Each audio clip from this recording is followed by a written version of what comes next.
Lukas Krpalek and I will fight in Ippon gear.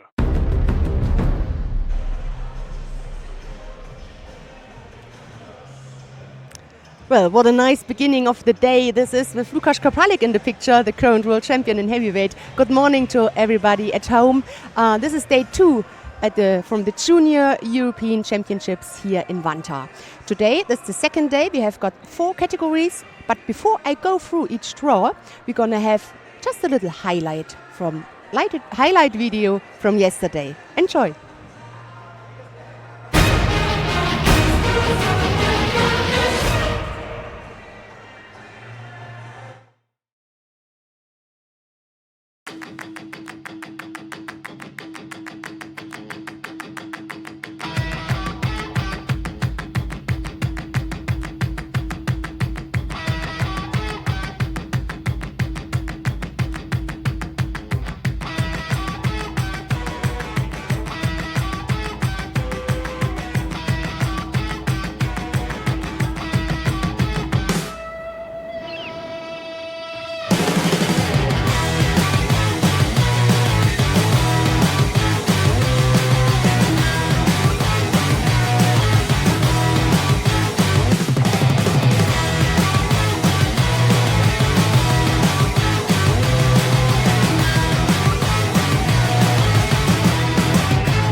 So, what a nice highlight video that was from yesterday. So that will promise us more judo action for today, which will be as exciting as yesterday. We have 4 categories today, and I would like to introduce the mat order to you. You at home, you can have a choice, whatever mat you want to watch. Just click on it. We have the 3 mats. Mat number 1 will be under 73 kilo category, pool C and D, and women category under 70. The whole category will be on mat 1. Mat number 2, we're gonna have men under 73 kilogram, pool A and B, and the whole women category under 63 kilogram. And mat number 3 is the category for all of the 81 kilogram fighters today. So this one category on mat number 3. I would like to go have a look through each category, the top 4 seeded, and then we're gonna start with the action on day 2 here in Vantaa. In the under 63 category, we have 26 judoka. Number 1 seed, Anja Obradovic of Serbia. The number 2 seed is Annabel Winzig of Germany. Together with the number 3 seed, 2 German in the lower half of the draw. It is Dana Pohl. And we got the number 4 seed from Poland, Natalia Kropska. In the under 70 kilo category, we have 22 judoka. The number 1 seed is the British Kelly Peterson Pollard. The number 2 is the Israeli Maya Goshen. The number 3 seed is another German, Marlene Galandi. And number 4 comes from Georgia. By the way, Georgia is leading the medal table with 2 gold from yesterday. And we are today in the under 70 kilo category, we're gonna have Marian Chanturia, number 4 seed. Men category, under 73 kilo category, 32 judoka. Number 1 seed, Joao Fernando. Number 2, the Russian, David Gamosov. Number 3, of Belarus, Yahor Tukan. And the number 4 from Italy, it is Mattia Prostokimo. And the under 48, I go through quickly. We have the Russian Mirzo Shukuriev. We're going to have the Hungarian Raikal Robert, the Hungarian Todd Benedek, 2 Hungarians. And we're going to have number 4 seed, the French Giga Abuashvili. So that's for it. A lot of names. We will go through it in detail. For now, sit back, enjoy the action. I decided to go to mat number 1. Mat number 1, the first contest. There you're going to see it on the graphics there. It is the Russian David Gamozov. He's up against Daniel Poshop of Czech Republic.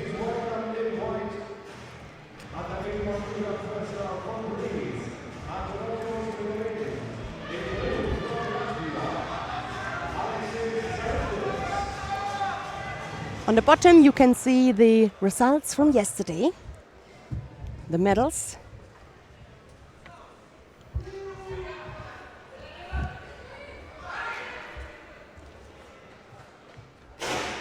It's a nice overview.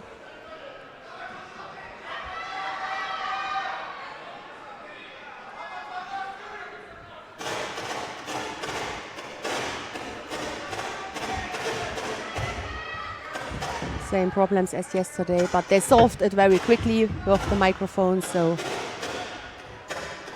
I hope so today that we're gonna have a quick solution for it.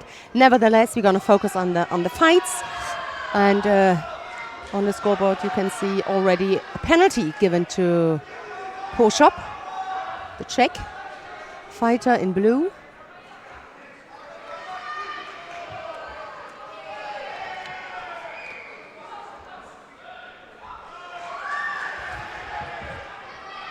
But it doesn't say anything. It's just the beginning of the competition.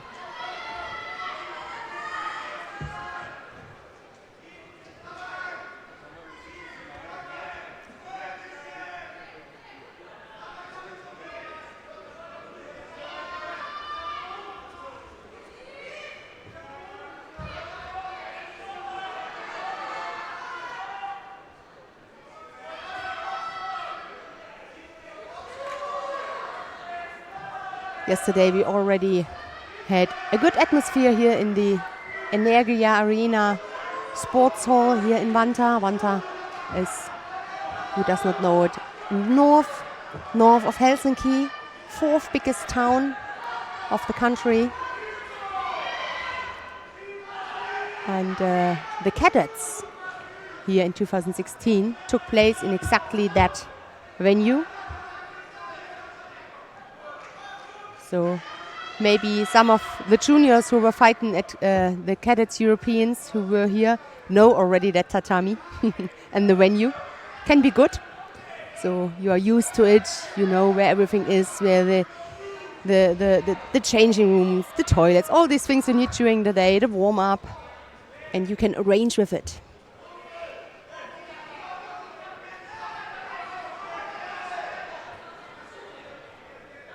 So, have a look at the time. After almost 1.5 minutes, David Gamozov wins his opening contest by Ippon. He goes into the next round.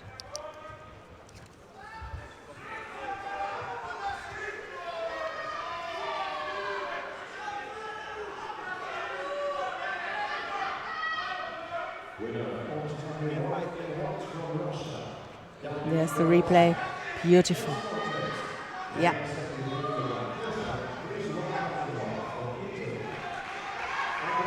Gamozov, number 2 seed here. I mentioned him in my quick rundown. 2017, he won bronze at the Junior European Championships. And he goes into the next round. So, who's coming up now? The Italian, Andrea Spicoglia. He's in white, the Italian, and he's up against the Israeli Ido Levin. The winner will face the Russian we have just seen, and there's already, have a look at the scoreboard, there's already a Judo, a penalty given to the Italian after maybe 15 seconds, I don't know. No, come on. If you collect another one and you have so much time left, then it's really can be difficult or can be tricky situation. No more mistaken allowed. Otherwise, you are out. So be careful when you collect your penalties. Right-sided here, a little bit too far away, but he tries to get underneath for the Uchimata.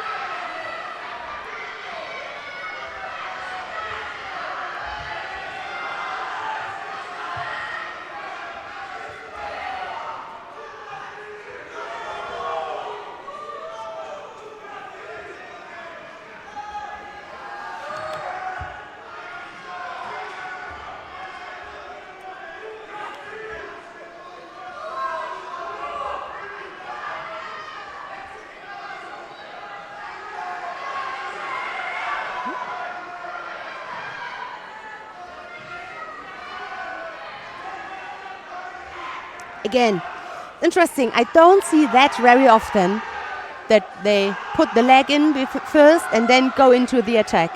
I'm used to see that sometimes in women's judo, but the thing is, when you put your leg in, there's not really an action, an attack. It's more a blocking to your opponent. Maybe that was the Shido. I think as soon as you put your leg in, you have to jump in. He has to jump in with his left leg, get close to underneath, and then trying to throw. And he got long legs, so the Uchimata is just perfect for him. But Mate already given. I think the body tension went down when the Israeli heard the Mate. But how unlucky is that? We speak about his Uchimata, then he got thrown for Uchimata. So again, the opening grip here. Yeah. Spicoclea tries to come up with something, tries to be the first. Wants to look more active, and he does indeed when he attacks like that.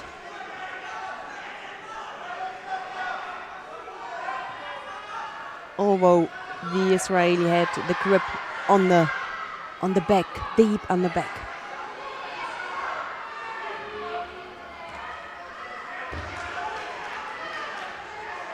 Oh, let's have a look if he can bring it to the end. No, was a good position there. He was right underneath. The Italian just went a little bit into the wrong direction. I mean, he wanted to defend, that's why. But Levin couldn't manage to break his upper half of the body. Second penalty now given to the Italian. 1:30 seconds left. And that's the thing now. No more mistake allowed.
Working down on the ground.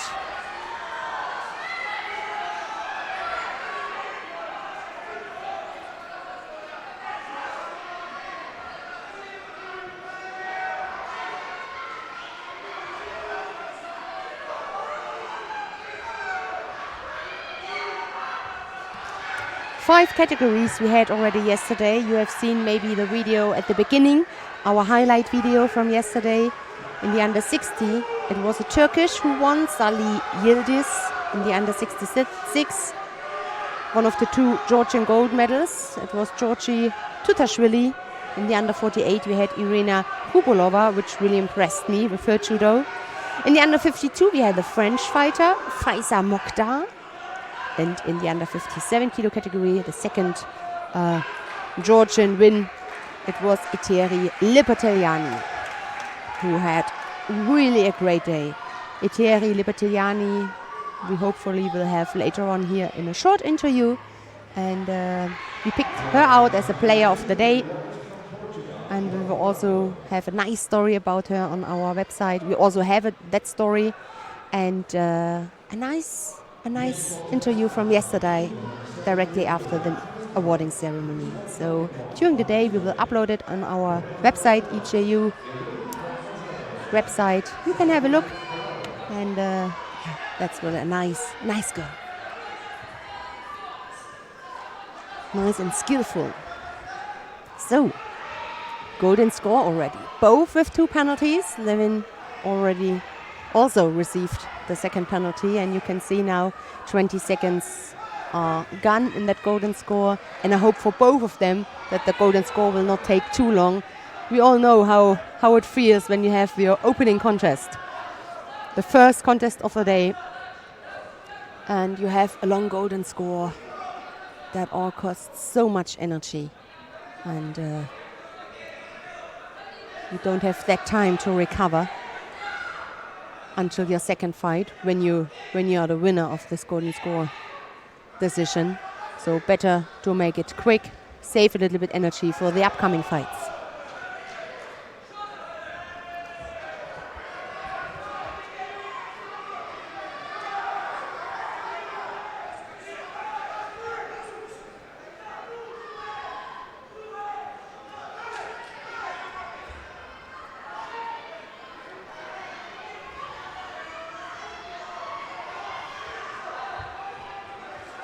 Yeah, for many of the fighters, this Junior Europeans is a criteria for the Junior Worlds in a couple of weeks.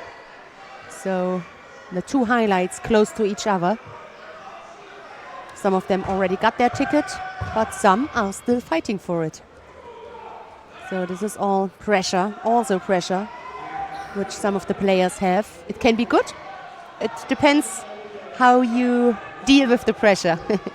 If you're a fighter that pushes it, Ippon given now to the Italian. He goes into the next round. Or if you can't stand the pressure, then but somehow you have to learn to deal with the pressure because it belongs to the business. Yeah, you as a judo fighter at home, you know about this.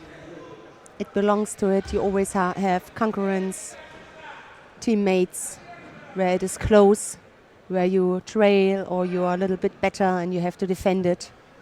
All these situations every year from new.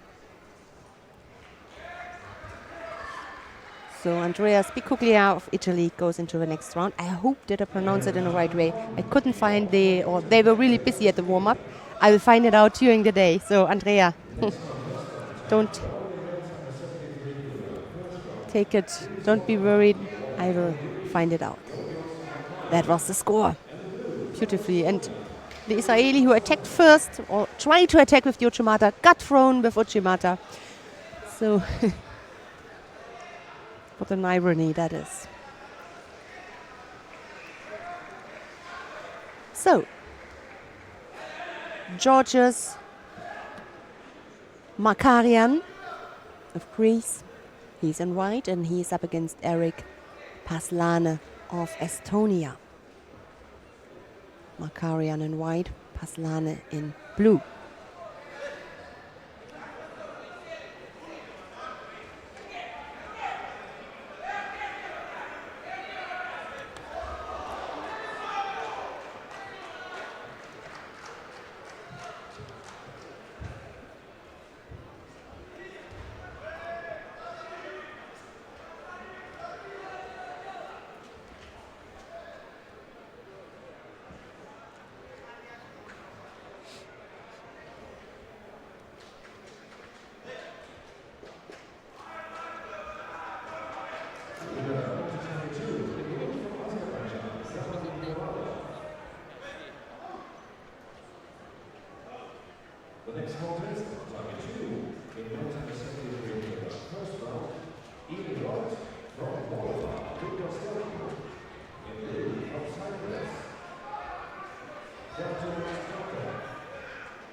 So they decided the score given to the Greek, which means that after a minute of fight, he is leading now by Vasari.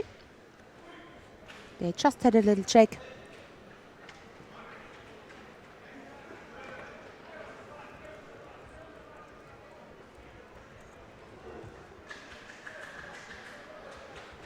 And then they made it safe. Decided to give him the score. So that means for the Estonian now, he has got plenty of time for the moment, but we all know time can go by so fast. So no time to rest now. He has to attack. He has immediately get his grip, be effective, and then attack.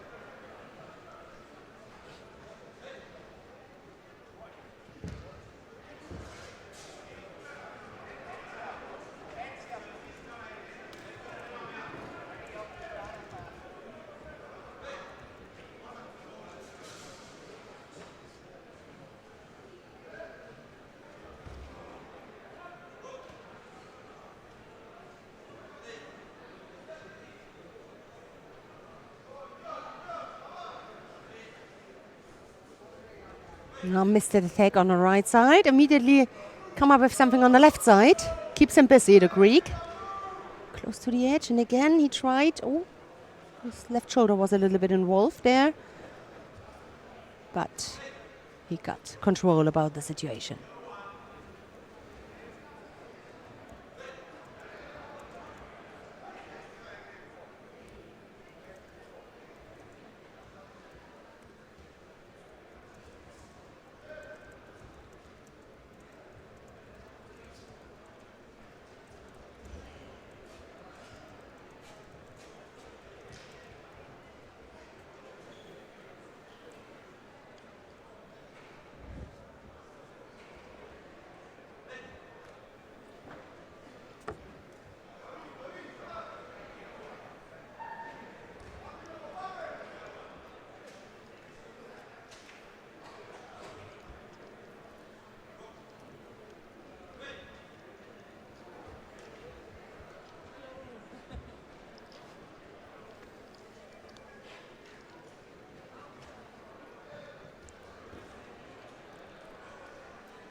So, a minute left. Slowed down a little bit, to be honest. I mean, for the first contest, I accepted a little bit more speed and power, especially now from the Estonian. Maybe it's difficult for him to get close, because the Greek also knows very good how to defend. But he must come up with something. He must surprise him, maybe with another movement. With an surprising movement, surprising attack.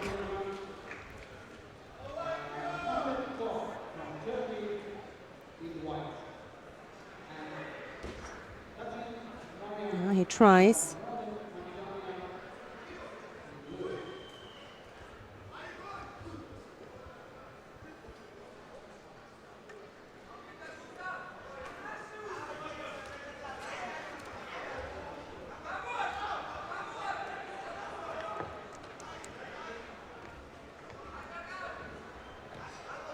Looking here for the arm lock, at least keeping him busy. The last seconds here on the scoreboard, 7.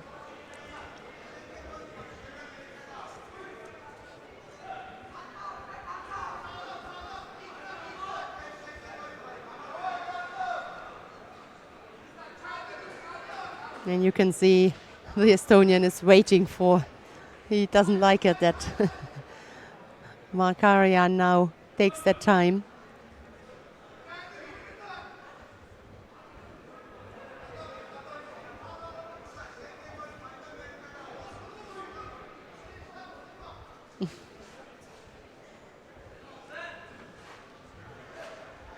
Second penalty now given to the Greek.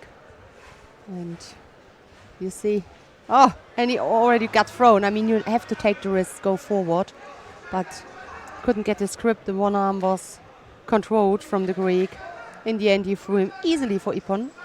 He holds his left elbow, and I hope it's not a serious injury.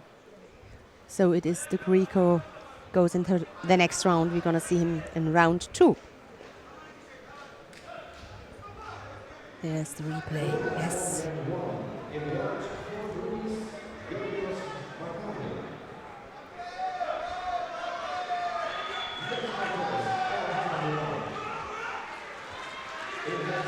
It's funny, yeah? He attacked on the right side, and you expect him to fall on that side, and he fell completely on the other side, but still controlled. I mean,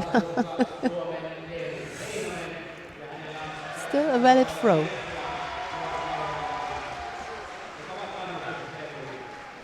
Well, we come up to the next contest.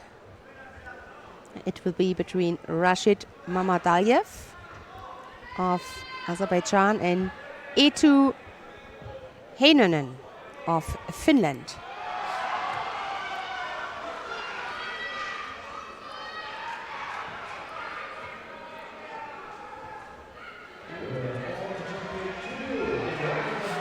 We also have another fighter here in the category under 73 kilos.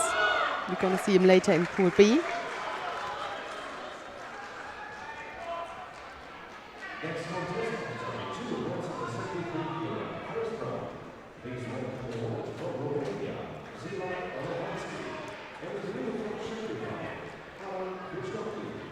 Ieteri Lielani.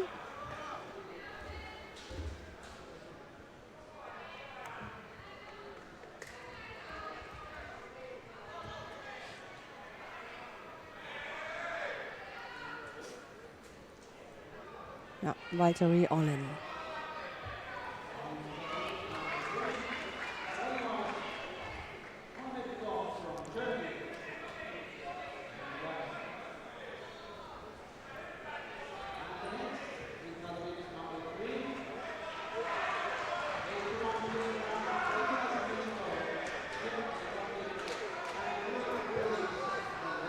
In each category we got 2. In the under 73 kilo category we got them, Heinonen and Lielani, and in the under 81 we're gonna see later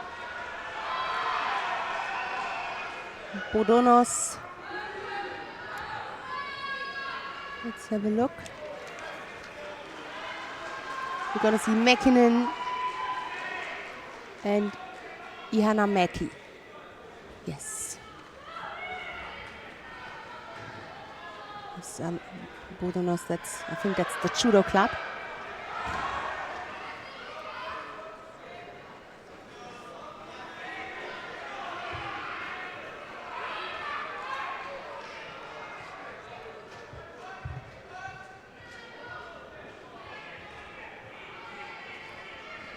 So, both penalized. Half the contest here is gone.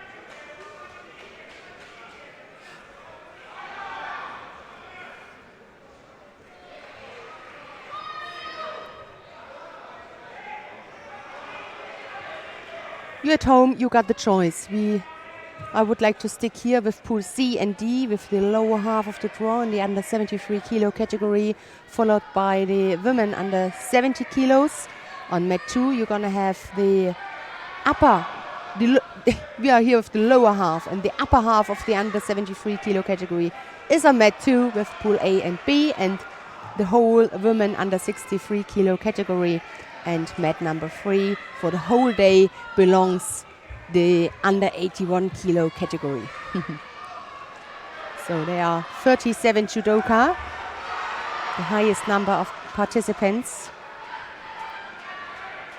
in that category, the under 81 kilo. And have a look to women. The highest number there is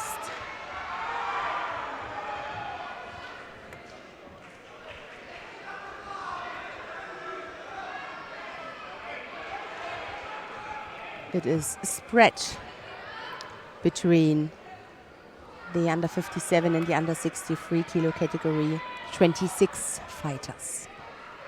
Well, not that many fighters. We mentioned already yesterday one of the reason we spoke with Katrina Rodriguez,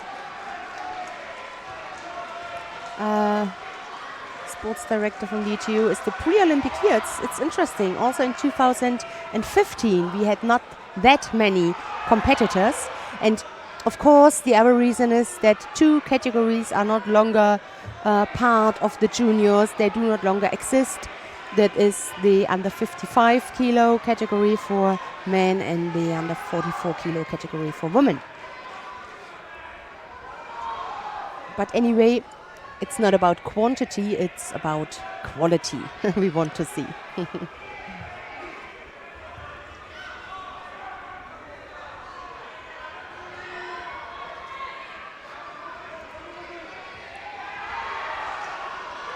Last half minute now, we're gonna see 2 penalties for the Ieteri, which just made some pressure.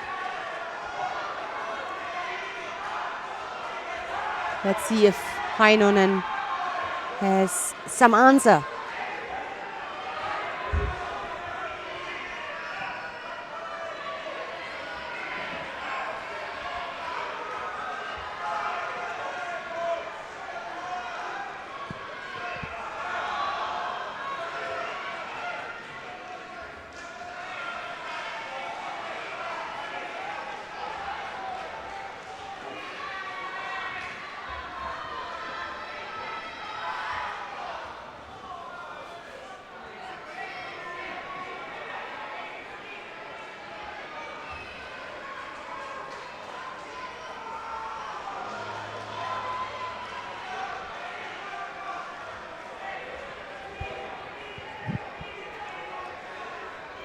So, time over. Another golden score. Yeah, the Finnish just got penalized for the second time. Golden score now.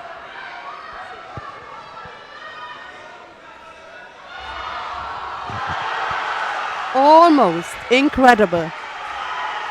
Almost caught him with this Ochigari. It was just a little push, which was missing. That it could have been it.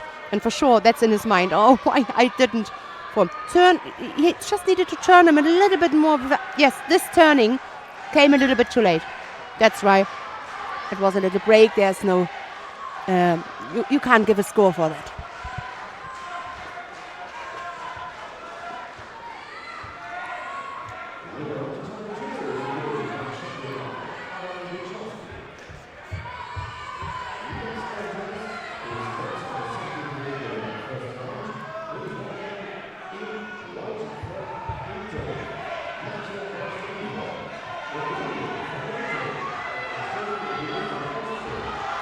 Almost caught him.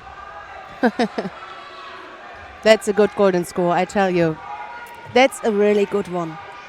The action and the speed increases because both of them really want to bring it to an end. At the outside. Nice attacks here from the Finnish.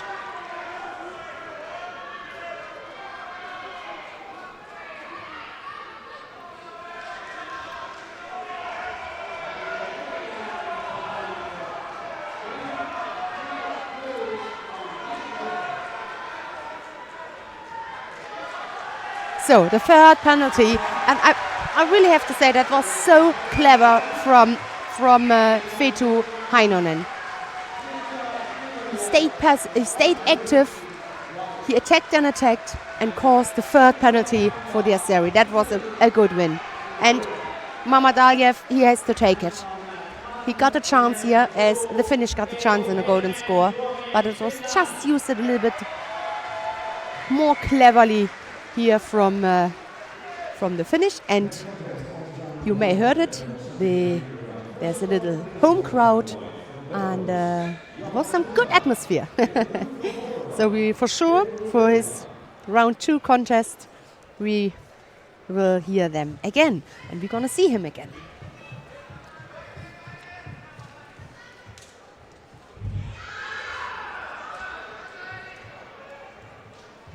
So, who's next? Yahor Trukan from Belarus.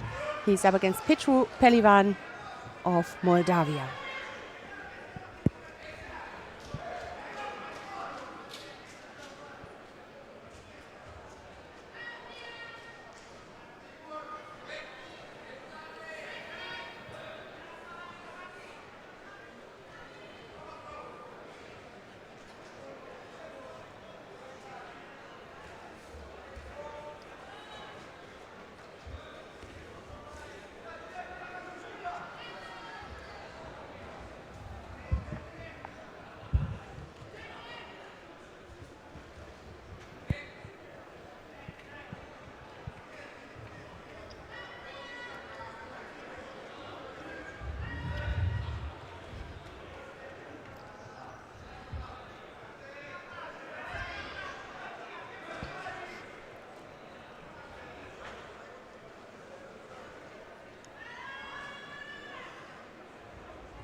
Just a single penalty in the first minute.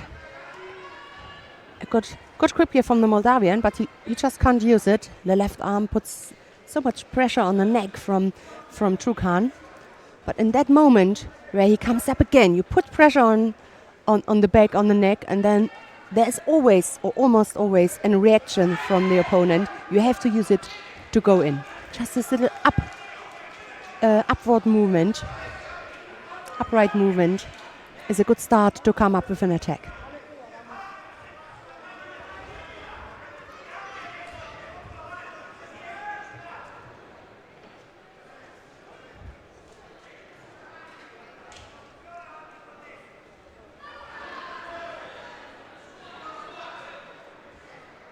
Masari given to Yahor Trukan. That means the lead here. There's the replay. Yeah, that was very flat, but still he landed on the side. And it was so quick. For sure he wanted to throw him on the other side. But anyway, we had this in the previous contest. It was similar. They just land on the other side. As long as it is still controlled, then it is a score.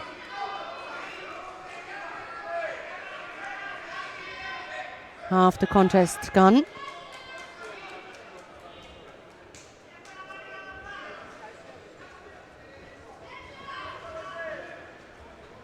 Over rotated, left-sided.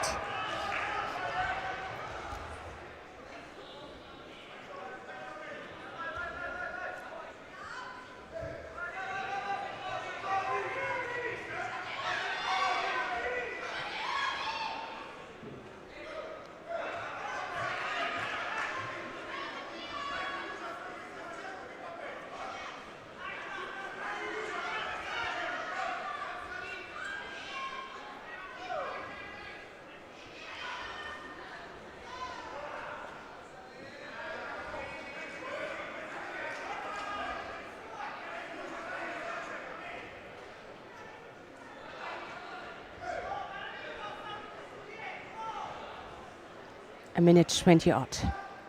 Still the Vasari lead. Let's see if Pilivan can come up with something. For now, just with a penalty. No.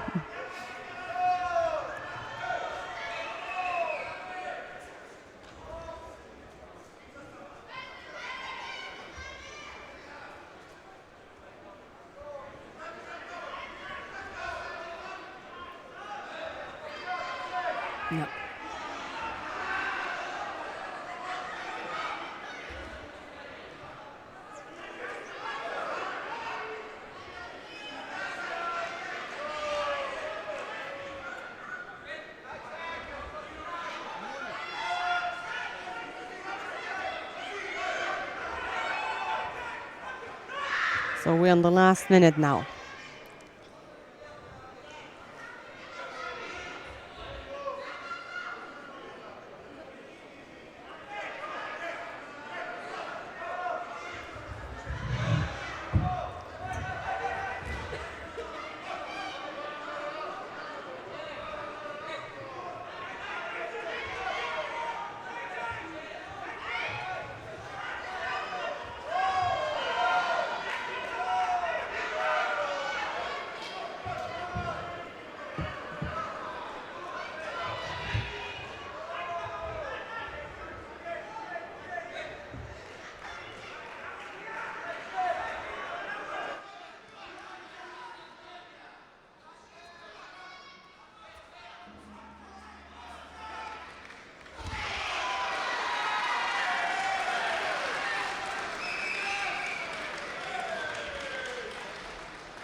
No joo. Joo, näin on. Tää on tää puuttuu. Ja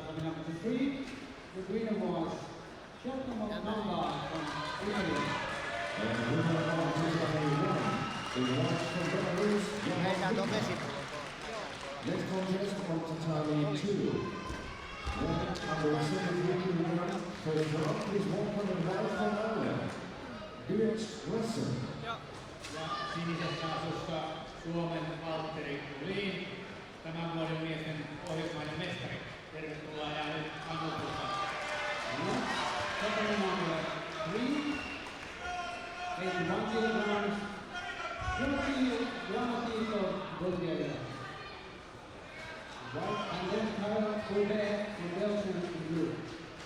And you see next tatami 1. Men number 73 kilogram first round in white from Bulgaria, Mark. In blue from Lithuania, Kostas Bukos.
Next contestant is number 2, medal 73 kilogram. First round in white from Russia. Makhmatkov and blue from France. Number 3, the winner was from Bulgaria.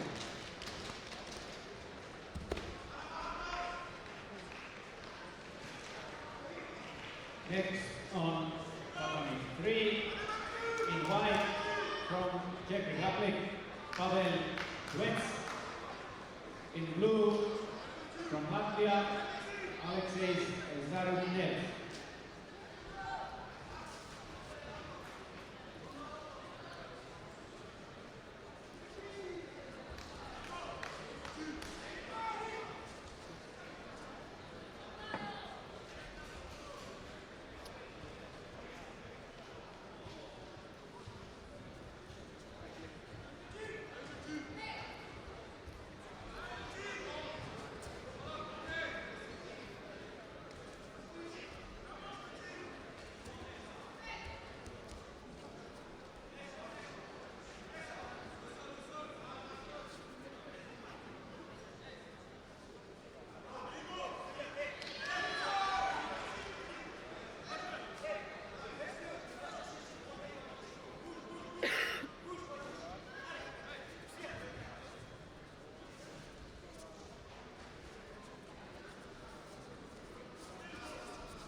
Winner, Tatami 1 in white from Bulgaria, Mark Ristov.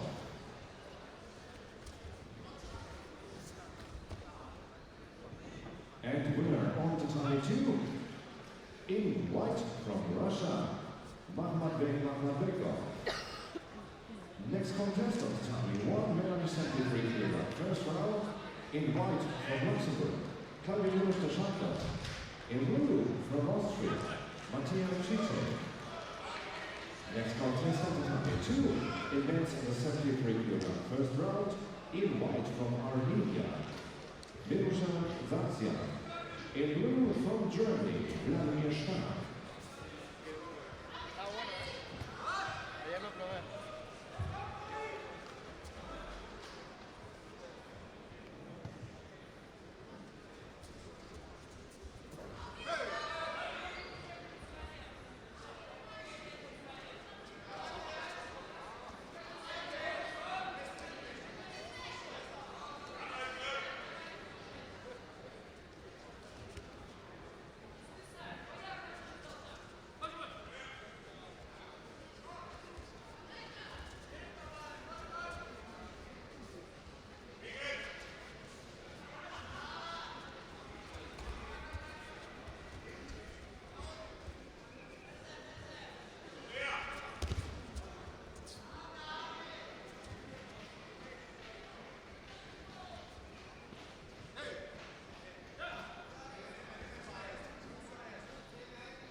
Claudio Nunes dos Santos from Luxembourg against the Austrian Matthias Zicek. The Austrian with a single penalty at the moment. And almost half the contest is gone. Oh, nice attack here. Yes, that's a score for the Austrian. He's taken the lead now.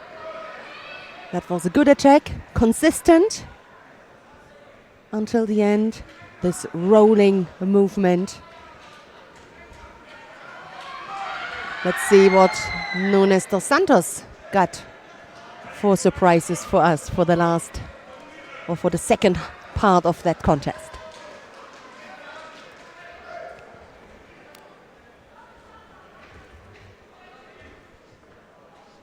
There again. Control there, close enough. Second penalty, but now already given to Zicek. And now it's a tricky game. We have seen that yesterday. You are not allowed to make any more mistake. The penalty will be given for sure. You can't lean yourself back because you have this Vasari and think, no, they won't give me the third penalty. No. One more mistake and Nunes dos Santos would be happy. Another score. Let's see if they leave it. Yep. That was the best thing the Austrian could do. Just come up with a second attack to finish that contest, not to bring yourself in any danger, running the risk of being penalized for a third time. The only way is go forward, attack. You are a little bit under pressure when you have already 2 penalties and you have that plenty of time. So it is Matthias Zicek, the Austrian, we're going to see in the next round. Zicek. What a name that is. Not a usual or typical Austrian name for me. Because almost all of the names are easy for me to speak because I'm German. But anyway, I have to deal with it. So, there's the replay of the highlights from that fight. That was close to nothing, but still enough. Let's have a look where he lands. On the side. For a second, he lands on the side, and that was the score. We're gonna come to the last round 1 contest on the lower half here in the under 73 kilo category. It is Francisco Costa of Portugal. He's up against Lev Smagin of the Ukraine.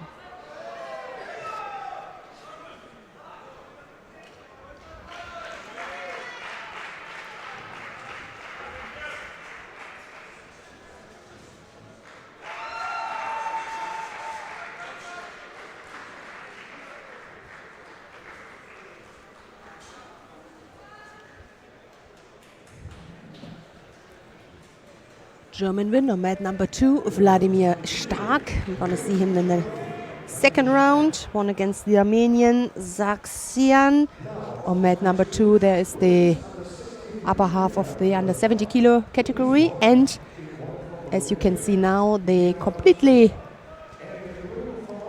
draw sheet will take place on mat number 2 in under 63 kilos. The woman in the category under 63 will be completely, there's no splitting. The whole fights will take place on mat number 2. As on mat number 3, the whole under 81 kilo category will be.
after that fight on that mat, we're gonna see the women in the under 70 kilo category. They are almost here on the scoreboard, the names, waiting for their beginning here. Just this last contest here in the under 73 kilo category.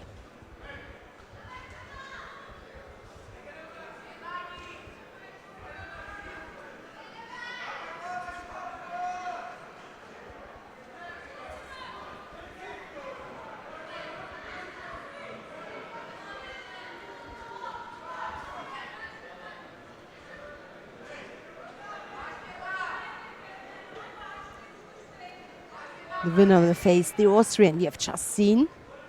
For sure he's watching that contest.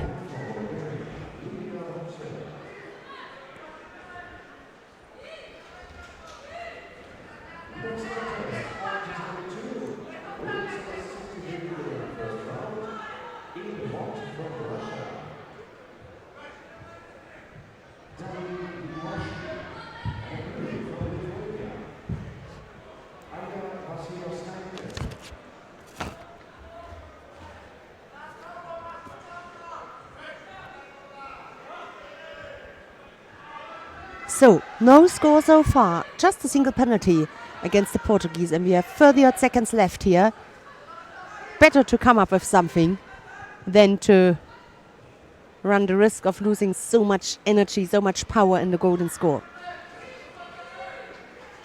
Maybe a preparation for a last attack. Both left-sided fighters who can force the direction to the other one.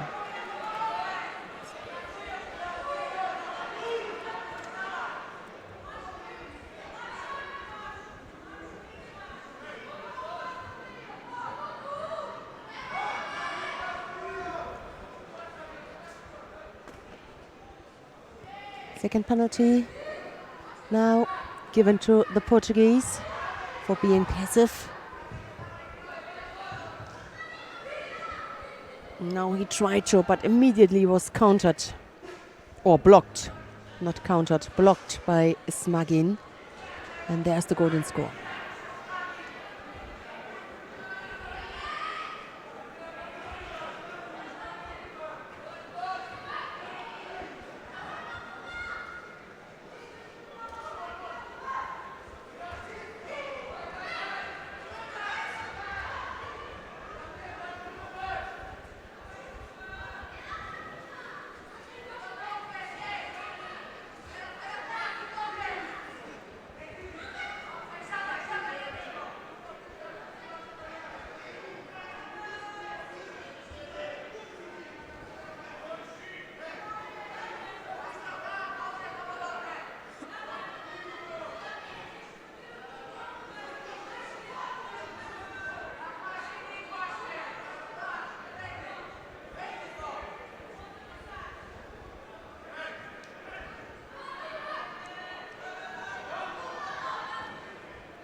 So, a minute gone in the golden score, and there is still no end coming. Maybe if Smagin is clever enough to cause another penalty for the Portuguese, but the Portuguese tries to, and he also comes with some attacks. And as long as that is the case, he is still in the game.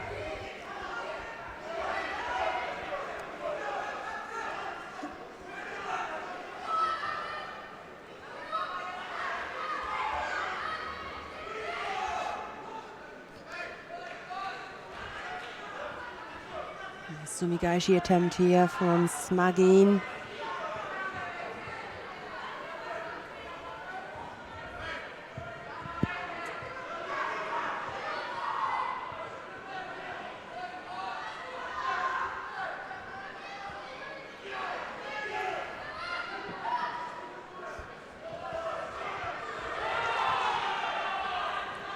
Well, that was close, but not enough.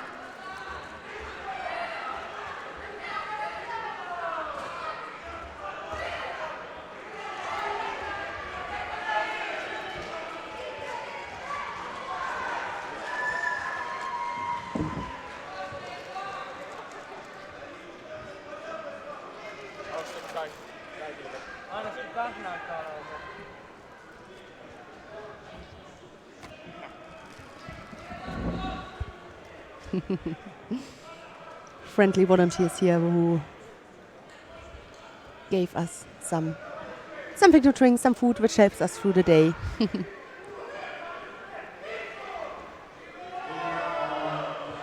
Who serve us in a nice way. So, 2:20 odd. The Makikomi. Game over. Game over. Lev Smagin, the Ukrainian, through his opponent with this right-sided Kochi Makikomi. Just in the right moment, close enough. He landed on his side.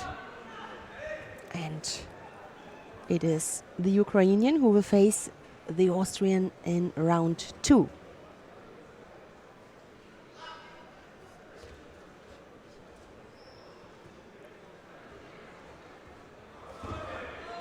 There we're going to have a replay, beautiful prepared by my colleague Carlos. Thank you.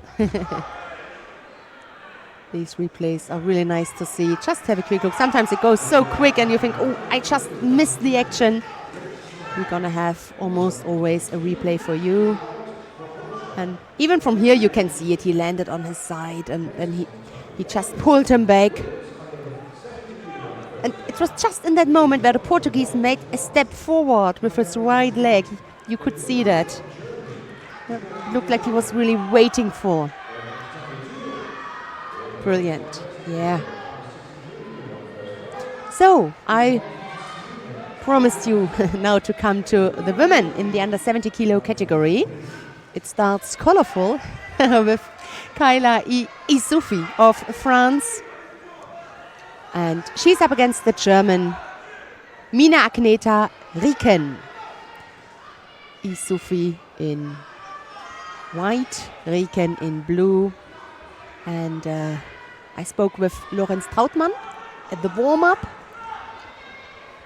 about the German team, and I also, if I can catch some of the coaches, must not be only the German one, but he was just standing next to me, and I asked him about Mina Agneta.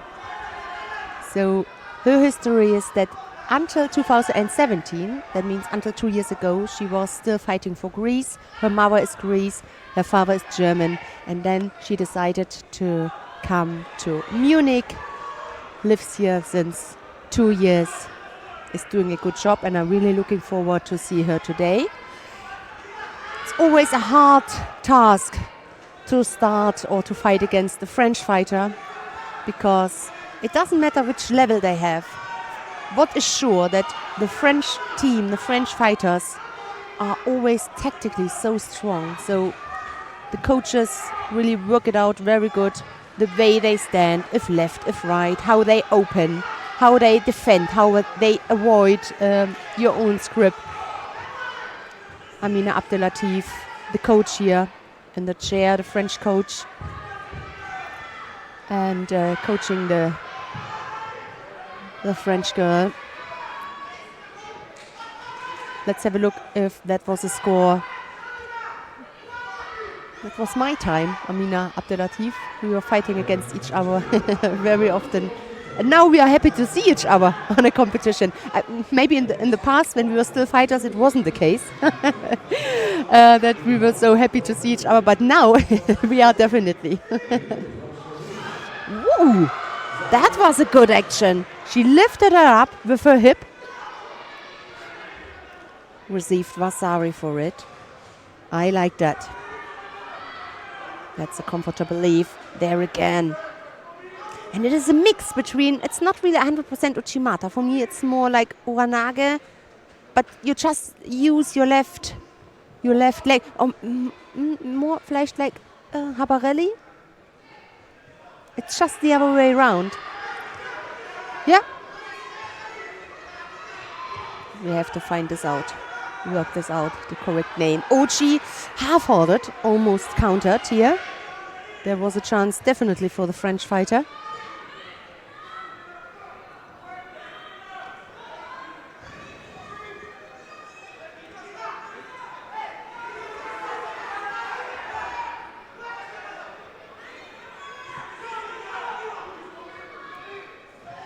.18 years old the French fighter is.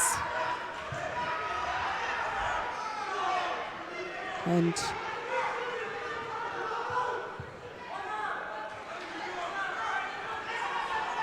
a cup medal this year, a third place at the Junior European Cup in Malaga in May.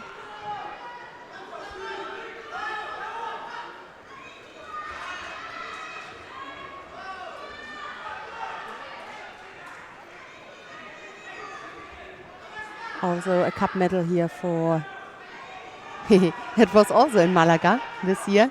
A second place for Mina Agneta.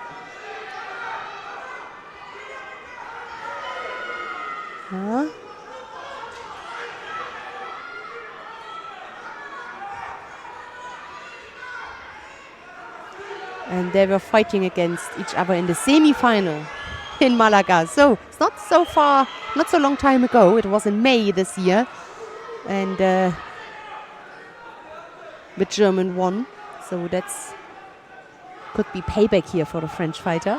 Or a replay. Oh, that was brilliant. Two beautiful throws. That convinced me. I'm looking forward to seeing the German again in the next one. Not because she's German, because she showed a really good judo. Two really brilliant scores. Right-sided. Ippon Seonage, high Ippon Seonage. Just a little bit more in front of, a little bit more inside with her hip. And it can be a full Ippon. So, the German now got the task.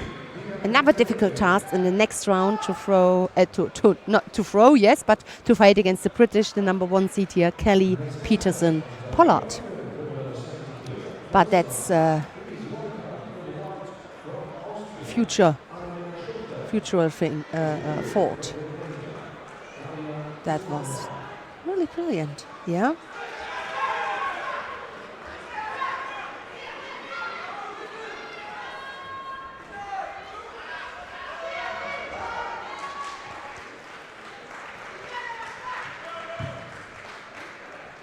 So, who's coming up now? Pool B in the under 70 kilo category. We're going to have Anna-Lena Schuchter of Austria. She's up against Daria Piskunova of Lithuania.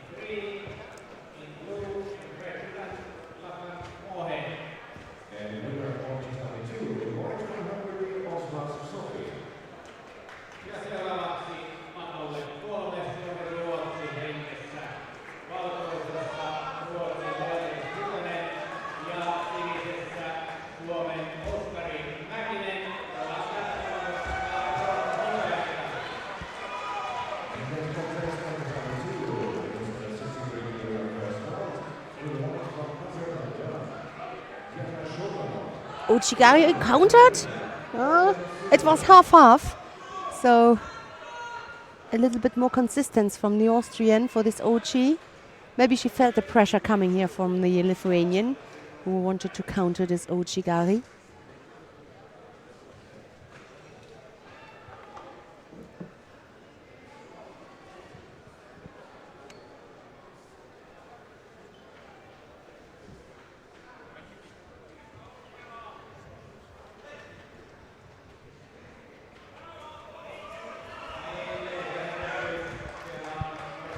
After a minute, you have to make your hair.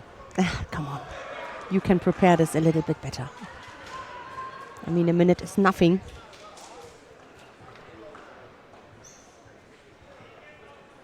And the hair should fixed because this all costs a lot of power, a lot of energy, your arms.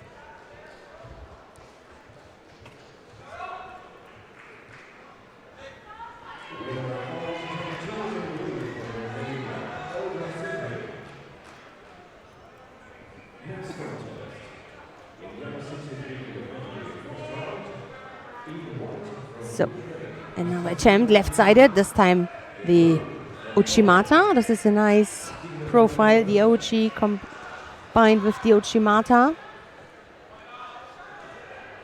Good variation, and the penalty now given to the Lithuanian, who maybe is 2 times was looking more for the counter than for the attack. Maybe she can come through at first and show what she has in her throwing skills. Oh, Chigari this time. Quick, perfect. Nice variation. The first time it was the Ochi. The second time she came up with the Uchimata. Maybe this time the Lithuanian was a little bit confused which direction the Austrian wants to go now. And she decided for the Ochi and scored with it. There again. She just turned. Nice rotation. Yep. And kept her grip. That was the most important. The lead now with a little bit more than 2 minutes to go.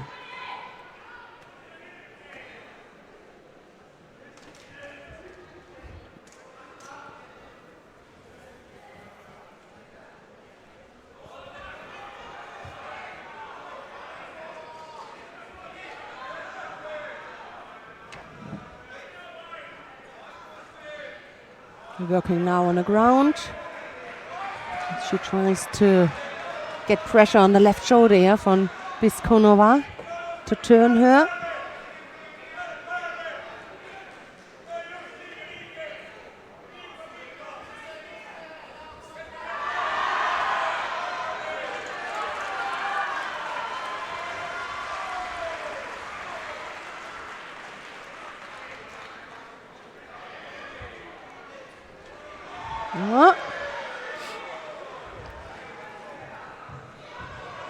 And the second Vasari means that the Austrian Annalena Schuchter goes into the next round.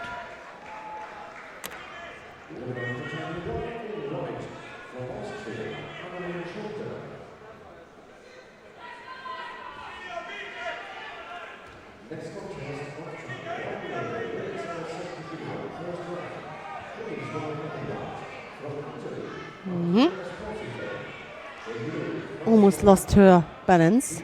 Almost. Cross grip. And then she switched. Put pressure with her left arm here. You can see it on the back from the Lithuanian. Just in the end, she needs to turn just a little bit more to make sure that she will not give up any score. Can go either way.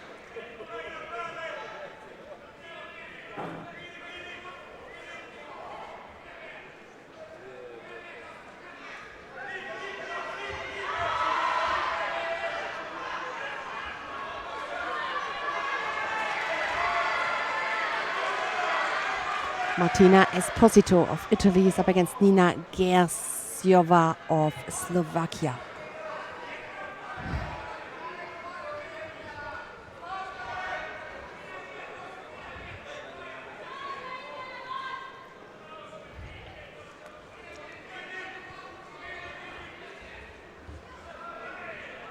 The referee was looking to the colleagues because he couldn't see the landing as we could.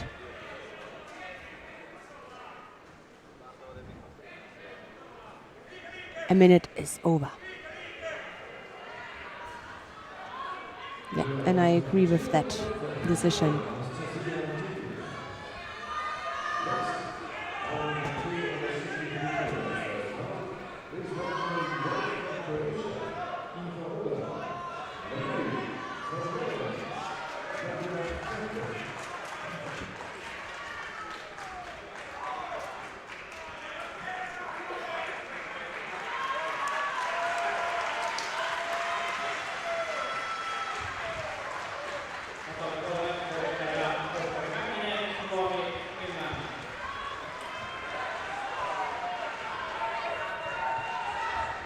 Penalty now given to Garciova for being passive.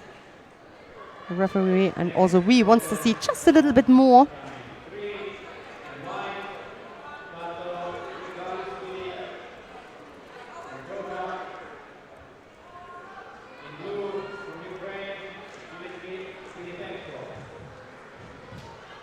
Yeah, the answer here straight by Martina Esposito with that throw.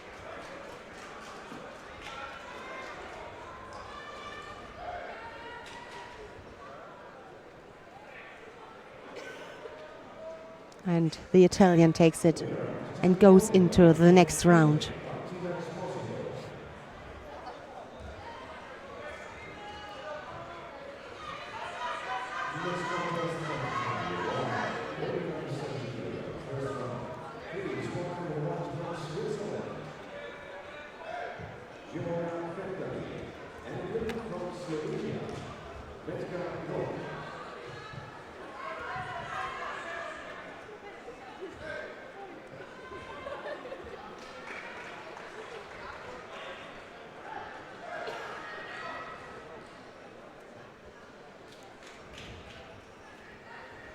So, Gioia Vetterli of Switzerland is up against Metka Lopnik of Slovenia. Vetterli in white, Lopnik in blue.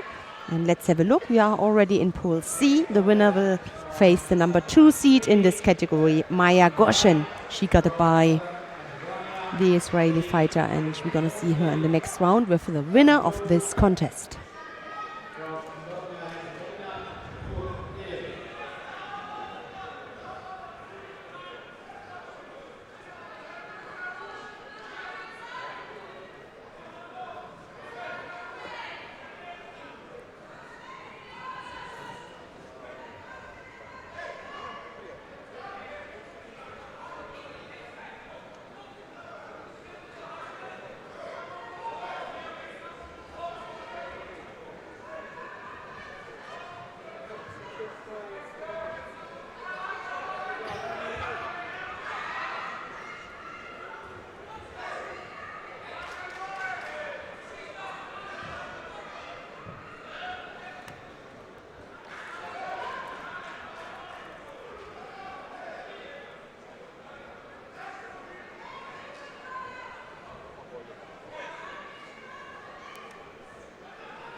The attack here from the Slovenian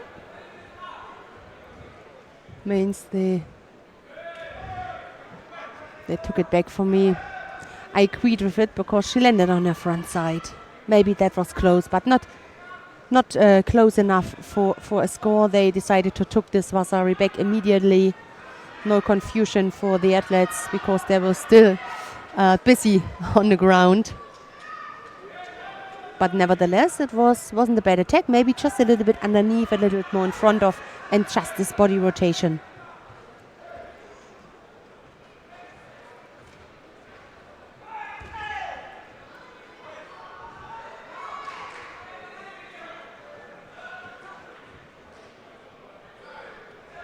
There's the replay. Right-sided. The fingers that look at the right elbow. The right elbow is just behind the body, and in this case, although she was landing on the side, but this elbow, the arm was in between and behind the back. This was a typical or perfect explanation that this is not a score. Just the arm. It wasn't that she was landing on her front side. I have to correct myself. It was just the right arm there was in a position which means that it's not a score.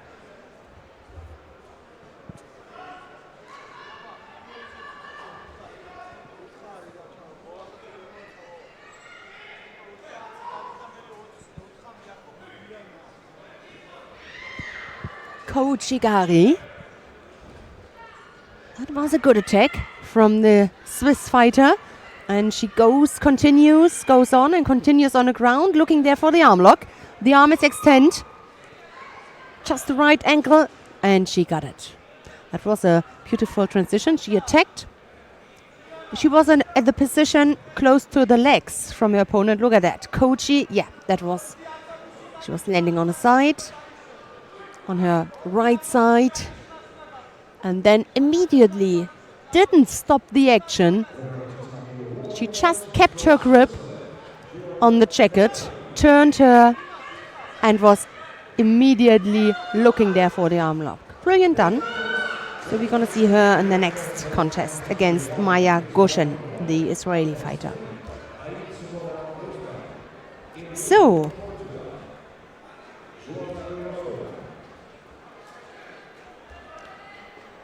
one of the absolutely favorites of today comes onto the tatami now.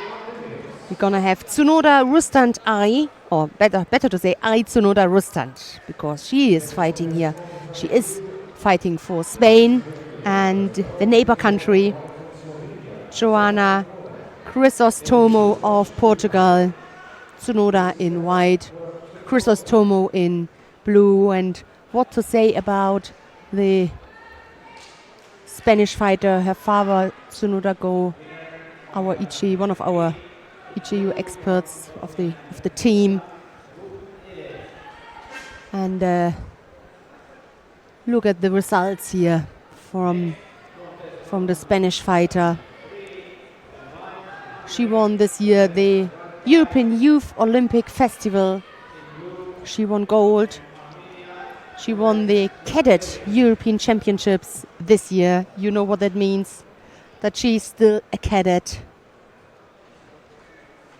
And 2 gold medals at cups.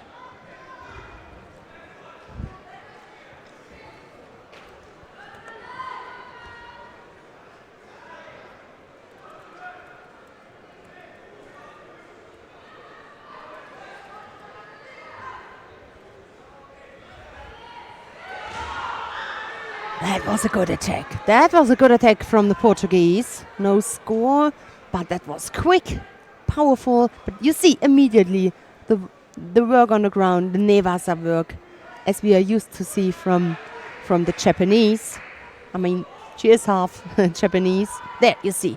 Maybe the position was not the best. A little bit more underneath. 10, 20 centimeters. And would have been a score. But we don't speak about would have, about could be. We speak about what's happening. Outside attack here. Also a little bit too far away, but quick into that throw.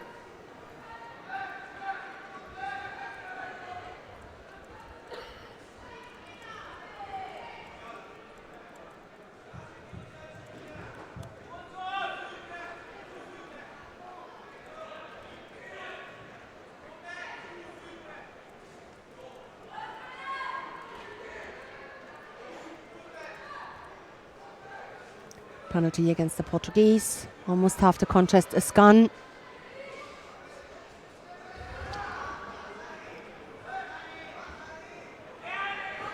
Incredible. She's still a cadet. Her movement, great.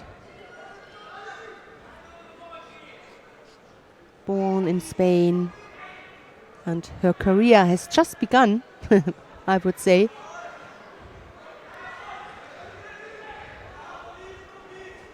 As I told you in the morning, not the quantity is the main point, the quality is the main point. And when you have a look to her success, list of her success, she just started.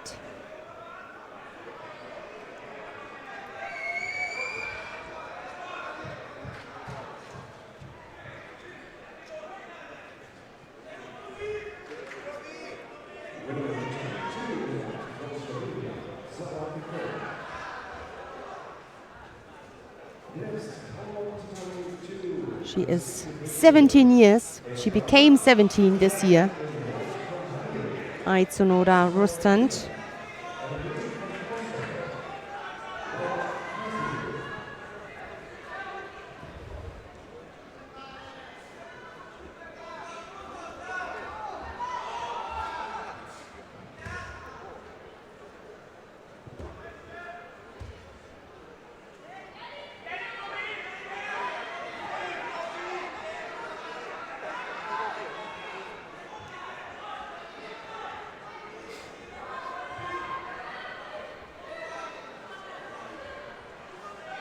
Second penalty already given to the Portuguese. Left against left, who's stronger at the outside. In this case, Tsunoda is. Osotogare, she had a better position for it. She was going for that and was in the right direction. And immediately for maybe another arm lock on this tatami. We have seen in the previous fight a beautiful Nevasa work, and just it's a question to fix the upper half of the body and then to get the leg out, just the feet. Yeah, she helps herself, and let's see if she can control. It's just the arm, not the head. Is it still a Sekumi? No. Not enough pressure on the chest, on the upper half of the body. But there's the score. Beautiful. Yeah. Couldn't get out Chrysostomo here from that attack. She was in the perfect position here. So close to each other.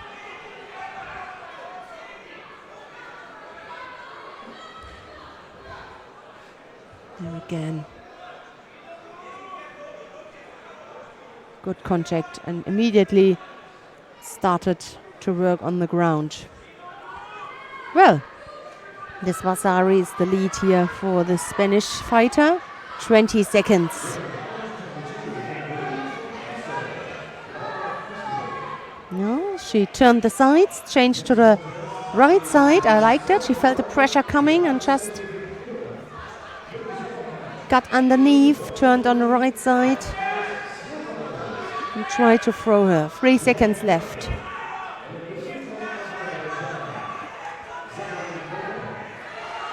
Ooh!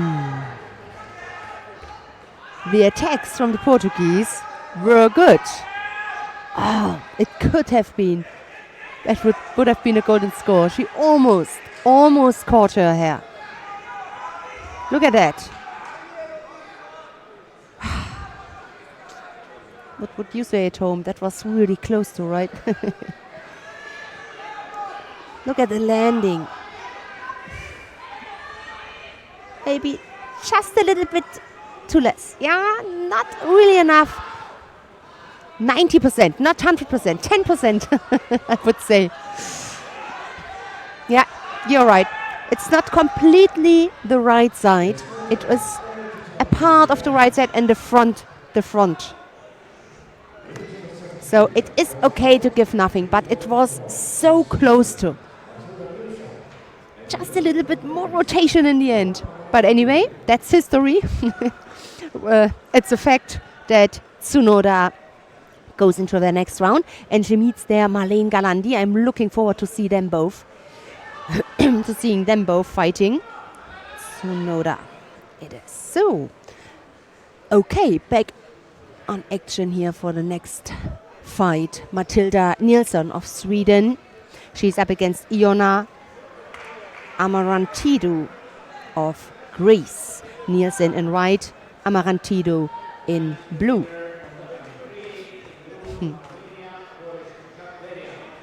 Outside attack. Oh, couldn't make it. Her feet had they had a perfect position. Just with her arms, she could not force her opponent to go in that direction.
counter, full ippon.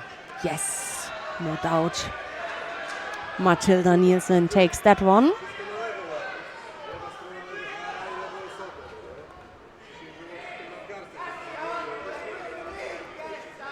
No resistance at all from the Greek fighter. Maybe she was surprised, but anyway, maybe there wasn't a chance to react. She was so much involved. Look at that. Yes. The Osotogari was the initial attack. She made another step, took her right leg, good reaction, and then that is a brilliant combination. I love that. Osotogari and then Tanya Toshi. I mean, in this case, it were more the arms who were throwing, but when you take then your right leg, it's like similar to the Tanya Toshi. Okay, we are back in men business. In the under 73 kilo category, the lower half of the draw, and we're gonna see David Gamosov of Russia. He won his first contest. So did the Italian Andrea Spicuglia, both now here in the second round.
Here's a good atmosphere in the Energia Arena Sports Hall when you have a look down on mat number 3 if you want, with a Finnish fighter.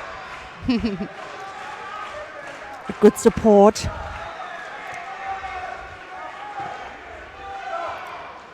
Here on our mat in the under 73 kilo category, still no score, but already 2 penalties for the Italian. Let's have a look. We are on the last minute now.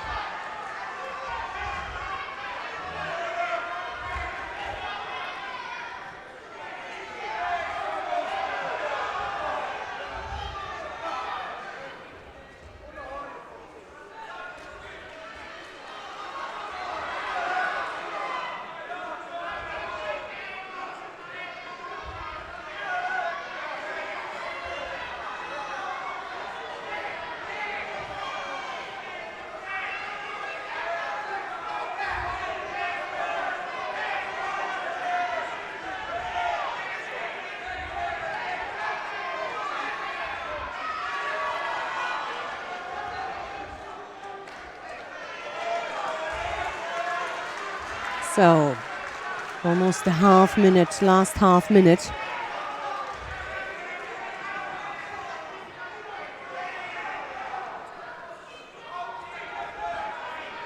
Who's first? Who wants to attack? One of them. Finally, the Italian has to. Otherwise, another penalty, and the deciding penalty could be waiting for him. And he feels the pressure coming from the Russian because he knows if he attacks, maybe it's good enough for a counter for me. Well.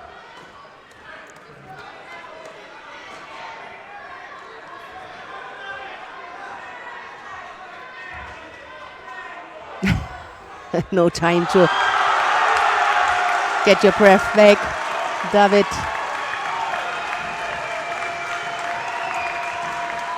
Don't play that game with the referee. They don't like it.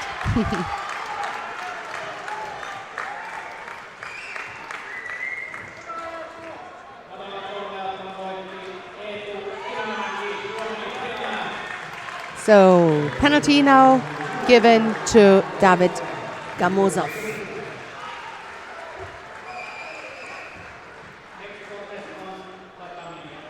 The Finnish fighter won his contest on mat number 3. Crowd is happy.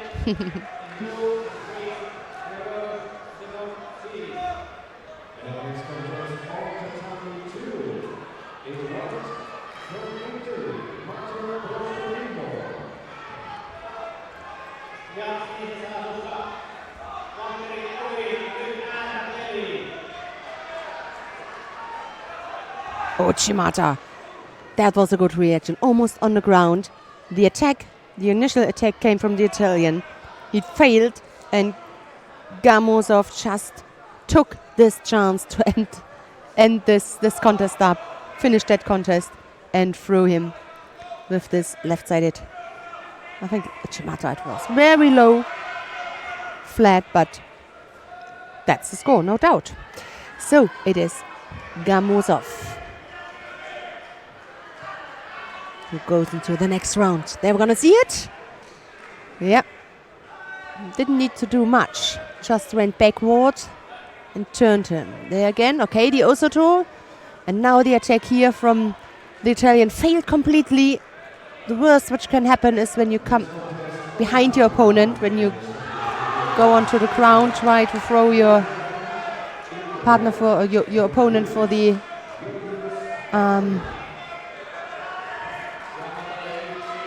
for an attack, and the Russian just needed to go backward and needed to turn a little bit, help with his left leg. So next, Georges Makarian of Greece. He's up against Eetu Heinonen of Finland.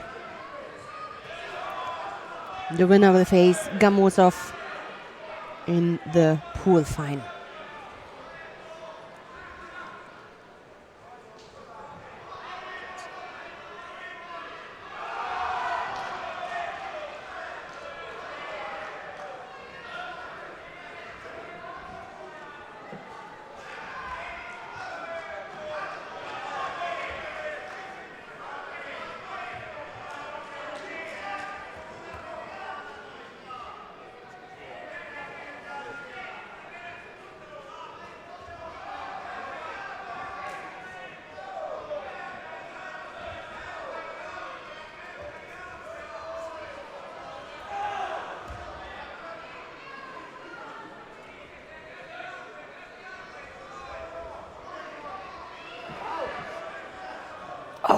What a brilliant position that was. A beautiful throw. It was a Wasari because it was not completely at the same moment on the whole back.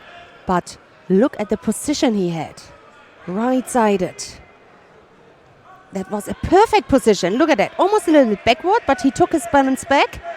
Caught him. Wow. Nice throw. Action again.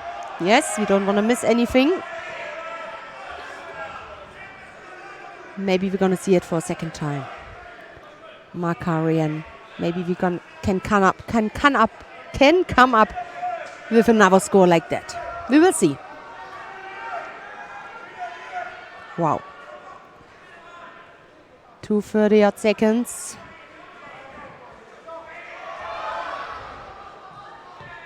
The Finnish fighter already breathing heavily. There's a high speed in this contest.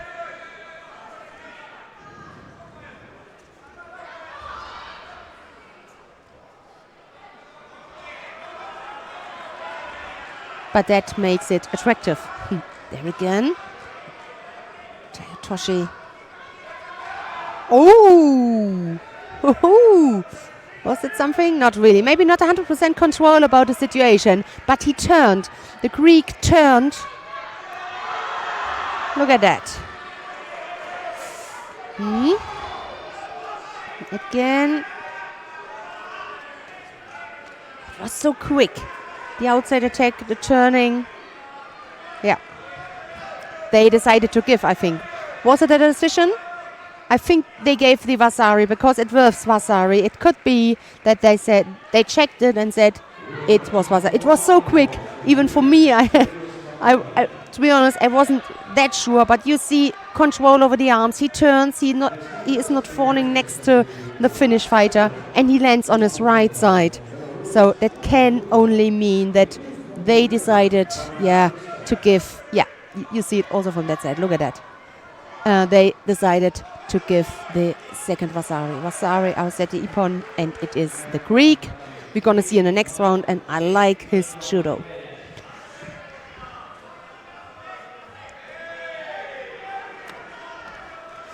All right. Who's coming next? Yahor Trukan of Belarus. Belarusia, he's up against Mark Ristov of Bulgaria.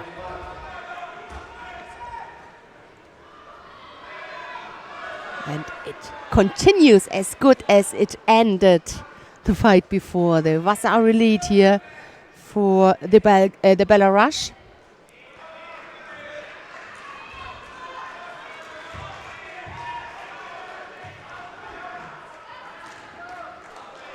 Here you're gonna see it. The Belarusian with this comfortable lead here. So far.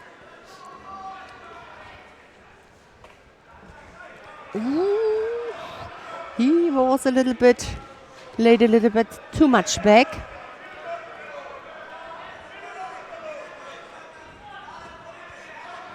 Let's see what the Bulgarian has to offer, what else he has got to offer.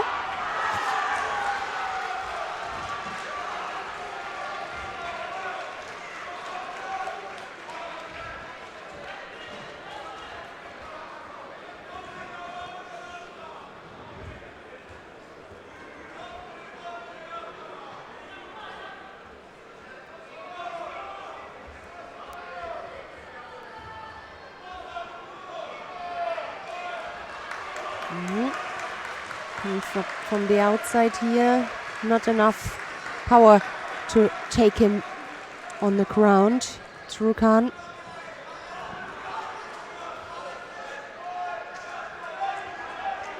So penalty is now given. A penalty given to the Bulgarian.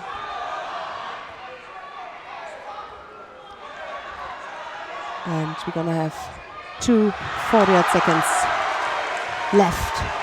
Still a lot of time here.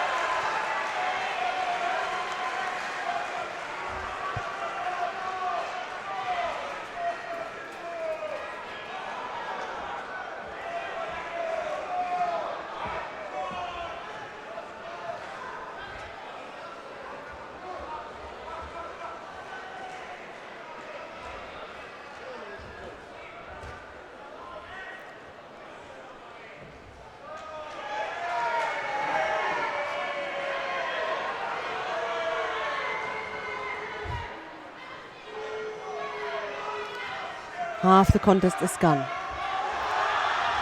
Toshi right-sided here from the Bulgarian. Just a little bit too far away. The perfect position I've seen so far today was from the Greek. The previous fight. Makarian.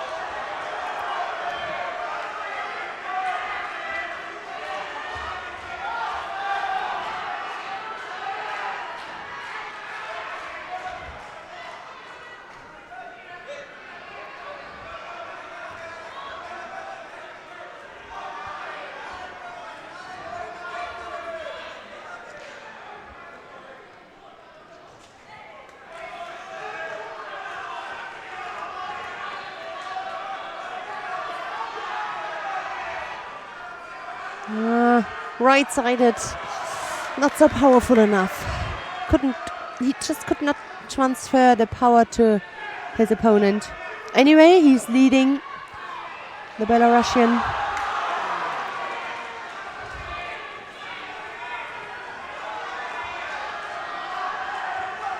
And we got a minute 15 left on the scoreboard.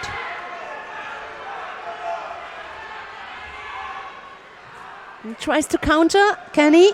Can he? Can he? Good defense here for Trukan.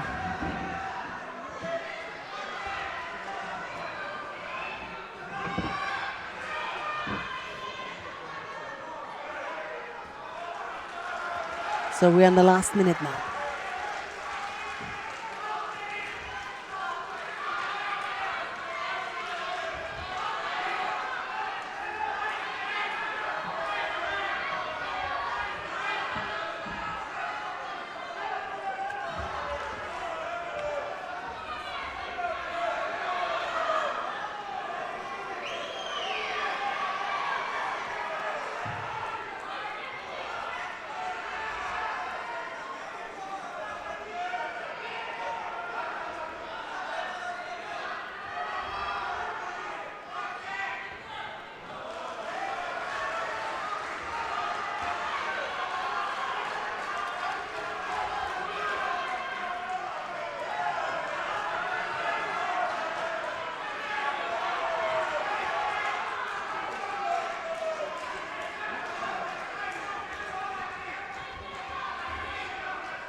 Okay, forbidden grip. So, penalty now given to him. I think they will take it. Will they leave it? Let's see. I thought there was the elbow in between. Yeah, they take it back. It was a perfect view for us, but not for the referee. So, for that, if they change it or correct it immediately, that's the good things about the analyzing system we got. But nevertheless, it is the Belarusian who takes that one.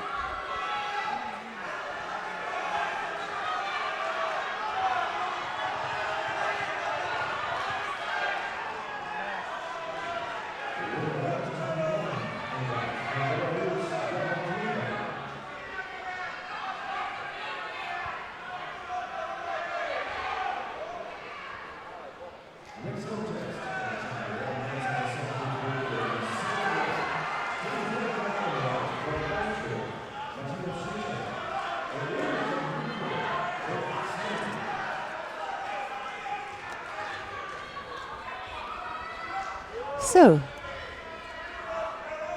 the last one in round 2 in this category, in the lower half. Let's have a look. The upper half is also in a good way. Already completed. No, not already completed. But on the same level, let's say it like that. So this is the last fight for the lower half of the draw. It is between the Austrian Matthias Cicek and the Ukrainian Lev Smagin.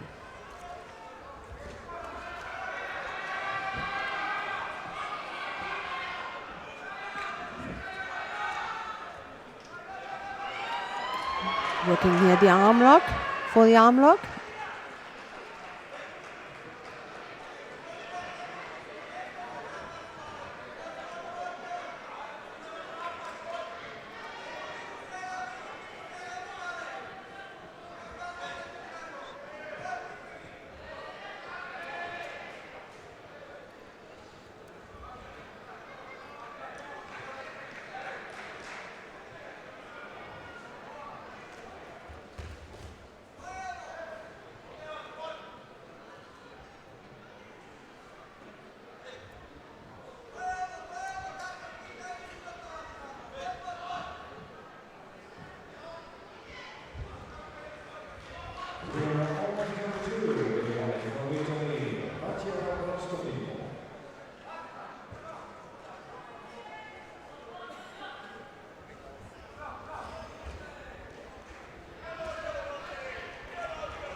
asked for just putting the judogi inside, let the belt closed, and they continue.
No score so far, 1.5 minutes left. No penalty so far. That means it is an offensive fight. Both of them are willing to attack, to come up with their own attacks, their own ideas how to get close to the opponents, break the balance. Ooh, that looked good. That looked promising, but not enough. Not enough. I think that was just a little bit. There was just a little bit too much time between the attack, the push, the rolling, and the ending. No score. There you're gonna see maybe a little bit too far away. He was close to the Ukrainian, but he needs to get a little bit more under the left shoulder from the Ukrainian. Then it is a better position to score with that throw. Some footwork, huh? Outside, very high. Oh, and like a Seotoshi, the left arm there, typical for the traditional Seonage. That was very high, close to the hip. A little bit more in front of him.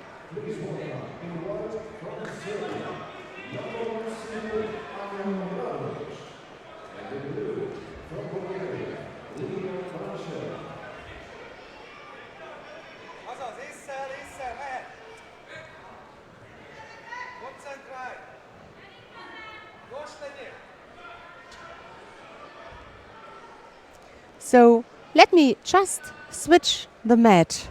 You at home, you can decide, click on mat number 1 and you stay here. I just don't want to miss mat number 2, Anja Obradovic from Serbia in the under 63 kilo category. She's up against Lidia Brancheva of Bulgaria. The reason for Anja Obradovic, she is the number 1 seed here in this category. She is junior European and junior world bronze medalist, and she's the leader in her age group at the world concerning the world ranking list. So don't want to miss her contest. It's her first fight. She got a bye in the first round, and her opponent Lidia Brancheva already won her opening contest against Sarah Wolfgang of Austria, and now she finds herself in this contest against the number 1 seed. And as you can see on the scoreboard, a minute is gone, and just the lead here for the Serbian.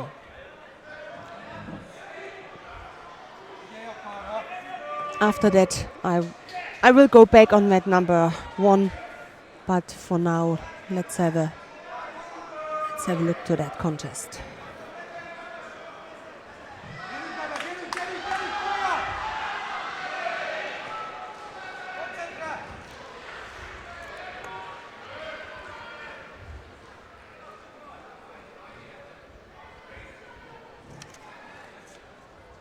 Frank Wolf, the referee in the middle.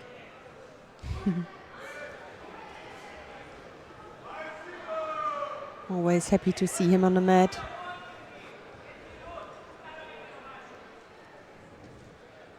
So, 2 minutes, 30 odd seconds left, and the lead here for Obradovic. Low attack. Strong grip here. Look at the right arm, which is placed very good. And then she changed sides. Also a surprise for her opponent. Why not?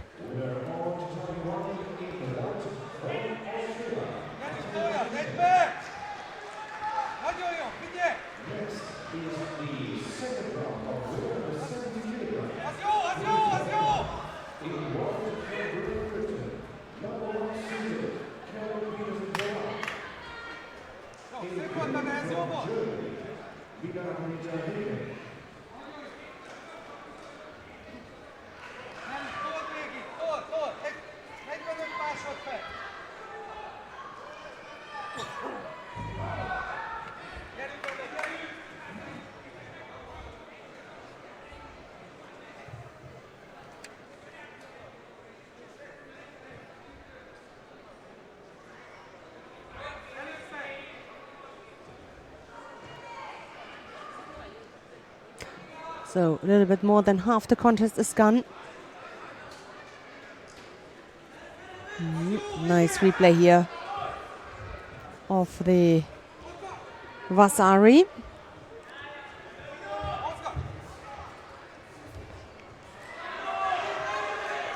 Second Vasari. So that means Obradovic goes into the next round. And I would like to go straight back to mat number 1. We can do a little replay, of course, but we also, yes, because I don't want to miss that fight. It's another number 1 seed, Kelly Peterson-Pollard. And she is junior world ranked number 3 and this year already won 4 times gold at a cup. So she really determines it. And she's up against the German, Mina Agneta Rieken. We have seen before against the French fighter with 2 beautiful Vasari thrown. So let's see how they figure out that fight. Both with good judo, with really strong attacks. No score so far. 2 minutes 40 left.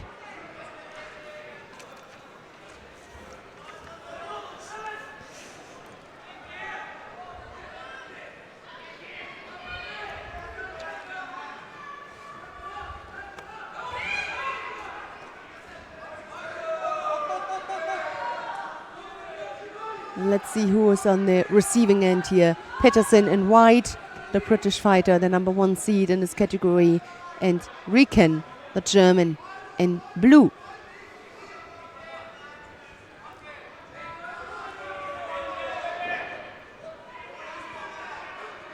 Not well placed here.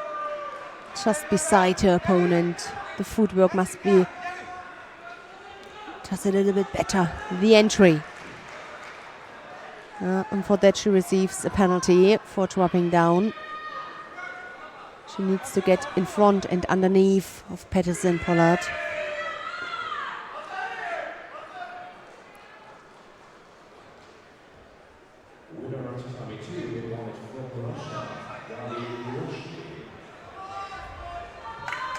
Looking there for the high right-sided Seoinage we have seen before. Yeah. The attack came from the British.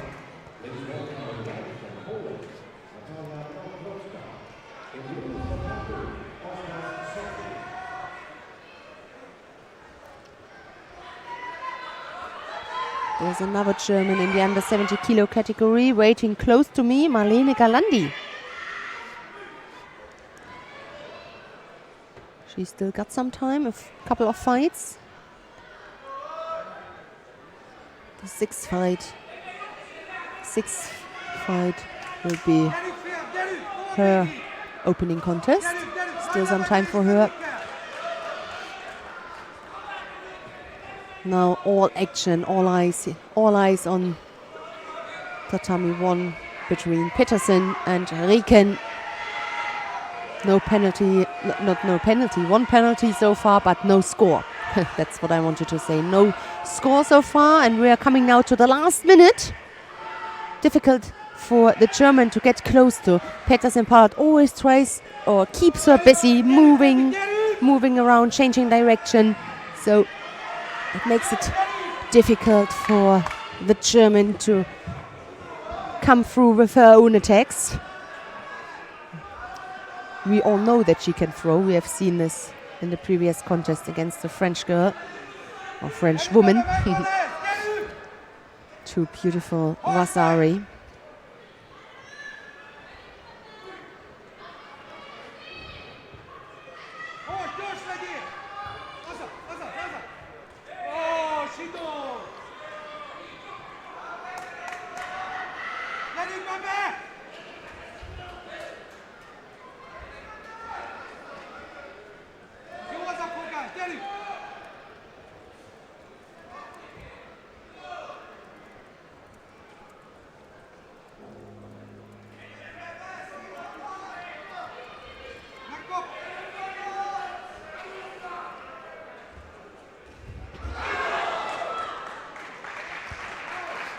All right, golden score.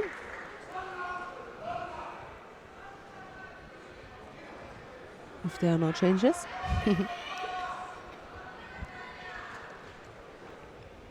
Oh, they just need to correct. You can see it on the graphics. The time.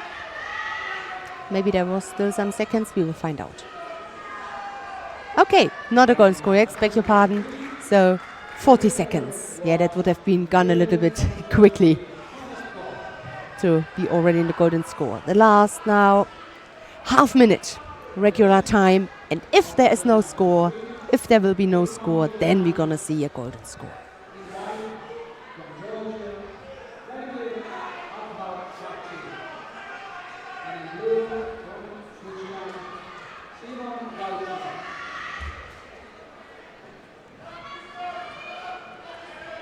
Now she got a grip. If she wanna attack, she must attack now.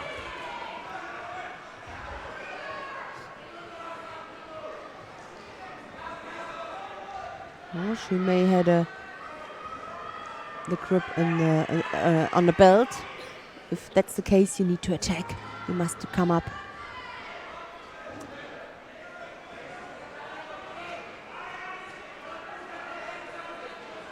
The attacks are not 100% placed correctly from the German.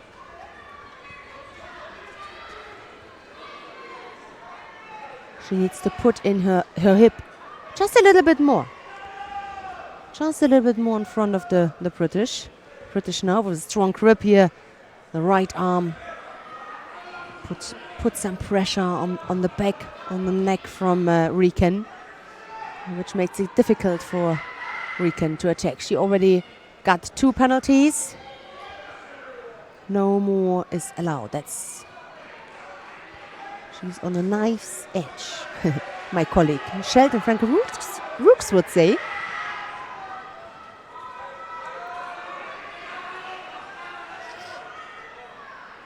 On the knife's edge, because one more penalty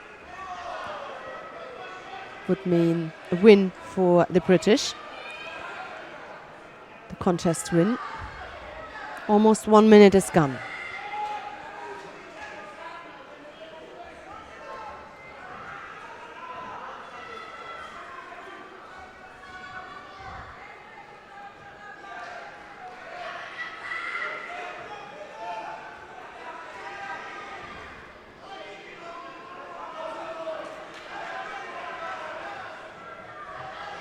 The attacks from Peterson Pollard are really energetic, let's say, because Riken is not really able to stand and to avoid getting on her knees.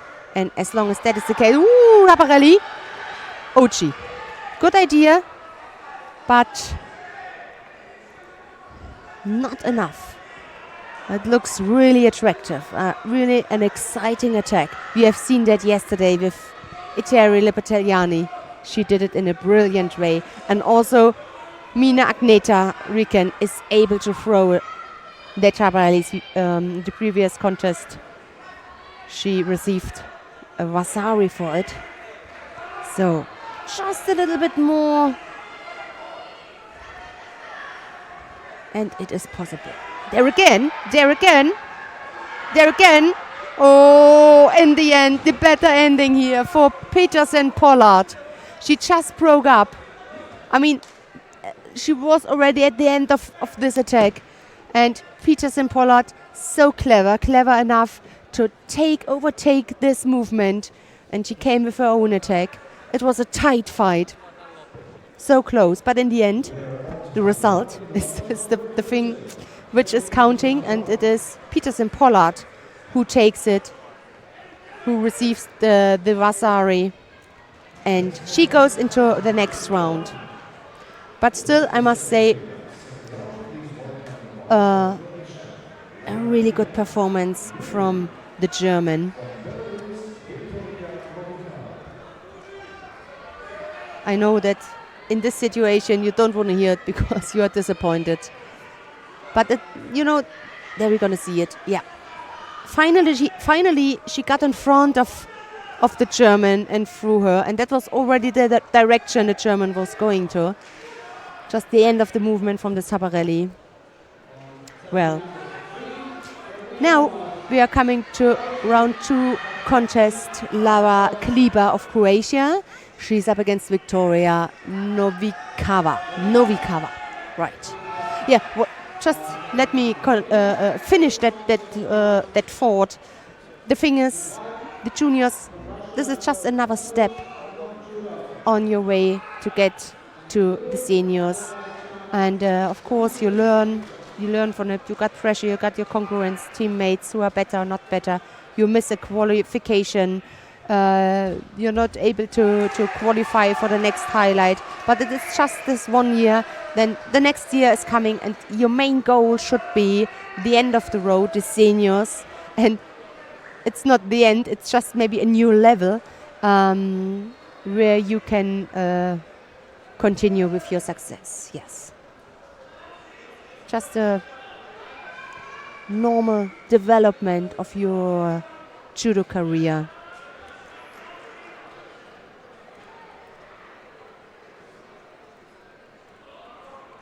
So, success and failure, they belong together. They belong together, and they are part of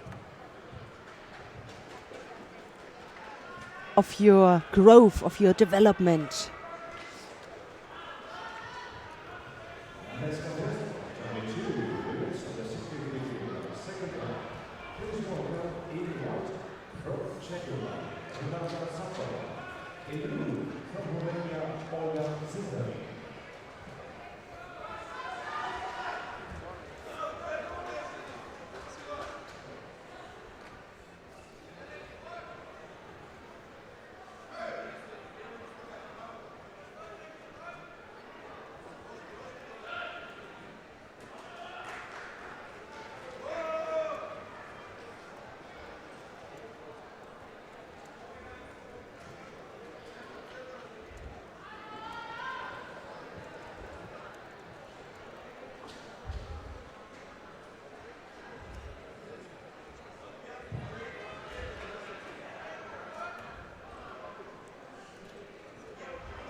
Half the contest gone. No score so far.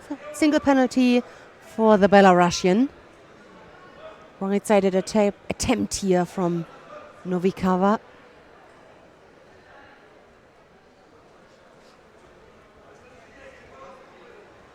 Could stand the pressure in this moment here. The Croatian went on the ground.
slow, but let's see if it was enough. 4 seconds before the end, they gave the Vasari because she landed on her side. It was slow, it was not that attractive, but it was effective. And that's what I think the most important is for Laha Kliba, for the Croatian. Because 4 seconds before the end now, she made the decision. Here we're gonna have the replay. Look, the outside, far away, but just it wasn't possible for the Belarusian to get out of it. The left leg from the Croatian was blocking her. She couldn't make another step, maybe with her left leg, to avoid landing on her left side.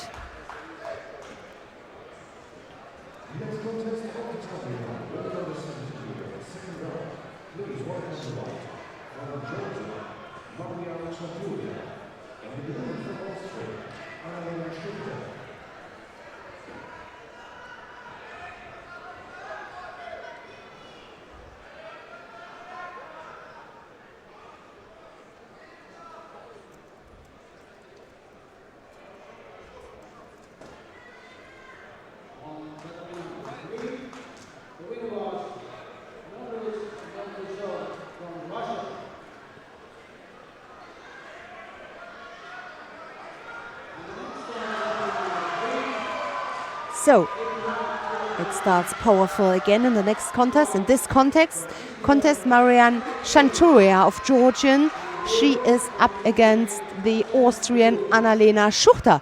And the Austrian has taken the lead here with the Vasari. Ooh, could be another Vasari for the Georgian now this time, yeah. So she tied things up, kept her chances for a win.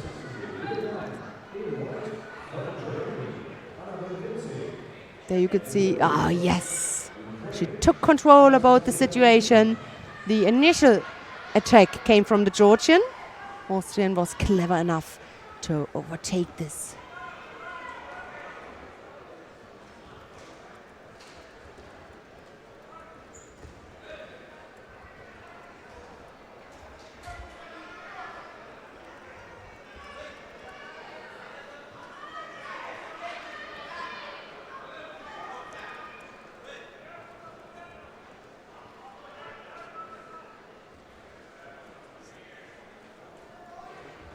Ochi.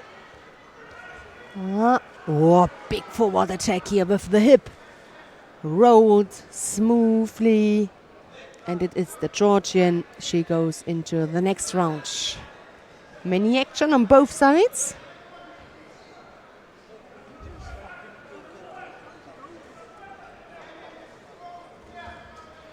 Chantoriaides.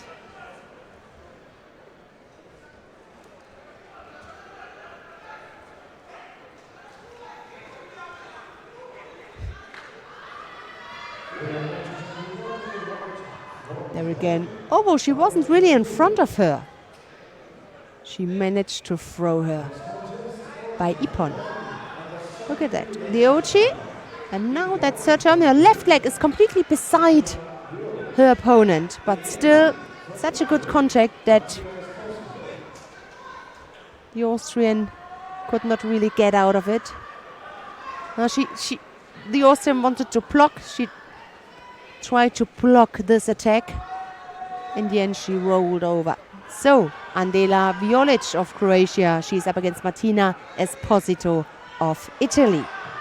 The winner will face the Georgian we have just seen in the pool final.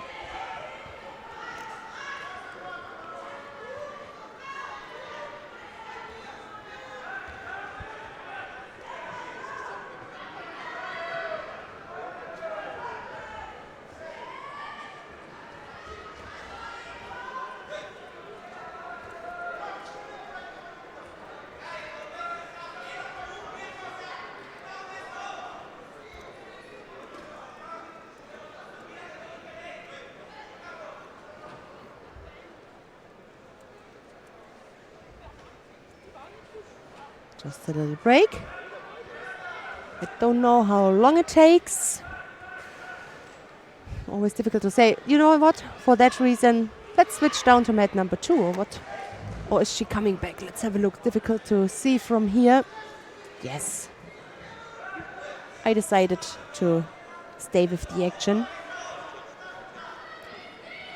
Perfect. Annabelle Winzig.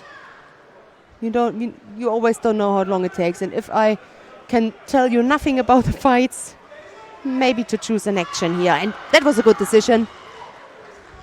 Because here on mat number 2, there is action. That is the under 63 kilo category. Annabelle Winzig just has thrown her opponent, the German, has thrown her opponent from the Ukraine, Anastasia Antipina.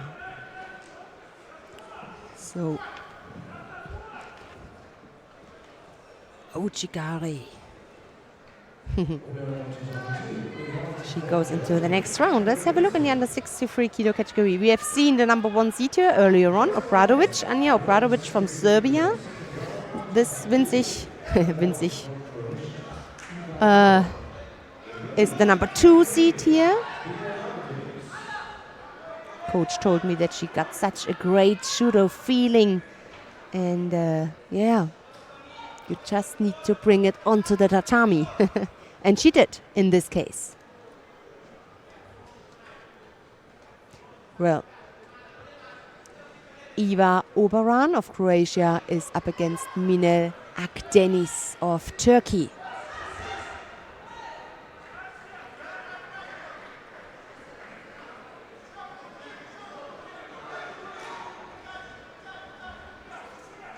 Turkey with a gold medal win yesterday in the under 60 kilo category. Sally Yildiz.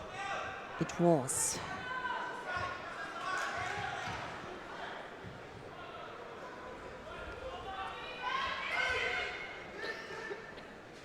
Was the right decision. You can see in the background that Esposito is still waiting for opponent.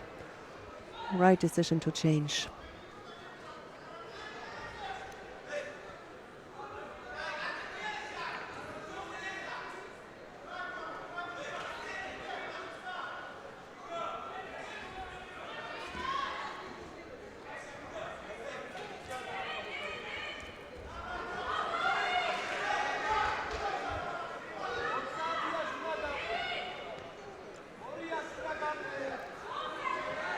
They took it back.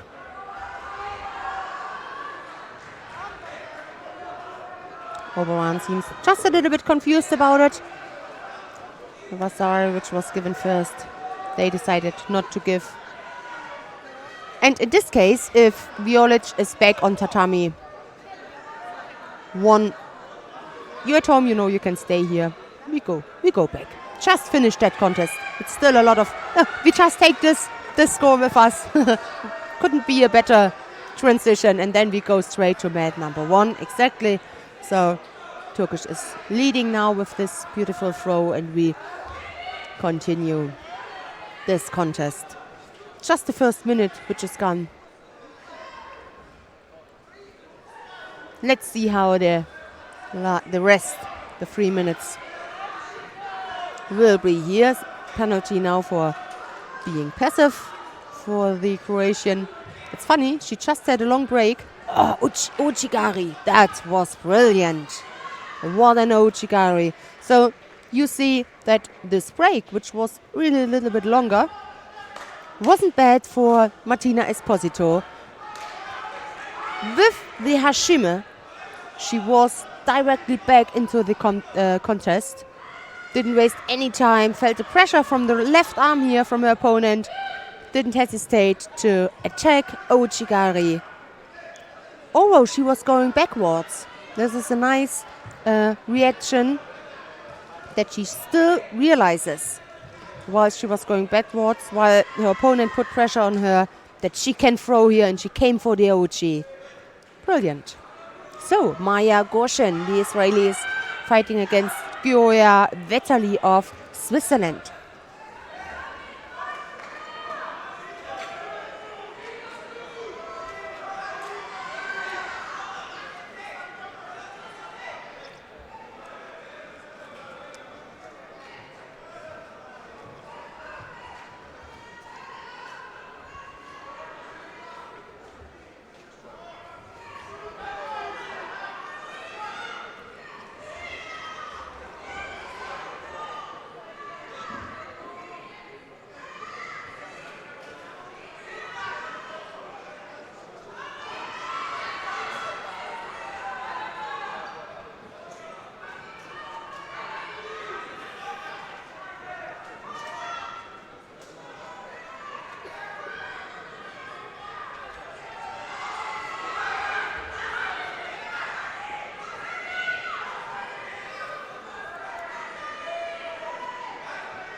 These are good-looking attacks here from Goshen.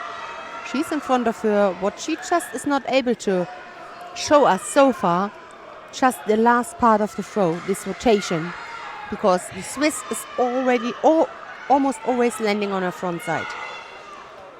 So she needs to get control on the right side of the body from Vetterli, just to turn her with her pulling arm, to pull her that she lands on her side and not on her front side. But she's the one who's more active. That's why this time, did she land on the side? We will see.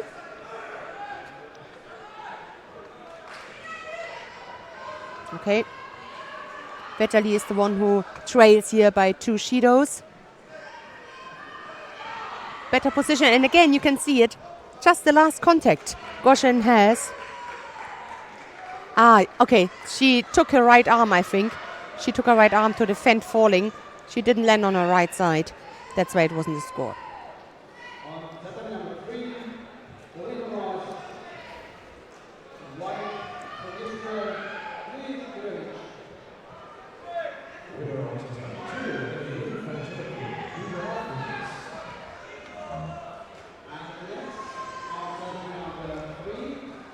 So Shido for dropping down here for the Israeli fighter. 1 minute and 20 left on the scoreboard.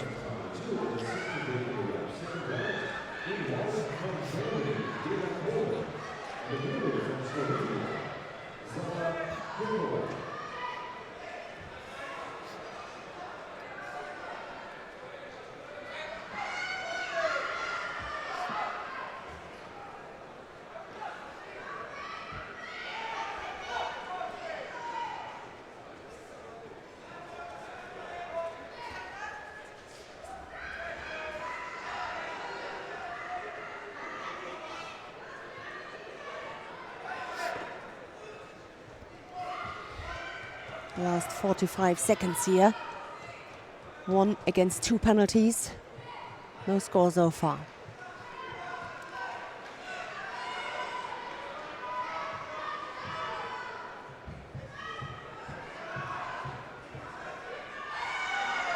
The attempt here, another one from the Israeli fighter.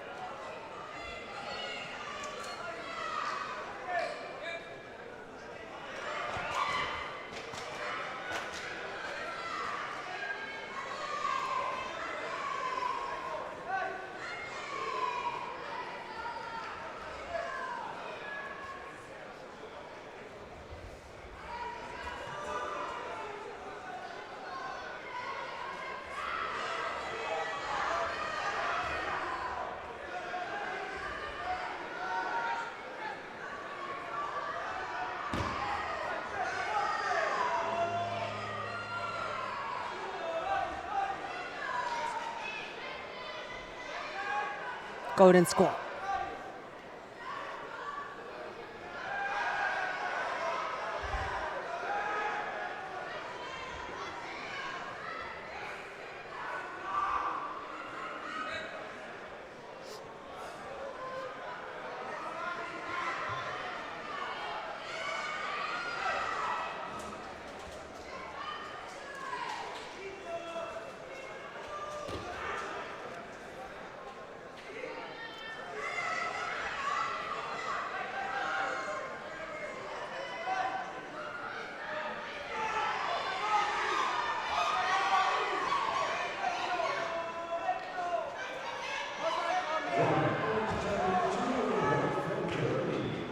So, this is the third and the decisive Shido, the penalty.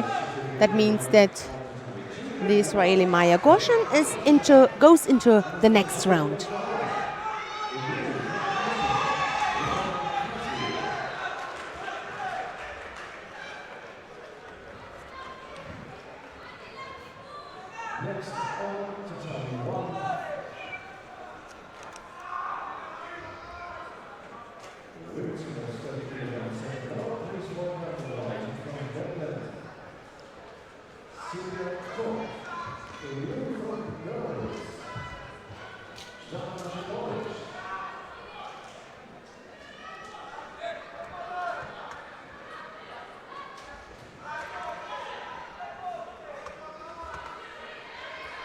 Sylvia Kok of the Netherlands is now up against Jana Aspisovic of Belarus.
Both hands on the sleeve, on the collar. It's more a thing, a security thing. Oh, that was it was a good one, and she didn't break up. She was going for this Osirogari. Couldn't score, but still a good attack.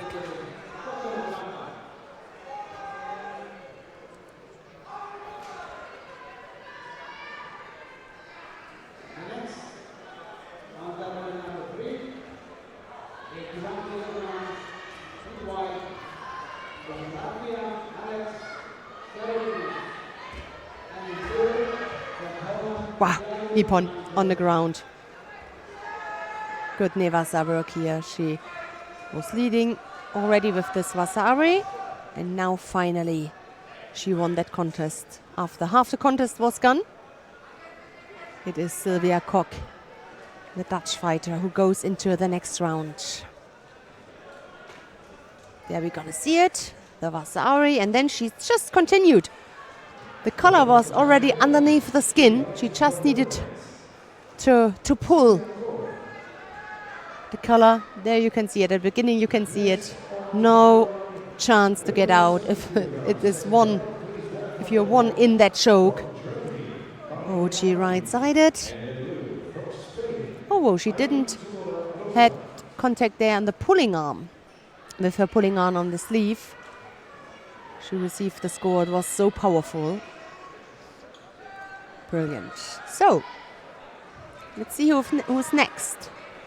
A really interesting fight between Marlene Galandi of Germany and Ai Tsunoda Rustand of Spain. Tsunoda with her 17 years. Still cadet.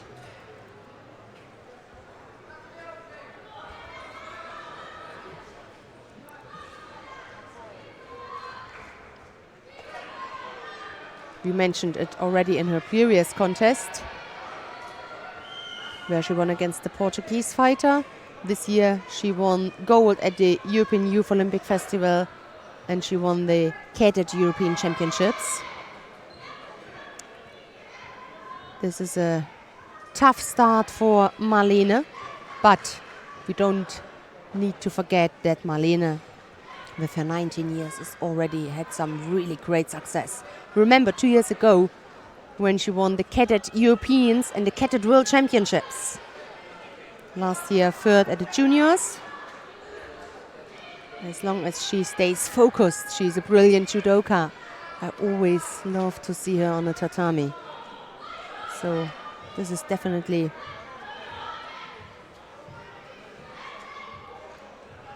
a high quality contest.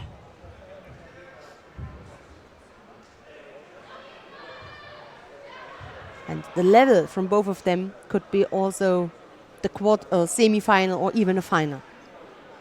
Well, can't change the draw. It is the first contest here for Marlene. She got a bye. Tsunoda with a win in the first round against the Portuguese Chrysostomou. And now both are here in round 2. Yeah. That left arm from Tsunoda. As long as Marlene Galandi controls that arm, it's difficult for the Spanish fighter to attack, but you just could see what happens if she got her grip. Then she immediately attacks, and these attacks are powerful.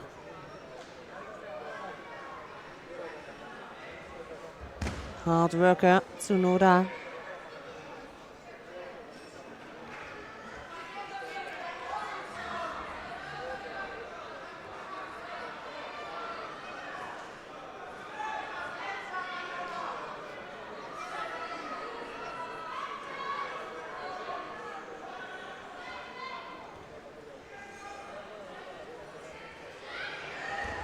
Big attack, but no score.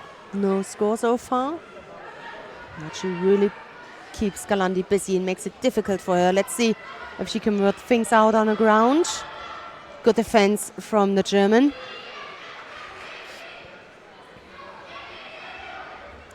A minute, 40 odd seconds left. By the way, on the scrolling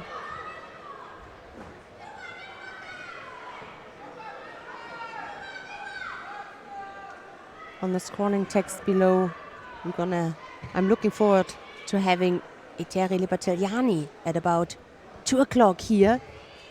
That means in about 20 minutes for just a quick chat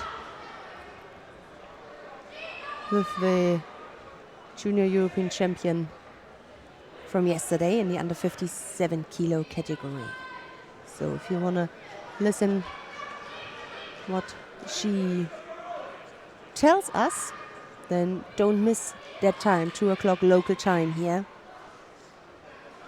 for just a quick interview with the Georgian. Anyway, the last minute now. We are in the last minute. No penalties, no score so far.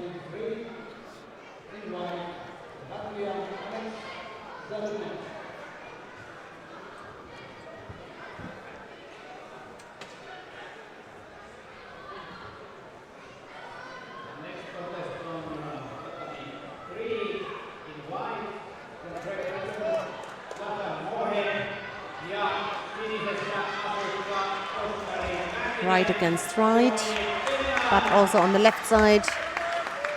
Tsunoda here just attacked, so does Marlene.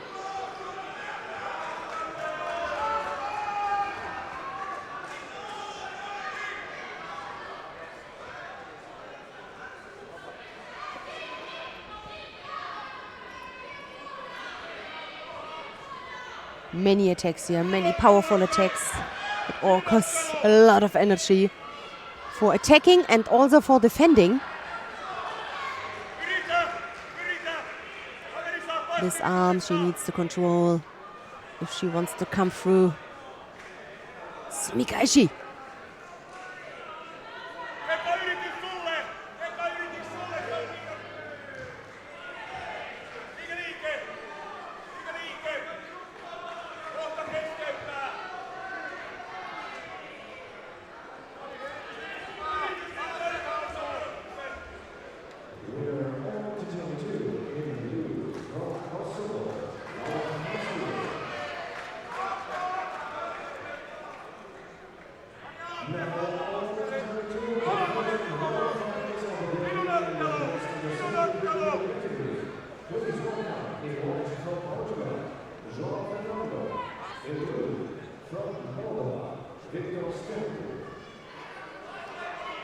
Such a tight fight.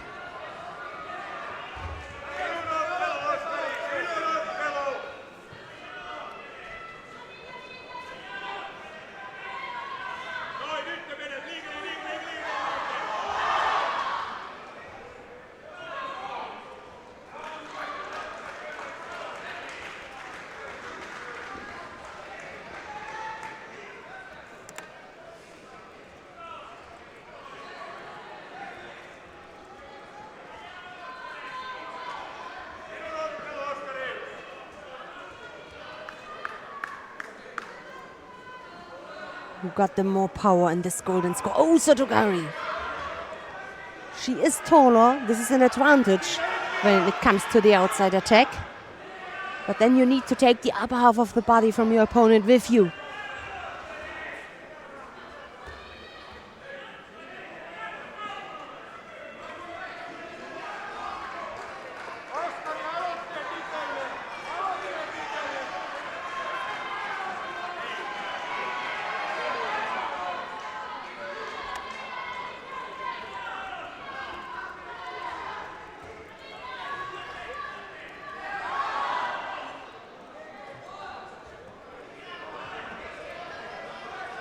Chance here on the ground. I can't see if this collar is underneath the chin.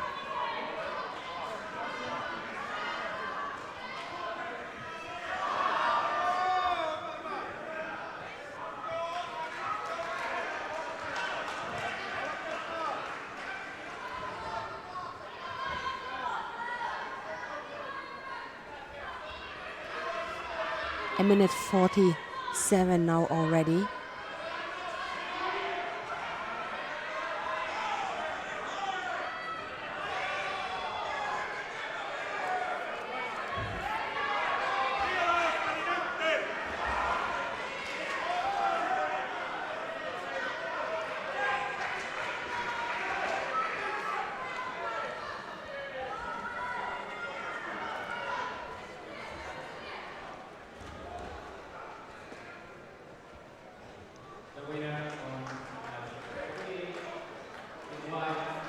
And it's getting harder and harder the longer the golden score takes. Both of them, of course, don't want to give up. Penalty now given to the German.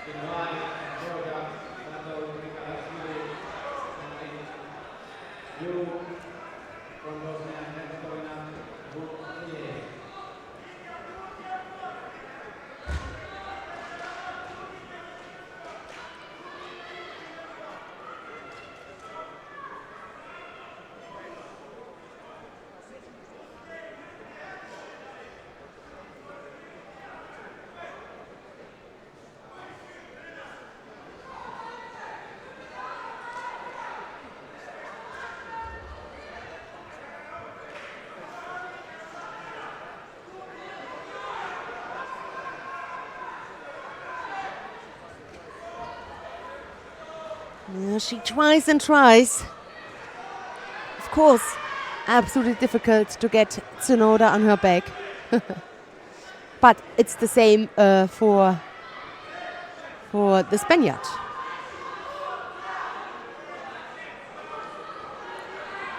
Almost 3 minutes. Incredible. Oh! The defense wasn't strong enough here from the German. So Ai Tsunoda made it. What a fight that was. Uchi. In the end, it was the direction for the Uchimata. Yeah. And support with her hip, with her back. So it is Tsunoda who goes into the next round. And I'm really sorry for Marlene Galandi. It was a really brilliant and a hard battle between those both fighters.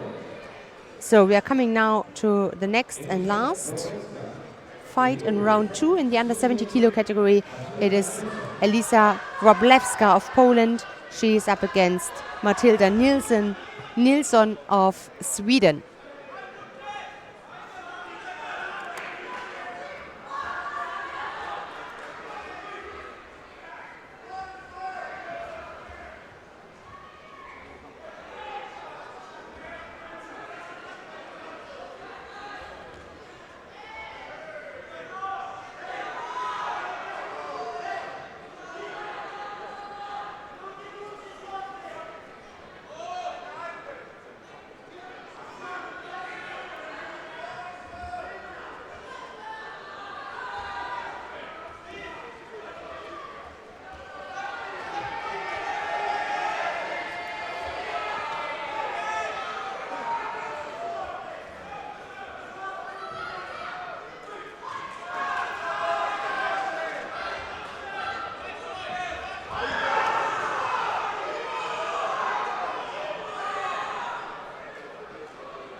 slow, powerless here, the attack in this moment from the Swedish.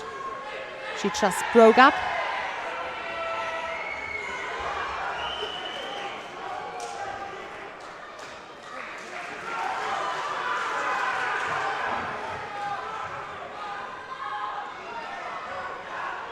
Yes, Ippon.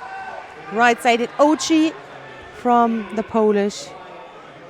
She goes into the next round and will face Ai Tsunoda.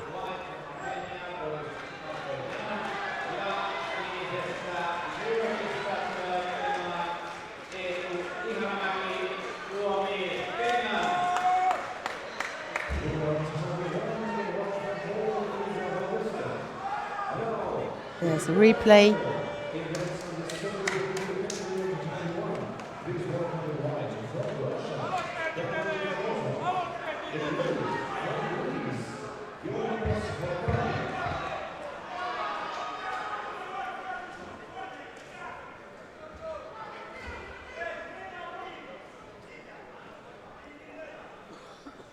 So, coming back to men under 73 kilo category, the quarterfinals, we're gonna have David Gamosov of Russia, and he's up against the Greek Georgios Markarian. We are now beginning with the quarterfinals, as you can see also on mat number 2, the quarterfinals in the upper half of the draw, same category. You have the choice at home, whatever mat you want to go, just click on it.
Switch.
Winner all to time one, moving to the semi-finals of the under-23 kilo category in white from Russia, David Gaboza.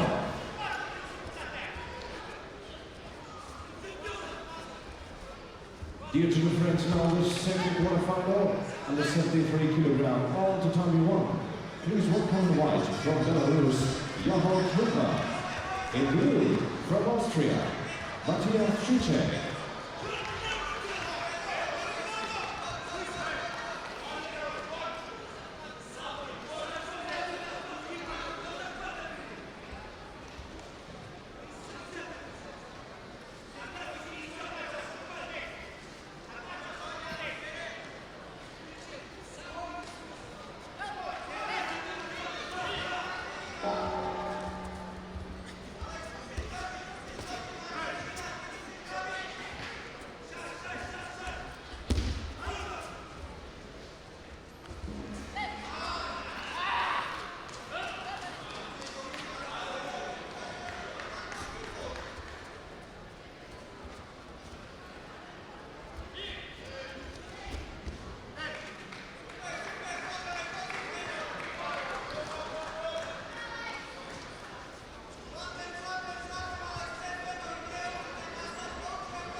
Winner of Tatami 2 and also moving to the semi-finals in the under-73 kilo category.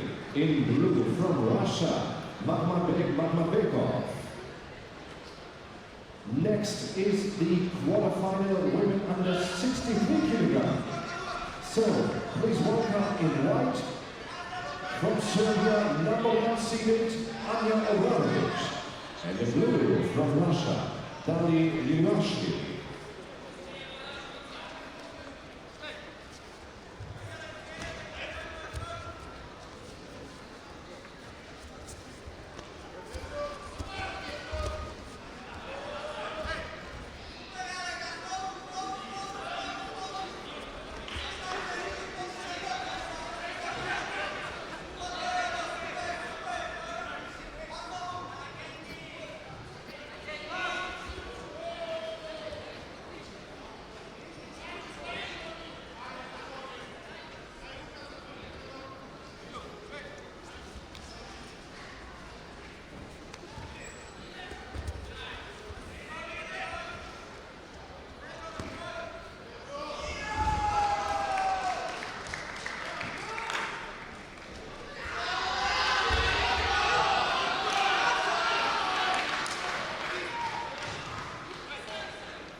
Winner of the 3 in blue, Alex Barkov, Slovakia. Winner of Tatami 1 and moving to the semi-finals under 73 kilogram in blue from Austria, Matthias Chichen. Next on Tatami number 3, 81 kilograms in white from Turkey, Mehmet Taç. And in blue from Georgia, Vladimir Ahavkachi. Next on Tatami 1 is the quarterfinal under 70 kilogram. Please welcome in white from Great Britain, Kelly Peterson-Polak. In blue from Croatia, Lara Kliba. The next on Tatami 2, quarterfinal under 63 kilogram. In white from Hungary, Osba Sofi. In blue from Czech Republic, Renata Safova.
Ladies and gentlemen, here to the friends, dear and coaches, for you to know, the repechage and semi-finals will go in normal contest order, which means there will be no semi-final repechage block.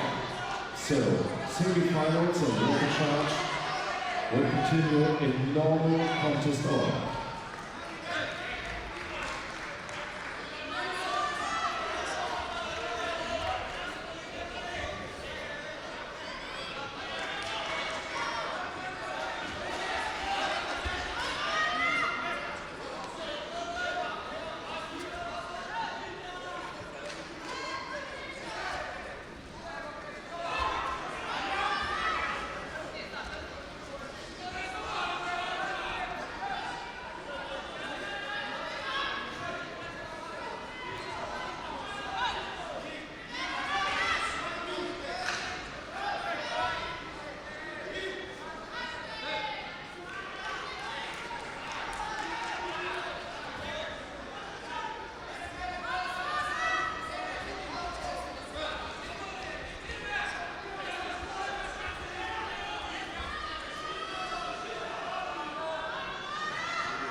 Winner of the 22 and moving to the semi-finals under 63 kilograms in white from Hungary, Osman Sofi.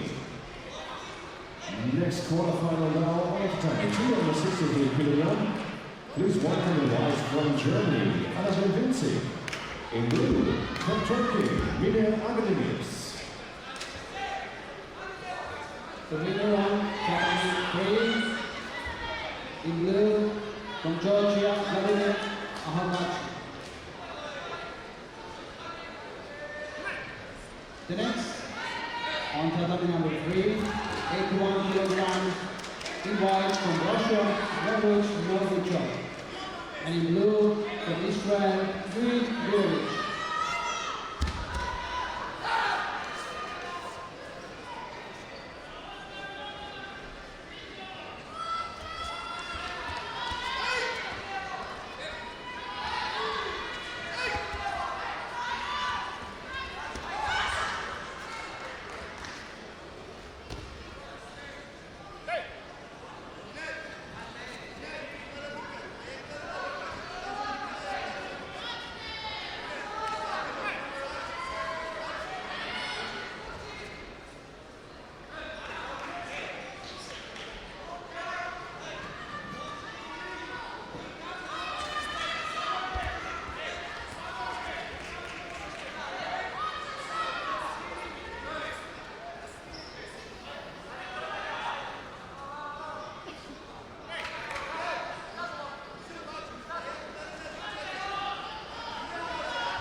The winner of tournament 3 in white from Russia, Novichov.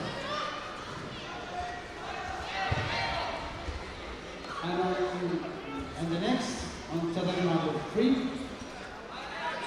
going to the quarterfinal, 81 kilograms in white from Italy, Giacomo Gamba. And in blue from Latvia, Alexei Zeruti.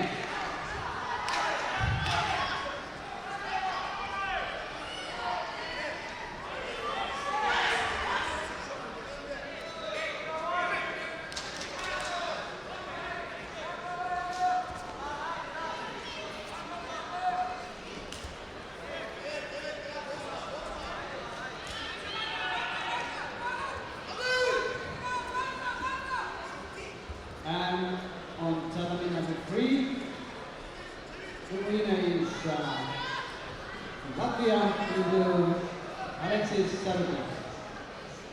And moving to the semi-finals now.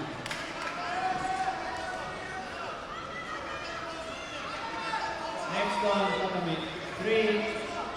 And maybe I will ask you. because she, about 10 years, for about 10 years, she was leading. Mohe in blue from Georgia, Sato Grigalashvili.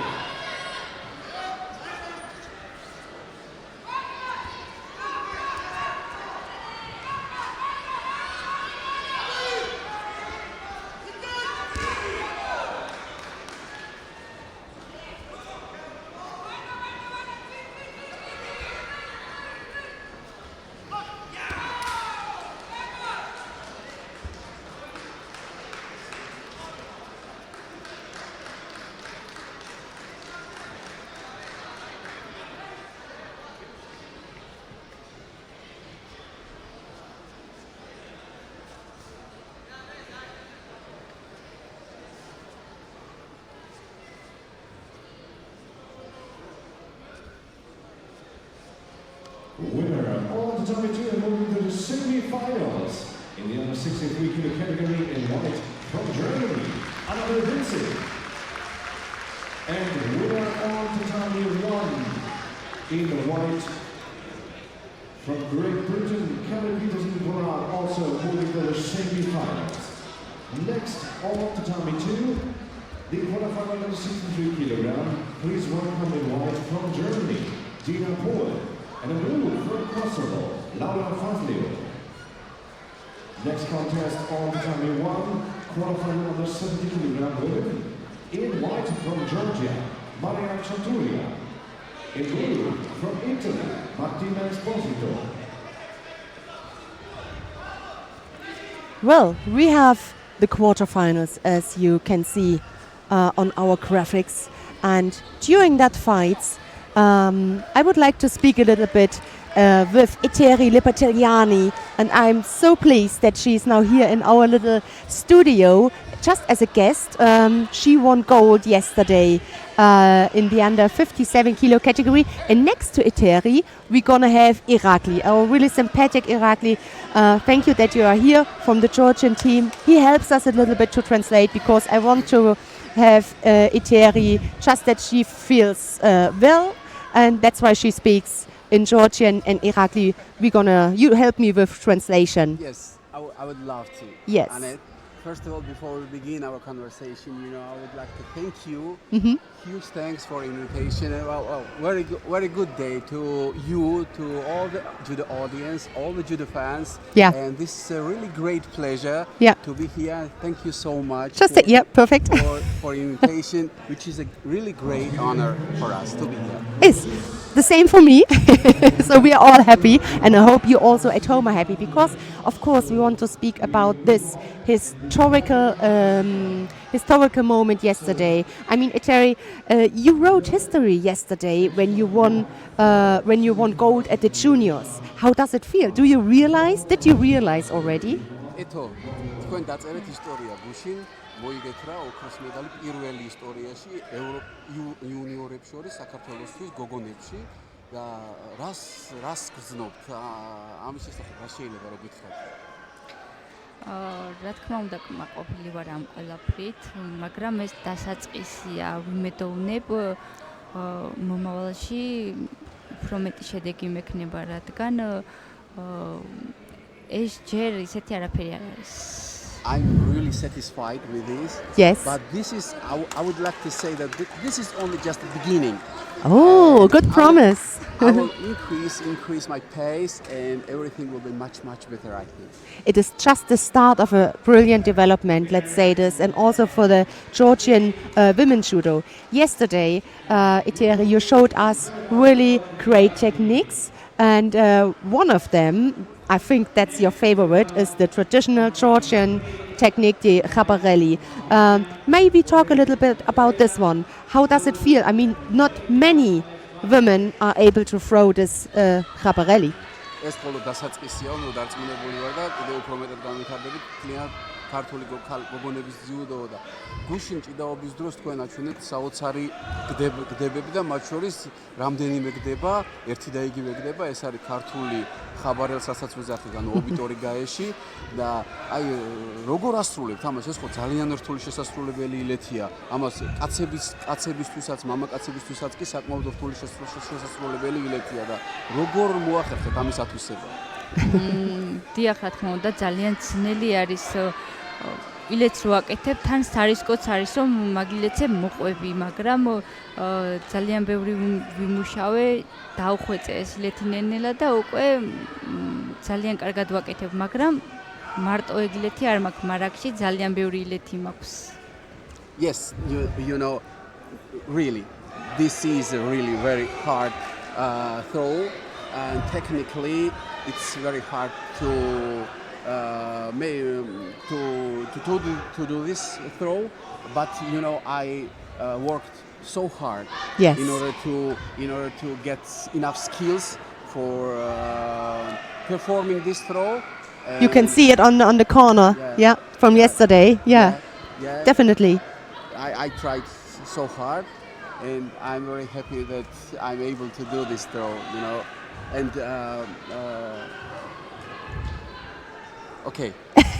But yeah, what you said. You know, I'm sorry, but at the same time, our another star, Chanturia, is fighting, and it's very difficult to get to focus. concentrated, you know. I understand completely. Yes. By one eye, we see We can. see Chanturia's fight, you know. Definitely. We can also follow the last minute. And let's have a quick look. This is no score so far. Okay. Second I penalty. remember, Annette, I am sorry, I remember. She said, and I also can add from me that she has not only this throw. This is a new throw in her arsenal, but she has many throws. And Yes. she has, for example, really breathtaking uchimata, really outstanding ashiwaza. Yes. Especially kochigari. And the counter for opponents kochigari and the ashibarai, tsubamigaeshi. She is doing this perfectly, and also she's got really very good koshiwaza. We can expect to see from her very good koshiwaza, really. And she, I have to say, I must say, you know, that she's a really very multifunctional judoka. And when you see how she moves around the tatami, you will understand that she's really judoka with a special talent. Yes, and this is so important nowadays, that you have your technical profile, that you don't only have one direction to throw, that you can combine, that you can prepare, and all these throws Ieteri just mentioned and you translated for us. This is a good profile to be successful also for the future. So Ieteri, tell me, how did it start, you and judo, and how did you train? How were your training conditions? Okay. ძალიან მნიშვნელოვანია რა თქმა უნდა რომ ჩამოთვალეთ ახლა შენი გდებები და ეს იგესმოდა რა თქმა უნდა აუცილებელია იყო მრავალფეროვანი დიდი სპორტსმენისთვის და დიდი მიზნების მიღწევისთვის რა თქმა უნდა ესე არის საჭირო მარტო ერთი მხრიდან ვთქვათ რომ ერთი მხრიდან ჭიდაობაც თითქმის არ კმარა და საუბარი იმაზე ზედმეტია რომ საჭიროა რამდენიმე გდება გქონდეს და მრავალფეროვნება რა თქმა უნდა ეს ამიტომ ძალიან კარგად გვესმისოდა და ეხლა თუ შეიძლება რომ გითხრა რომ შენ როგორ დაიწყე საერთოდ ძიუდოში რა მიგიყვანა და საიდან მოვიდა ეს ძიუდოს სიყვარული შენთან პატარა რო ვიყავი სულ ბიჭებთან ერთად თამაშობდი ხოლმე გარეთ ვიყავი ხოლმე და 8 წლის ასაკში დავიწყე ძიუდოზე სიარული. შემდეგ 2 წელი ვარჯიშობდი ჩემს სოფელში, სვანეთში. 2 წლის შემდეგ ბიძაჩემმა წამომიყვანა მალხაზი პარტელიანმა წამომიყვანა ქალაქ თბილისში, რომელმაც ძალიან ბევრი გააკეთა ჩემი წარმატებისთვის. მისი დიდი დამსახურებაა, რომ მე დღეს ესეთი წარმატებული ვარ, ასევე რა თქმა უნდა ჩემი პირადი და მთავარწველის გია კახამოცრადის დამსახურებაც არის, რომ ჩამოყალიბდით ესეთ კარგ სპორტსმენებად და მათ შორის კარგ ადამიანებად. Okay, you know, she said that I was a 8-year-old child when I began judo. When I was a child, I mostly played with the guys, not the girls. Yeah. I liked playing with guys, yes. You know, because I was kind of this style of girl. Yeah. And when my parents saw my attitude towards and my love towards judo, yes. they decided her uncle Ieteri Lielani, Malkhaz Lieteri brought her to Rustavi, and Rustavi, you know, very special thing about Ieteri's training, you know. Yes. She came in Rustavi from Swanetia when she was 10 years old. Yes. And you know, Rustavi, this is a small city, a little kind of small city, not very small, but a small city as compared to Tbilisi. Yeah. And situated next to Tbilisi, about 30 kilometers. And during next 10 years, Ieteri Lielani was going from Rustavi to Tbilisi to our judo academy, 1.5 hour to one direction, and then 1.5 hour back for the trainings.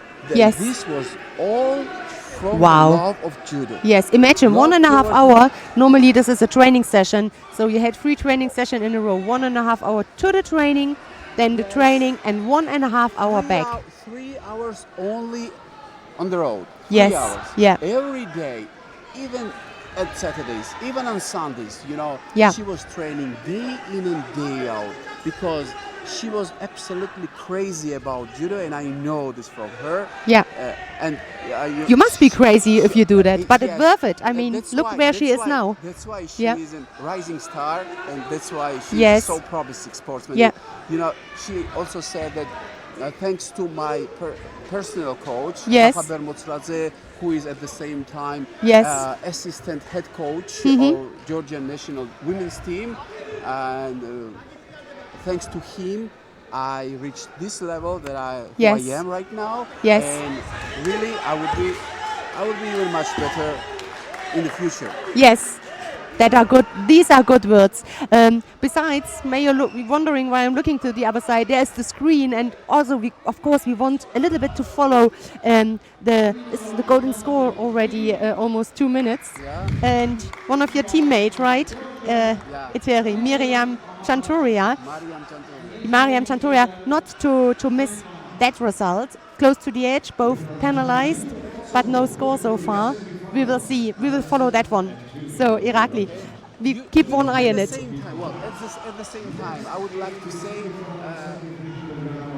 Good news for you, Well, and a big smile, and a big smile. The third penalty given to Esposito, so the I would Georgian. like to say something Yes. very interesting about her. Please. About her origin, Mhm.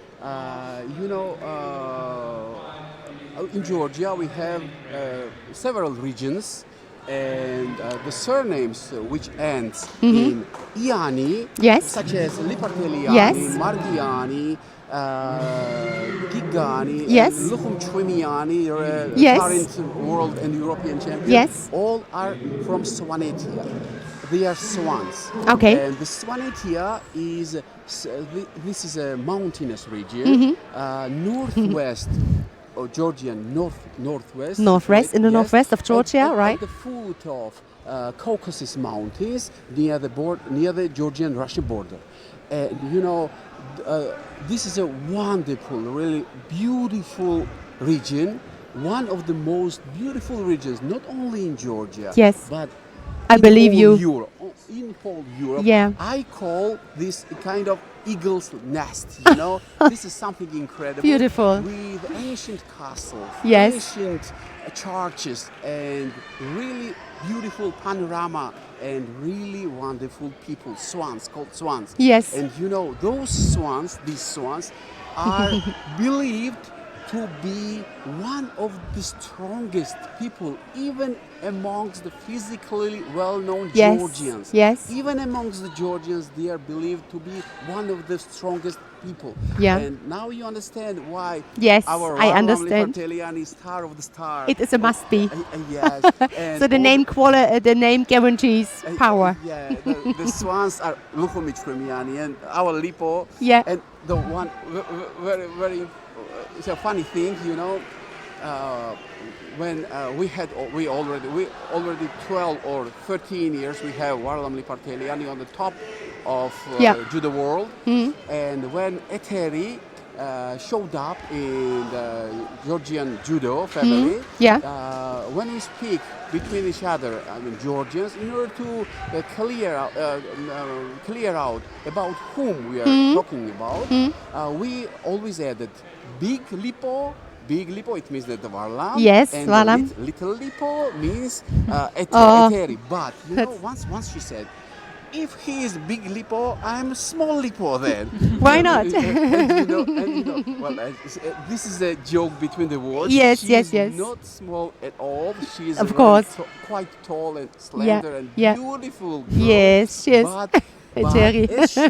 as she likes to call herself Small Lipo, so let it be so. Yeah, she's our absolutely. Small Lipo. Yes, absolutely. Yeah. I'm very interested, Ieteri. How do you train? Because, I mean, female judo isn't that popular in Georgia, but it grows. And especially with that gold medal win yesterday, it got more and more importance. I think it motivates the younger Georgian fighters, other girls who are in Georgia. How is the training situation? Do you train with women or also with men together? How is it? აი როგორი არის მისი ვარჯიშის განრიგიო ბიჭებთან ერთადაც ვარჯიშობს თუ მარტო გოგოებთან და საერთოდ ზოგადად ხო ამას ძალიან დიდი мотивация აქვს რაც უფრო მეტი გოგოები გამოჩნდებიანო პატარა ბავშვებისთვის პატარა გოგონებისთვის ეს მით უფრო მეტი მიმზიდველი ხდება ძიუდო და მით უფრო მეტად მოისურვებენ თქვა ძიუდოში ვარჯიშსო და აი ეს როგორი აქვს მისი განრიგი როგორ არის აწყობილი მოგეხსენებათ ჩვენ ქართველებს არ ყავს ბევრი გოგოები ვართ ძალიან ცოტანი ვინც აი ახლა ვასპარეზობთ აქ და ნუ ნახევარ ძალიან რთულია პარტნიორებიც არ ყავს და სულ გვიწევს ასპარეზობა ბიჭებთან ერთად სულ ბიჭებს ვეჭიდავებით ნუ არის ესეთი ქალაქი გორი ხშირად ჩავდივართ მათ და ძალიან ხელს გვიწყობენ ბიჭები, მადლობა მინდა გადაუხადო მათ. ანუ ყველანაირად გვეხმარებიან, აი ბიჭებმა ხელი რო არ შეგვიწყონ, არ ვიცი ჩვენ ალბათ ესეთ წარმატებულები ვერ ვიქნებით და რადგან ეს გოგოები არ ყავს პარტნიორები, არ ყავს, გვიწევს ძალიან ბევრი ვარჯიში, რომ დავეწიოთ ჩვენს მოწინააღმდეგეს და ცალკე გადავასწროთ კიდეც. Well, okay. Unfortunately at this time there are not so many girls in Georgia who are involved in judo training, but I personally hope, and we all hope that the number will add and grow. It's a question of time, I think. Yes. And because of this scarcity, we have to train with boys most of the time. Of course, we train with girls, but there are mostly boys and we have to train with them because it's quite difficult to get abroad and when we train inside Georgia very often we have to train with them and I would like to thank our guys, our boys that they really are eager to help us and they really do help us and they are doing great job for our preparation. And okay. Yes. I think also that's a big thank you, and this is very important if you want to be successful. Just the conditions, the training conditions, the partners, and so on. Do you have any role model, any idol you look up to? თუ ყავს ვინმე ისეთიო, რომელიც ან ეხლა ფიქრობ რომ შენი ვთქვათ, აი კერპია თუ ვთქვათ თუ იდეალია ვთქვათ, გინდა გოგოებში იყოს, გინდა ბიჭებში იყოს, თუ ყავს ესეთიო, ან თუ ბავშვობაში თუ ყავდა ვთქვათ, აი შენ ვინმე თუ არის ისეთი ვთქვათ. თუ გინდა სხვა სპორტითაც რო ვთქვათ, ისიც საინტერესო იქნება, მაგრამ ძიუდოში თუ ყავს ის ჯობია რომ თქვა. კერპი არ მყავს, მაგრამ ბავშვობაში ძალიან ისა გულშემატკივრობდი ლიპოს. ანუ ეხლაც გულშემატკივრობ, რა თქმა უნდა, მაგრამ აი ჩემი мотивация იყო ძალიან ისა ბედნიერი ვიყავი, რომ ჩემპიონი გახდებოდა ყველგან და ძალიან მიხაროდა. ეხლაც მიხარი, რა თქმა უნდა. ძალიან მომწონს რომ უცხოეთში ერთად დავდივართ ხოლმე შეჯიბრებზე და ისა მეამაყება რომ ერთად ვჭირავთ. Okay. To say the idol, particular idol, I have no such an idol, but when I was a child, from my childhood, the person I was look up to and he was everything to me. This is Big Lipo, Varlam Lipartelian. Yes. He is really everything for her. I know from her that Lipartelian Varlam is really greatest judoka, maybe of all time. I agree. Maybe of all time. And this is absolutely not surprising that she also likes Lipos fighting. Absolutely. And she said that I'm so happy that now when I grew up, we are going to the competitions together. Yes. This makes me so happy. And proud. And she didn't say this, but I know from her that when she won in 2015 Youth European Olympic Festival in Tbilisi 2015. Yes. In one interview, she said that my my goal and my dream is in 2020 to fight along with Varlam Liparteliani at the same Olympic Games in Tokyo and to become Olympic champion. Oh, this Lipo and me. It is Big so Lipo so and great. Small Lipo. Yes, that's a good team. And you need to have such dreams, you need to have such goals. Only then you can also achieve it. When you say maybe, then you're not. That's not the 100% focus. But this is perfect. Last of all, I have a question, Ieteri. What comes next for you after this gold medal win? What is next? I mean, there's still something to come up this year. Okay. წინვალი ახლა ეს ევროპა რომ მოვიდეთ, მაგრამ ახლა შემდეგი გეგმები რა არის? აი წლევანდელი თქვა, წლევანდელ წელს რა შეიძლება რომ იყოს შენი გეგმები?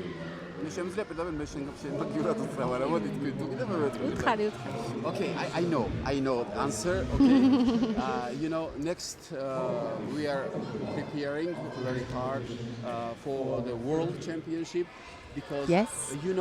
One thing, very important thing for Georgian women's judo, these European medals, I mean, this yesterday's gold medal was the first European junior gold medal, but we had 3 more medals last year in Bulgaria, and they were first 3 medals ever for Georgia women team. Last year she took silver, losing in the final to Sarah Leone Sissi from France, who took, by the way, 5th place 2 weeks ago. We all saw her. And Chanturia, her teammates Chanturia and Sofia Somfishvili took 2 bronze medals. So 3 medals and now 4th one. And the golden, which is the golden. And this is we are really very happy for this, but we need now medals from World Championship. That's the next step. We have 1 silver medal from the junior worlds. Our Mariam Janashvili, who is the Uranage specialist, Oh yes. She won silver medal in 2015, losing to Kosovo Distria Krasniqi in the final. And we have this silver medal, junior, but we now would like to change this silver medal into I believe you. Something better. Yes, I believe you. And Ieteri, for that we wish you really good luck. Stay healthy, stay as motivated as you are. You are a brilliant judoka, and it's always a pleasure to watch and to follow your fights on the mat. Thank you very much. You can still translate this, Thank you. I will translate. Yes. Thank you, Ieteri. Thank you for being here. And we go back with our focus on the action. But I think that was a nice chat with it was our great pleasure. junior European champion. For me too. Irakli, thank you for translating. You're welcome always. Thank you very much.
Winner 2022 is going to compete for bronze medal in blue from Czech Republic, Renata Sakova.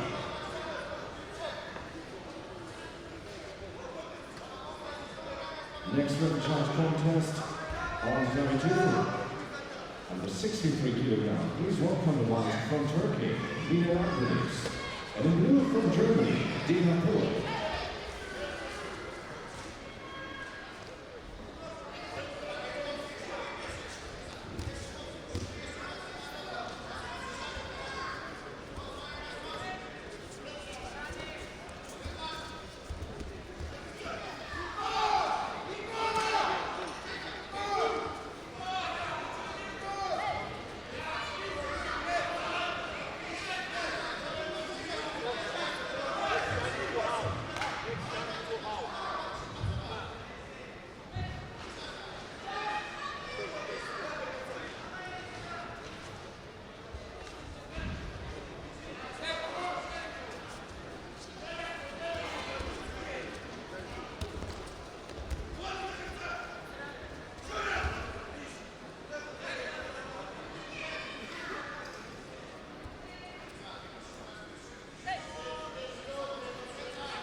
the winner on tatami number 3.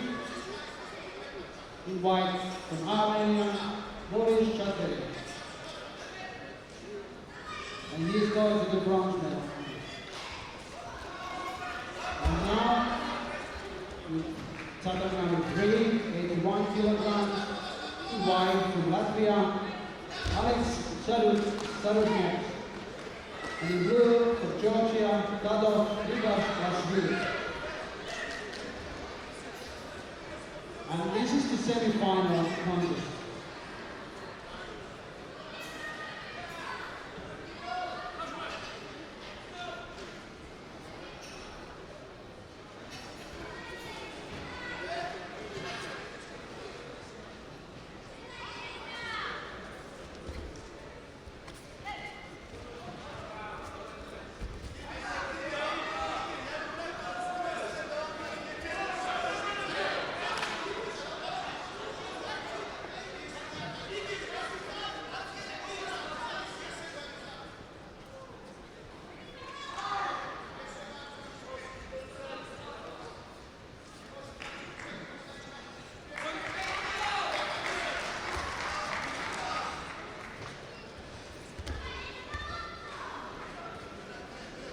The winner on tatami 3 is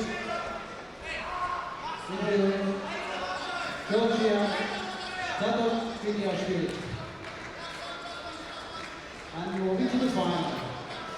And the next, tatami number 3, 81 kilograms, semi-final, in white from Slovakia, Alex Bartov. And in blue from Georgia, Vladimir Ahakovich.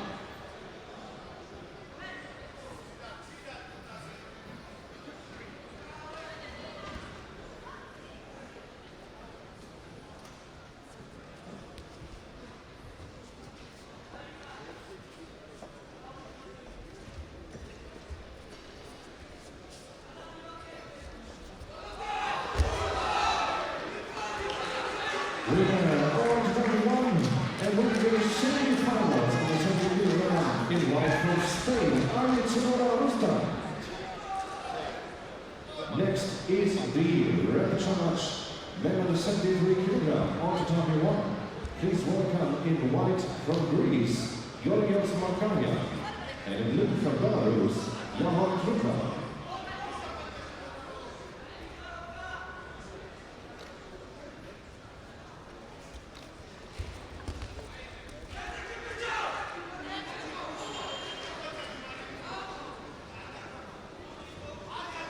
Winner of tatami 2 going to compete for bronze in women's under 63 kg category. In white and blue, of course, from Germany, Dina Pohl. Now, on tatami 2, the semi-final of women's under 63 kg category. Please welcome in white, the number 1 seed, Anja from Serbia. And in blue, from Hungary, Osman Sofi.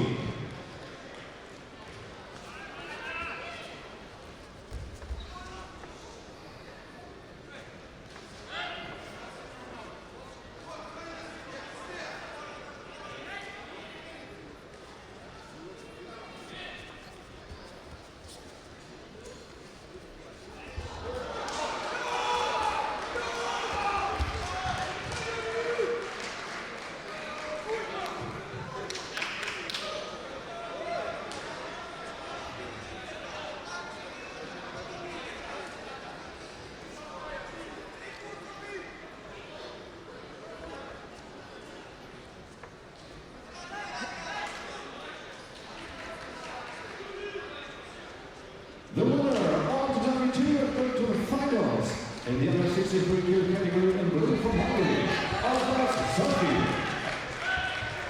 On tatami 2, next semi-final, under 63 kg. Please welcome in white from Germany, Anna Delvinci, and the blue from Kosovo, Laura Fazliu. The winner on tatami 3, in blue from Georgia, Vladimir Ahakovich. And he goes to the final.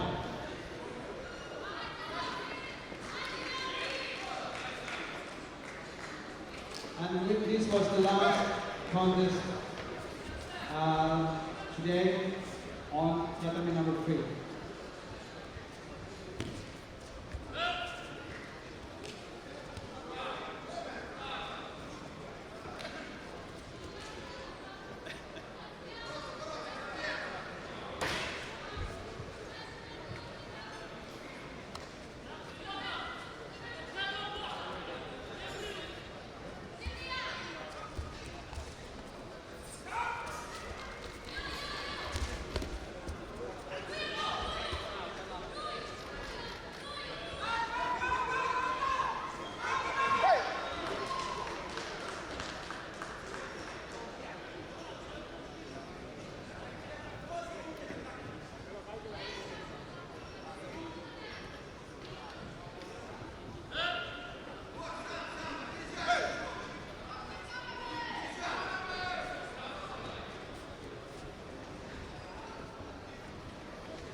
Winner on tatami 2, moving to the finals. In the under 63 kilo category in white from Germany, Anna Vinci. And Laura Fazio of Kosovo will compete for the bronze medal. Ladies and gentlemen, that concludes the preliminaries on tatami 2.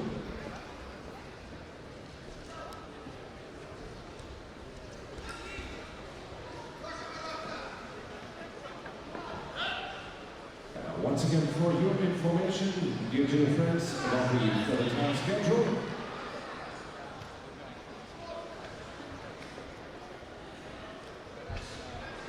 After the preliminaries on tatami 1, we will have a break until 4 p.m.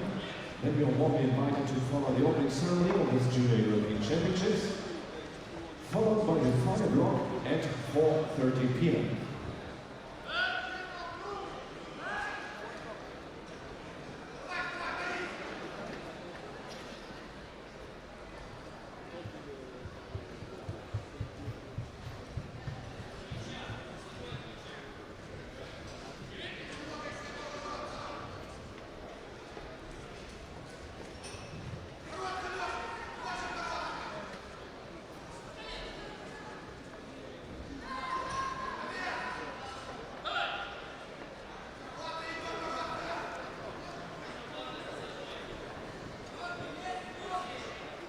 Well, this rubber charge contest, 48 seconds left between Markarian of Greece and Trukhan of Belarus. The Vasari lead here for the Belarusian. Yeah, good entry, but not enough here to come up with a second Vasari.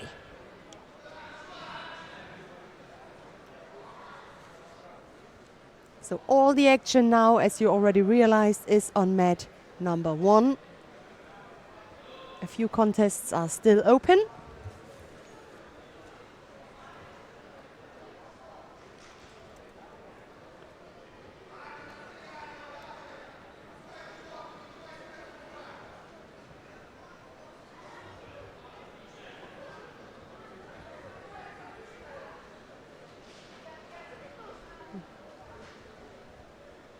After that rapid charge contest, we're going to expect the semi-final in this category. The winner of this one still with chances here for the bronze medal.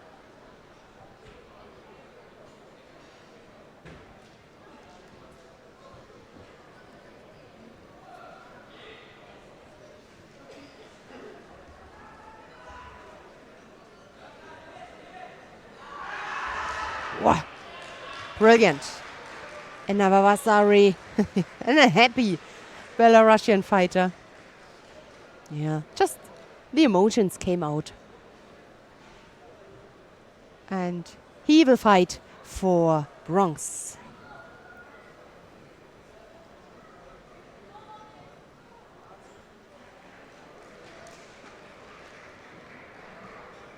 There's the replay. Perfect place here. Perfect position for this drop kind of Sternage. There again. Oh. Perfect. Well.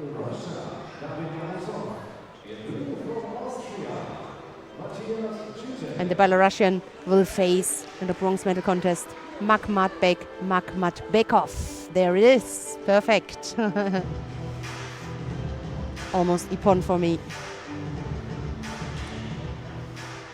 Yeah, okay. The right side of the body wasn't in 100% contact with the tatami, so Vasari is fine. So, semi-final. David Gamozov of Russia, the number 2 seed today here, is up against Matthias Cicek of Austria.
The attempt here. And he's looking now on the ground. Couldn't fix him, could not control him and get him on the ground in Nevasa.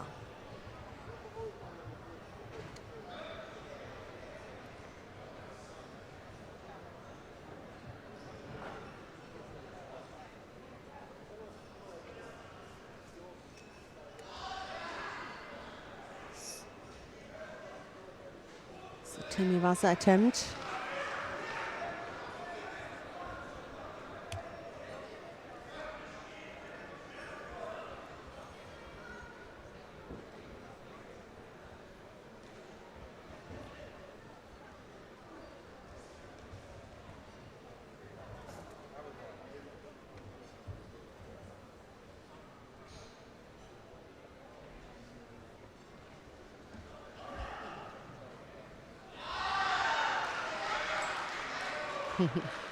Crowd wanted to have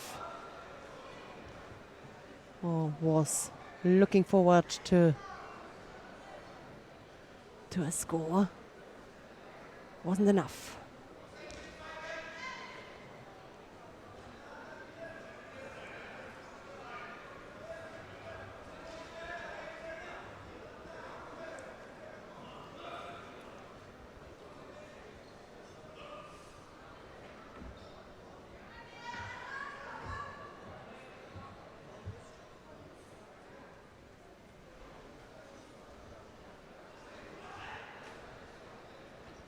Well, the half the contest is over here.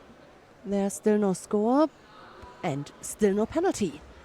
Yeah, Gamozov tries to come through there on the right low side and then followed by a beautiful Tomonage. Vasari for that. And immediately is looking here on the right arm.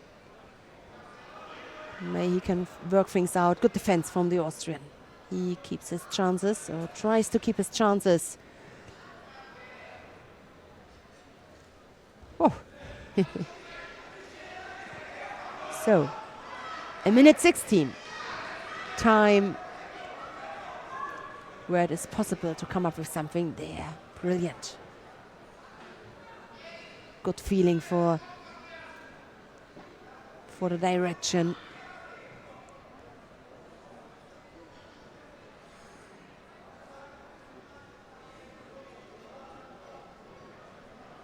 Brilliant.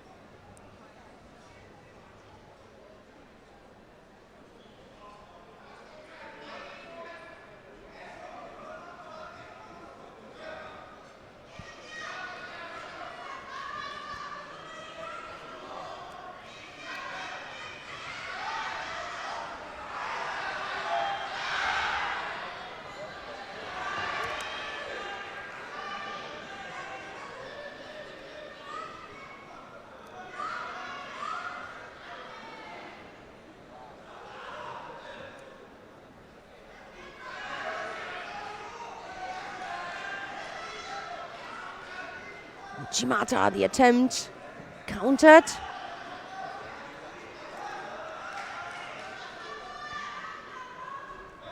He broke up the grip and was countered.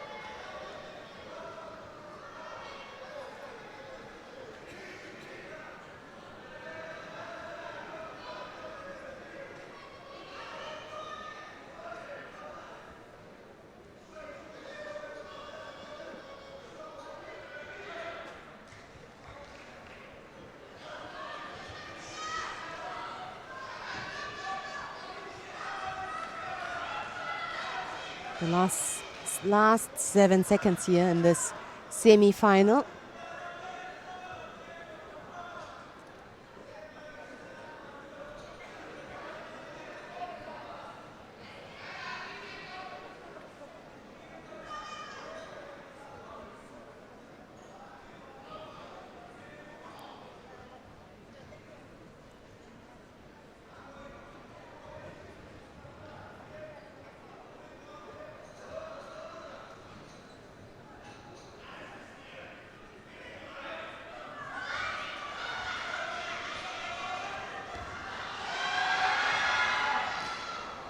And he really tried everything with his last attack, but in the end it is David Gamosov who takes that semi-final and goes into the final in the under 73 kilo category. His opponent will be Viktor Sterpu of Moldavia.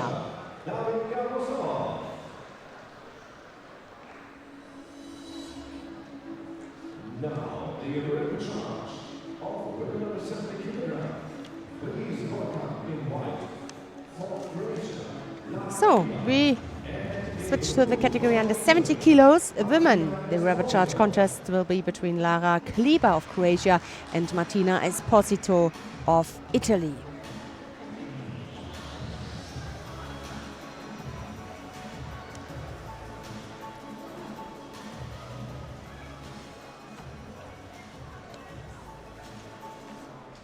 So the winner is Martina Esposito of Italy due to an injury on the Lara Kliba of Croatia. So Martina Esposito will compete for bronze medal. Next rubber charge contest in white judo from Netherlands, Cecilia Kron, and blue from Poland, Elisa Roleska.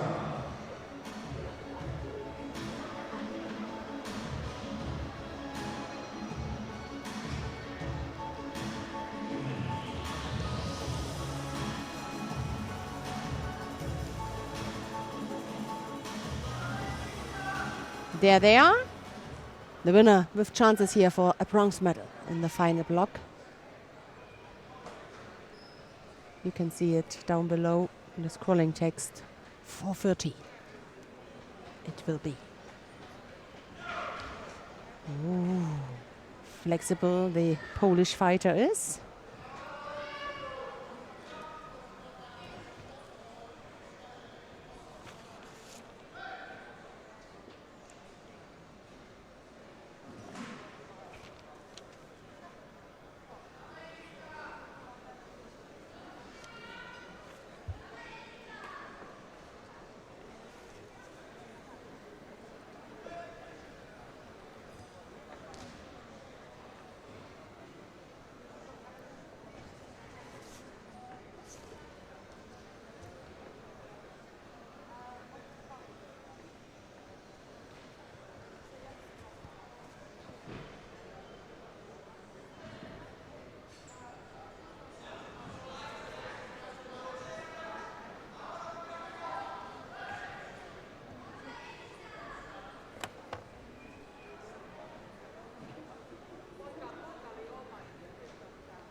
Attack at the outside, right-sided.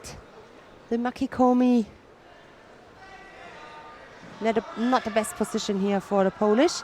The arm too deep on Cox's arm.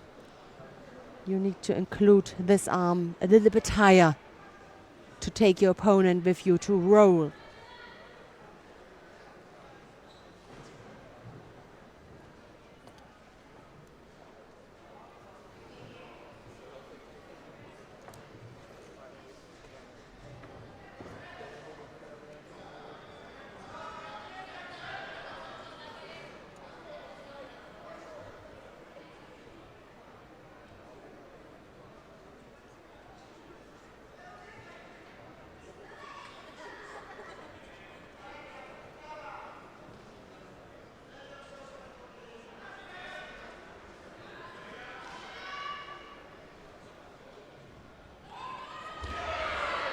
Wow.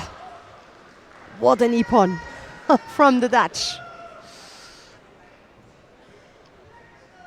You really could hear that. The landing outside, right-sided. Oh, Sotogari. Consistent until the end. So it is Celia Kwok of the Netherlands who takes that one.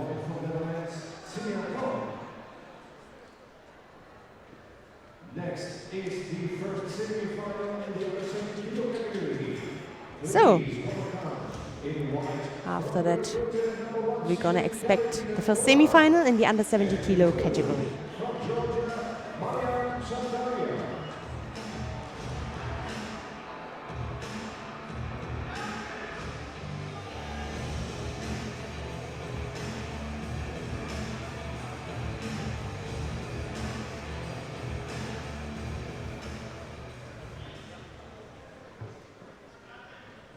And it is the number 1 seed here, Kelly Peterson Pollard of Great Britain. She's up against Mariam Chanturia of Georgia. Chanturia we have seen earlier on when we had Ieteri Lielani here with us. She won her previous contest in the golden score. Let's see if enough power is back, if she filled up her energy batteries for this semi-final.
So a penalty already on the scoreboard. 40 odd seconds here, no score so far.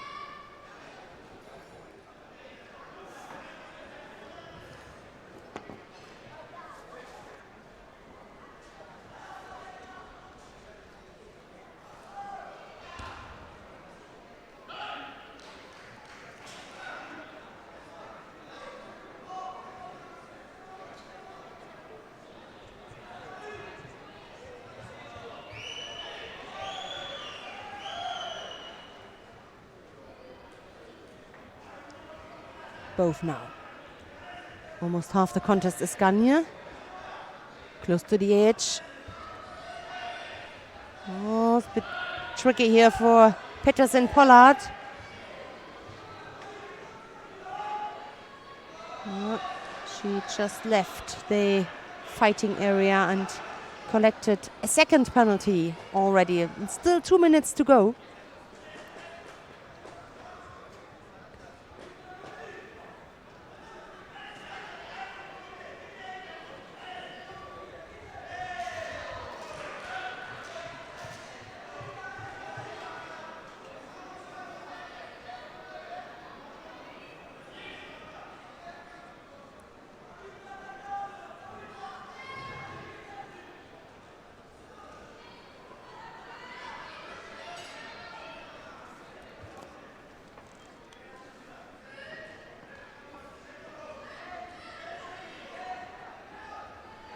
Some attacks here. Not the best ones, both of the same fighting direction. Right-sided. Now she changed, yeah, she realized maybe I can come through if I change the sides and go from right to left.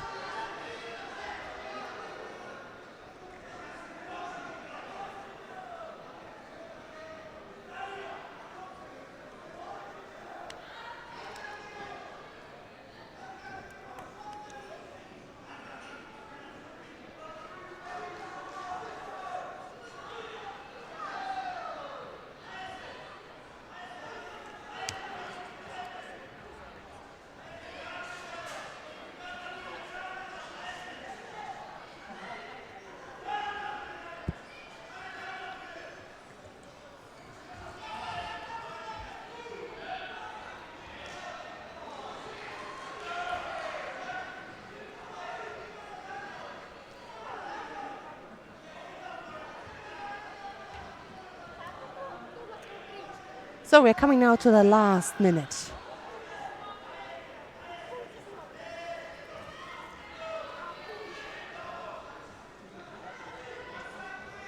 Who got the better, the stronger, the more enforcing technique here to come through.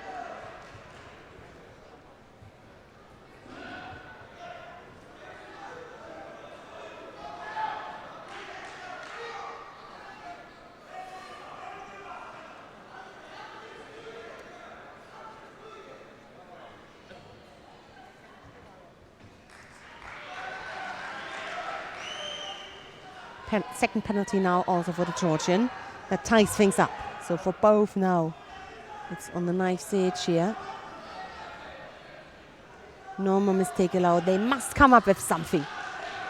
With an effective technique.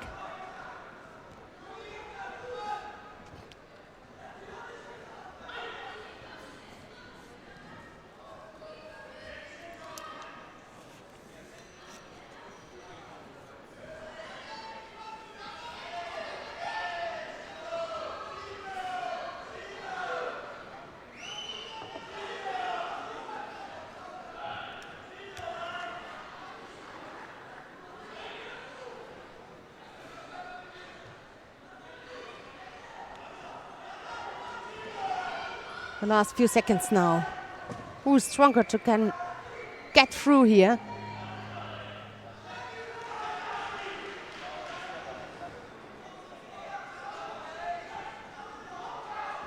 And both know if I lose, I still can only get fifth.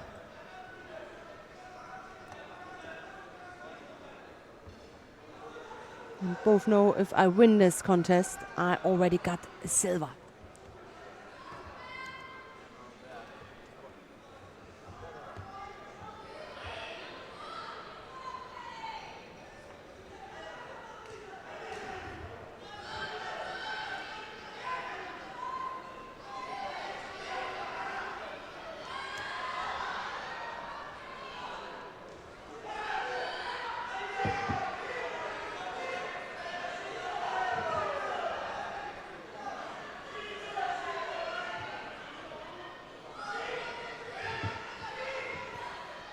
slowed down now.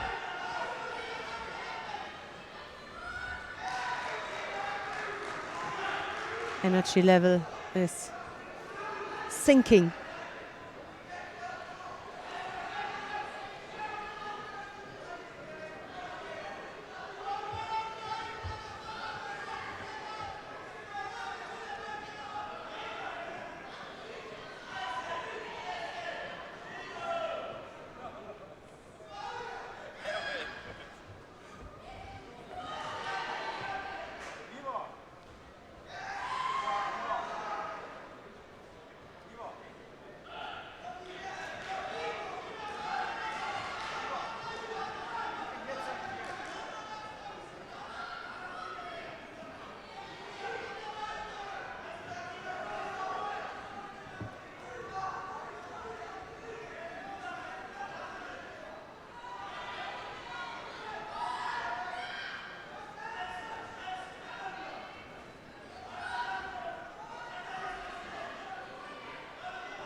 So,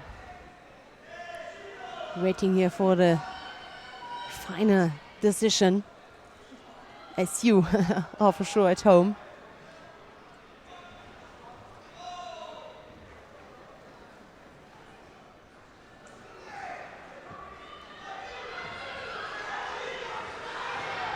That's an Osaikomi, and she taps. She finally got it. She couldn't solve it on standing up, so she just chooses the way or shows the way on the ground. Kelly, Peterson, Pollard in the final. And the Georgian Mariam Chanturia we're gonna see for the bronze medal contest.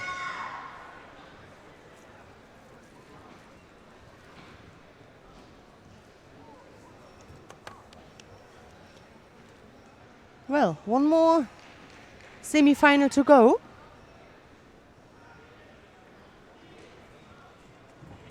Winner and first finalist of #1 in the outside group category.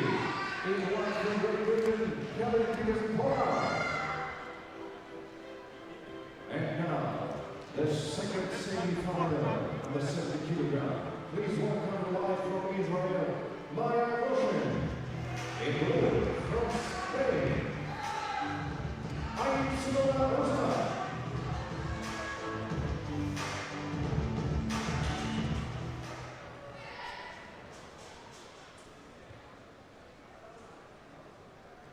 So the second semi-final between Maya Goshen of Israel and Tsunoda Rustent of Spain.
A little bit less than 3 minutes left.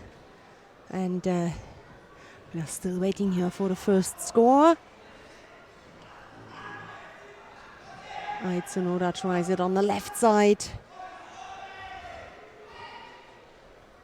As Maya Goshen tried it on the right side.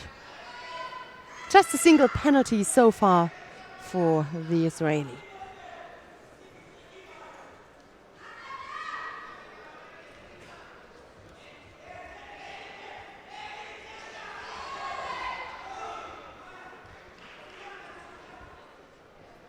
.222. A Nelson, Sheldon would say. 2-2-2. Still everything open here in this semi-final. In the under 70 kilo category. The first finalist we have just seen. The British Kelly Peterson Pollard, who will be her opponent.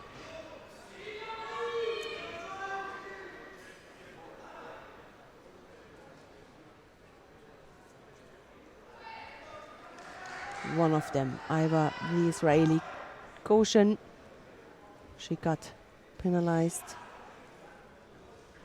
or the Spaniard Tsunoda Rostad. Well, the attack there on the left side, again on the right side.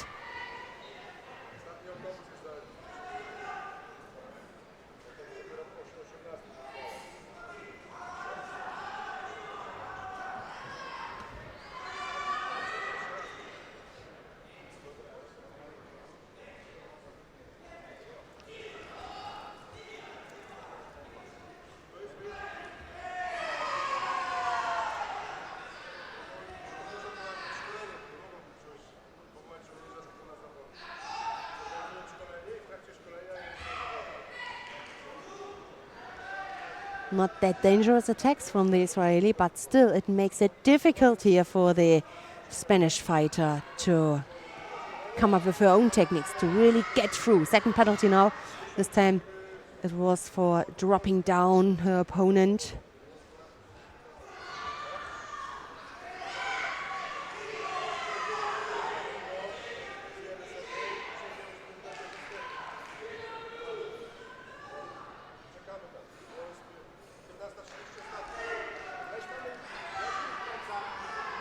Shidono also to Tsunoda for an overly defensive posture.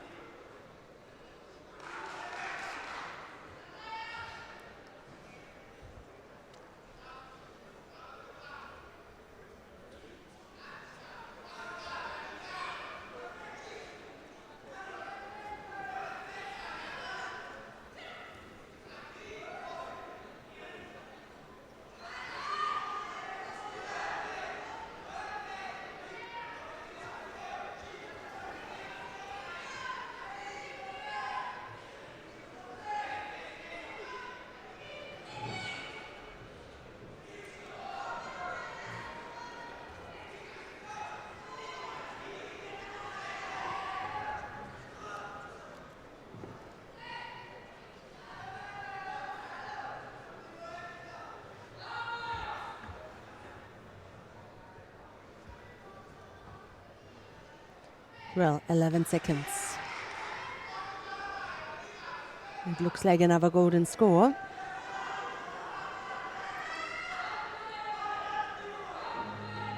That's it. So, the golden score with 2 penalties and a little break. Not a serious injury, just maybe a small.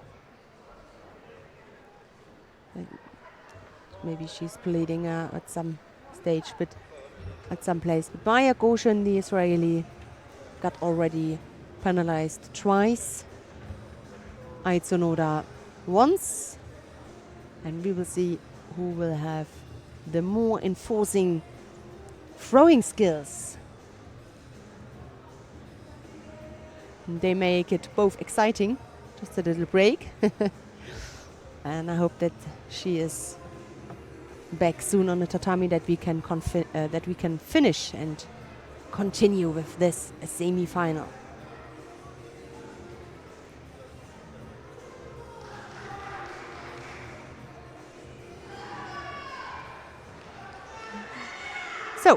She comes back. She is back. Golden score. Golden scores can be really exciting because both of the fighters know just one more determining attack or one more determining technique and it can be over quickly.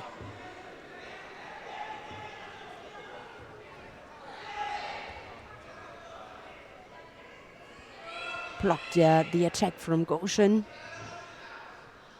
Working on the ground. Working on the arm.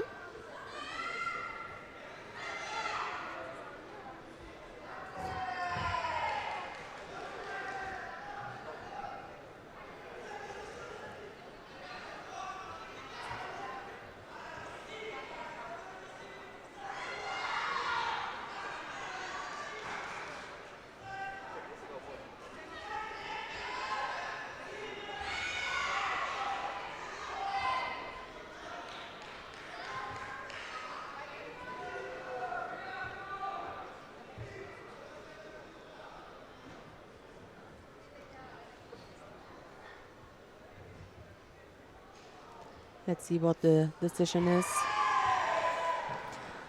You know what? I had this one sentence I just wanted to start. Oh, she looked like she attacked. It was half-hearted because one hand wasn't at the judogi at all. So she was going outside. She left the fighting area.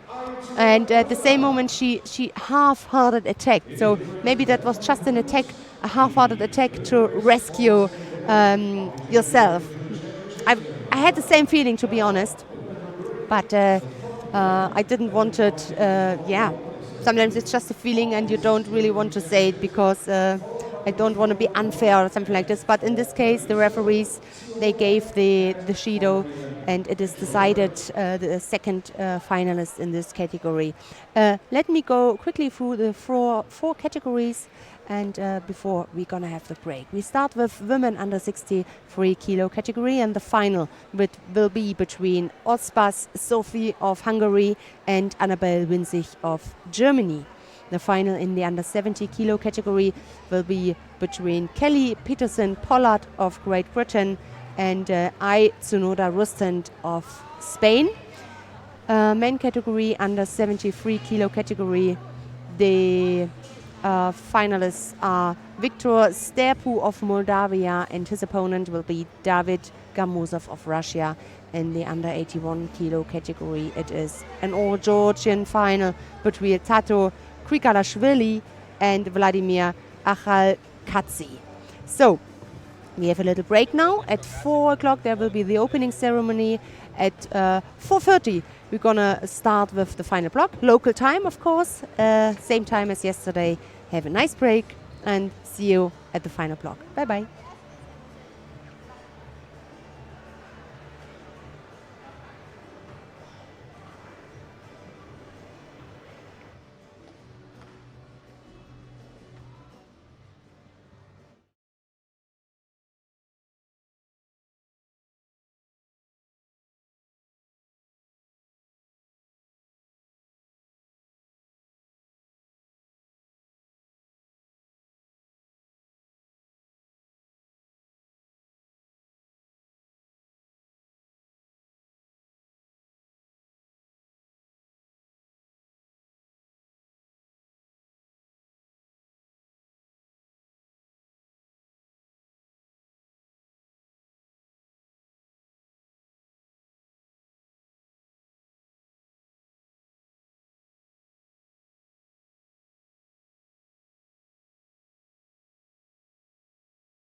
invite our honorary officials to come to the podium, please.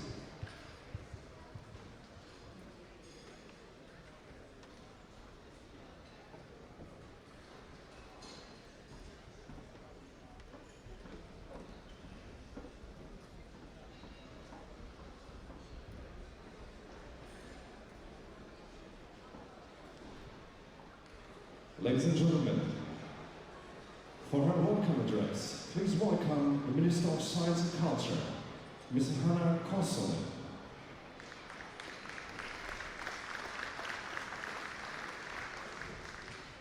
Representatives of the European Judo Union, athletes, ladies and gentlemen. It may come as a surprise to some of you that Judo's history in Finland goes back almost to the beginning of the sport. The founder of Judo, Igor Kano, visited Finland on his tour of Europe in 1890 to talk about the sport he had developed.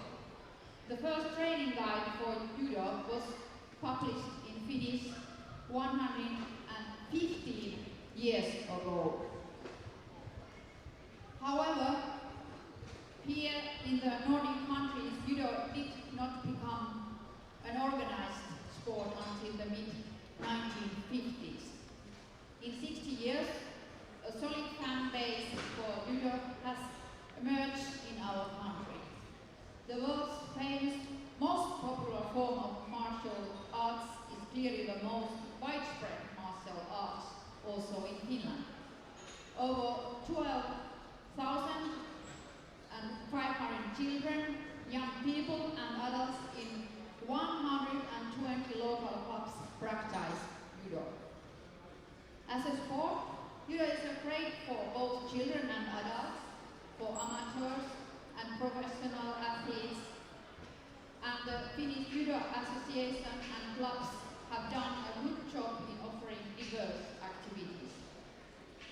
What's more, I think Judo's principles of efficiency, flexibility and commons could serve as a valuable guideline in life, even when the athlete is not wearing Judo.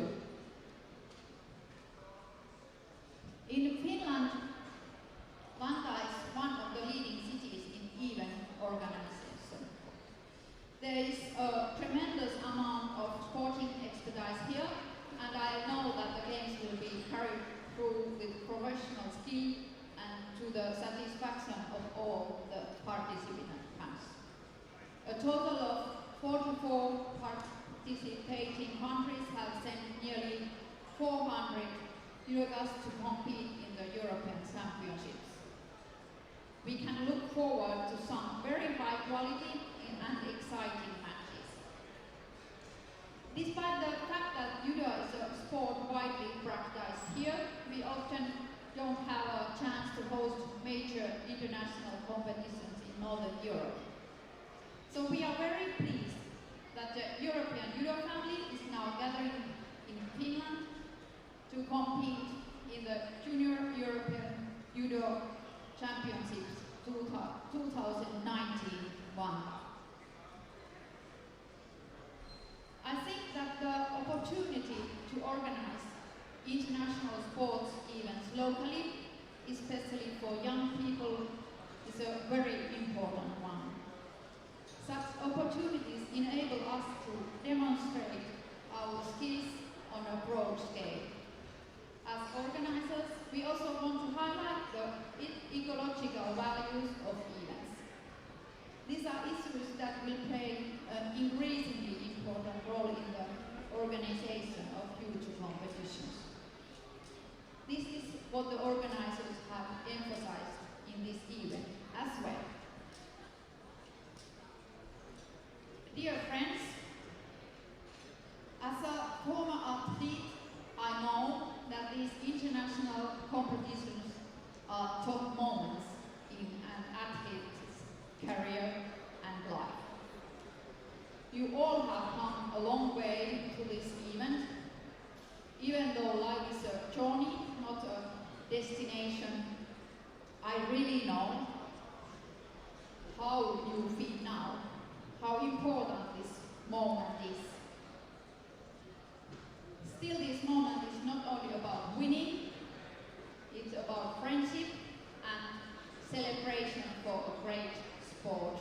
judo.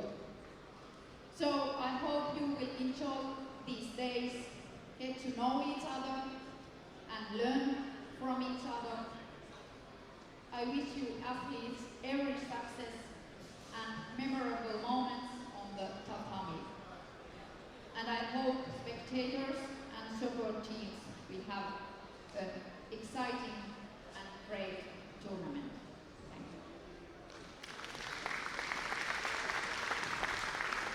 you. A big thank you to the Minister of Science and Culture, Ms. Hanna Kosonen. Now, for his welcome words, please welcome the President of the Finnish Judo Association, Mr. Marko Laaksonen.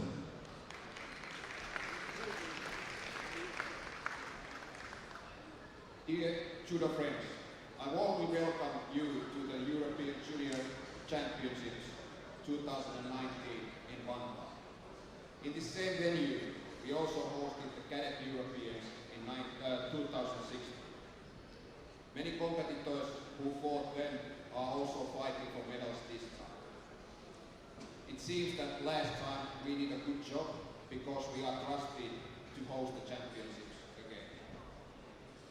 We hope for as successful championships as last time, but of course there is always room to improve. I would like to thank the very experienced organization committee and all the volunteers for your great work. Without you, these championships couldn't happen. These championships mean a lot to the Finnish judo. Judo is not a mainstream sport here in Finland, and events like this give judo some media coverage. It is also uniting our judo family here in Finland, who are here voluntarily working or just coming here to support our judokas, and at the same time they see many top-level judokas from all over the Europe. I believe that these championships give a great boost for Finnish judo. I wish you all fun and enjoyable weekend, and for the competitors tough but fair matches. May the best judokas win.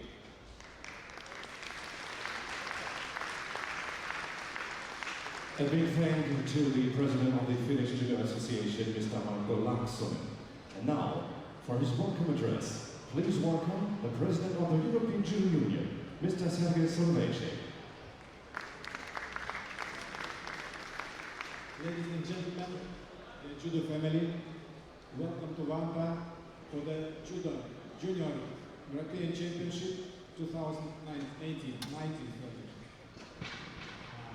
It's a pleasure for me to say hello to everybody and to thank the Ministry of Sport of Finland and also the municipality of Vantaa for the great support of our event. I'd like to thank also the team of the President of Finnish Judo Association and all the people who organize this event for the great successful work. We wish to all our junior progressing judokas from 44 national federations, 44 countries, good performance here in tatami of Vantaa, and also good weight and good presentation during the Senior Championship, International Championships, World, European and Olympic Games in future. Ladies and gentlemen, the Junior European Championship 2019 in Vantaa is open. Thank you. A big thank you to the President of the European Judo Union, Mr. Sergei Solveici. A big thank to our honorary officials. Ladies and gentlemen, that concludes the opening ceremony of the Junior European Championships, Vantaa 2019. As you see on the screen, we have a little more than 12 minutes to go until the start of the final block of this second day. So, stand by for the final block for the medal contests, but also awarding ceremonies in our 4 categories today. So, less more than 12 minutes to go.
very warm welcome. Welcome back here, day 2 in Vantaa at the Junior Europeans, and we are about to go for the final block. And a very warm welcome to my colleague, Chloe Cohen. Hello. Hello. I'm really happy to have you here.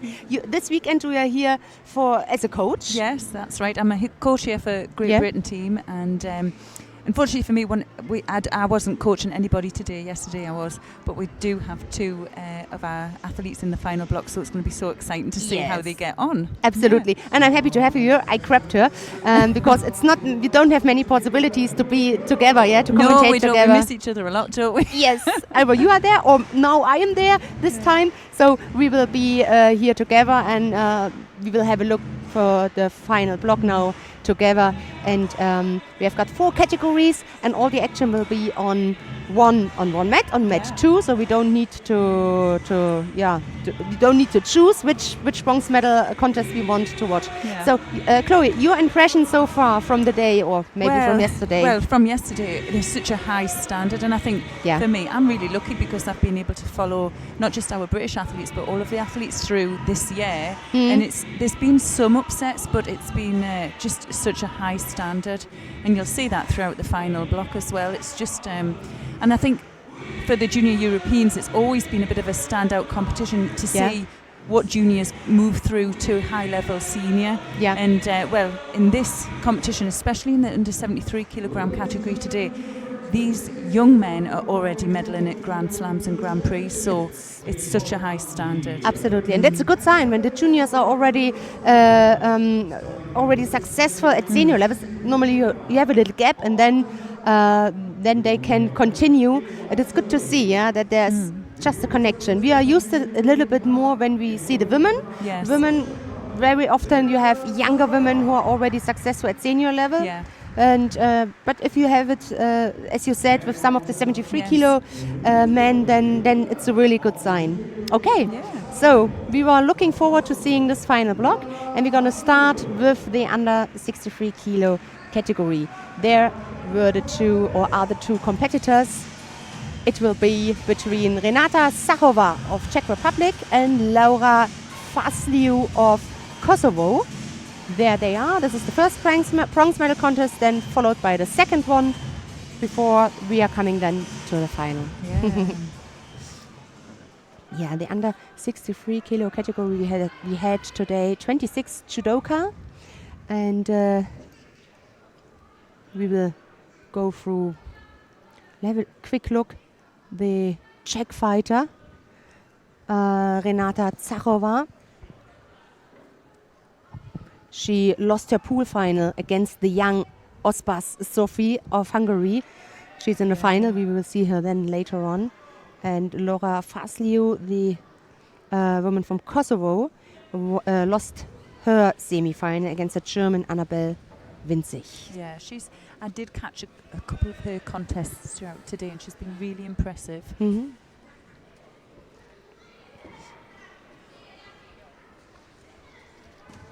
Yeah, there are not many fighters from Kosovo, but if there is a fighter, they are strong. They are really fighting. It's a real battle. Seab Ballhaus, the German who won bronze yesterday in the under 57, she told me that was a battle. Yeah.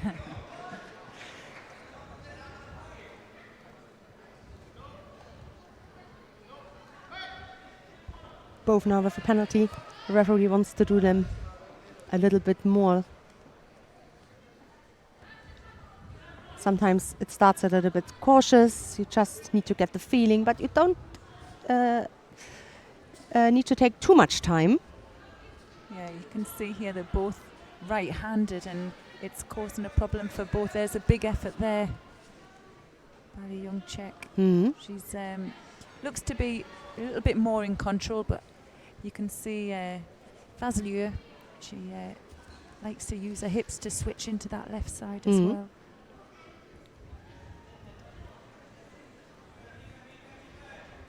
It's just such a lot of pressure not to make a mistake, isn't it, for a medal fight? Yes.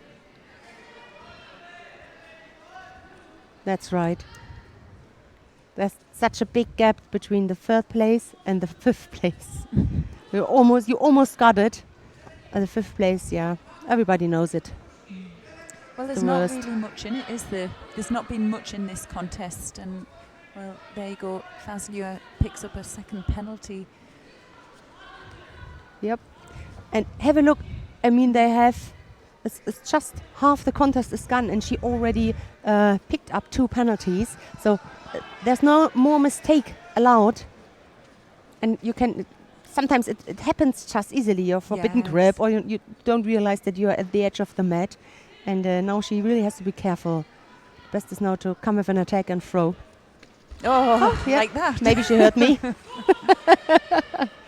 Well, it was a great throw there. She gets the first score. She couldn't manage the hold, though. It was a lot of rotation, wasn't there? Yeah.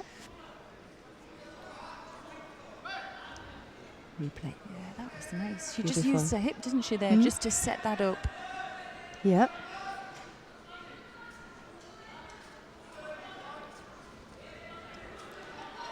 Let's see what Zachova has to offer.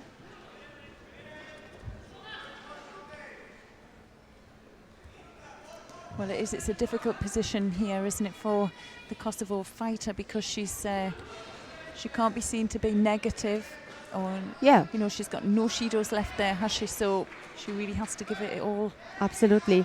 And have a look.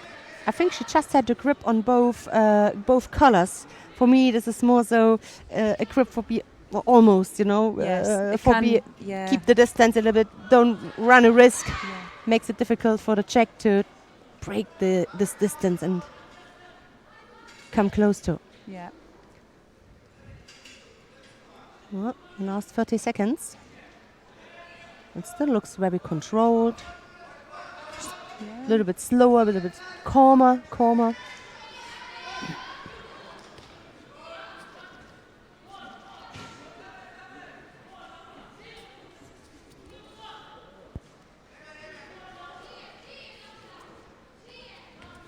Yeah, she's just doing enough to control her opponent here, isn't she? And look at the effort she's putting in there.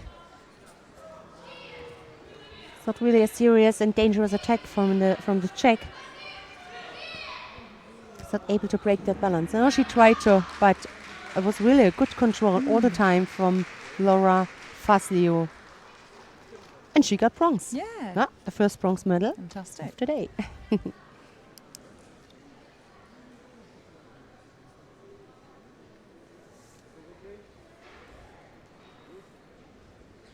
Yeah, she was right at the bottom of the draw sheet, so she was unseeded, and she's done really well.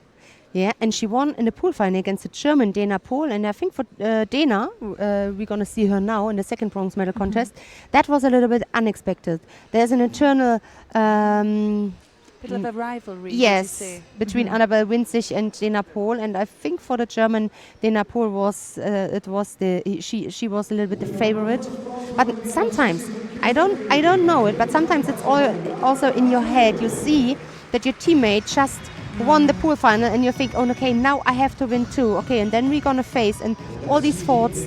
You don't know, but sometimes it is a little bit. You usually do see that, though, don't you, as well? But you also see if you have a strong athlete from your own country, it pushes you so much as well. It can make you better in the long term. Yeah. You know what I mean? Yes. But yeah, it's interesting to see if they'll both get on the podium there for Germany. Exactly. And it's still interesting in regard to the Junior Worlds, which are in a couple of weeks, I think in a month. We will see. Yeah. We will see. I hope, no, not I hope. We will see now who will win the second bronze medal contest. We just spoke about Dana Pohl, the coach Mario Schendl, and the Serbian Anja Obradovic. Yes. She was seated as number 1 here. Yeah, she was. She's really strong. She's already on the senior circuit as well. Yes. Yeah, a bit of a shock for her. She got thrown really in an early exchange with the Hungarian Osbart. Yeah. So she's here for a bronze medal contest. Let's see what happens here. I know Paul is a difficult opponent for her as well. She's strong. Yeah, she's from Potsdam, isn't she? Which is near Berlin. And the coach is also from Potsdam.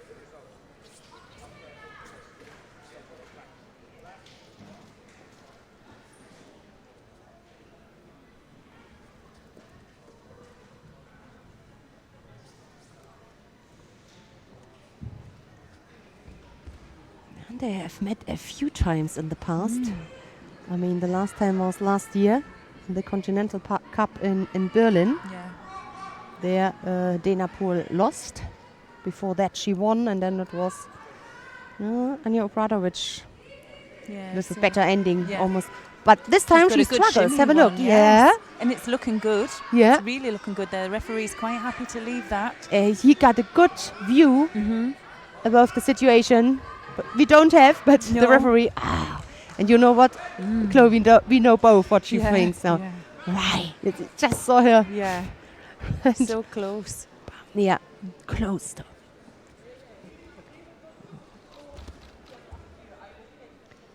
That was a chance.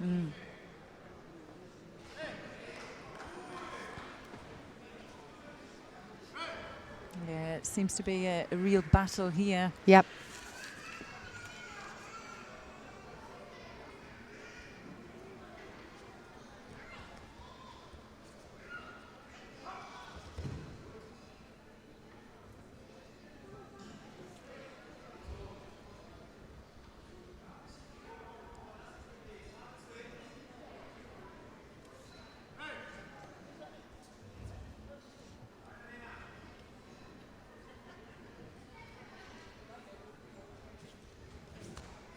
As soon as Obradovic got her grip, she's attacking, and she comes very close to.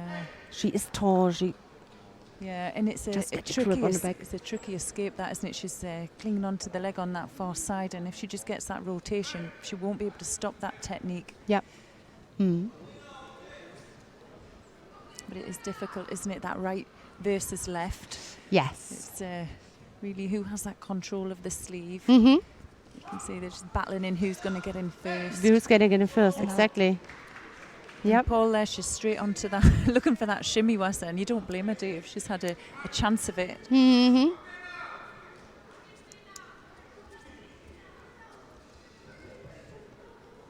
Yeah, and when everybody tries to get first in, that's not the most interactive.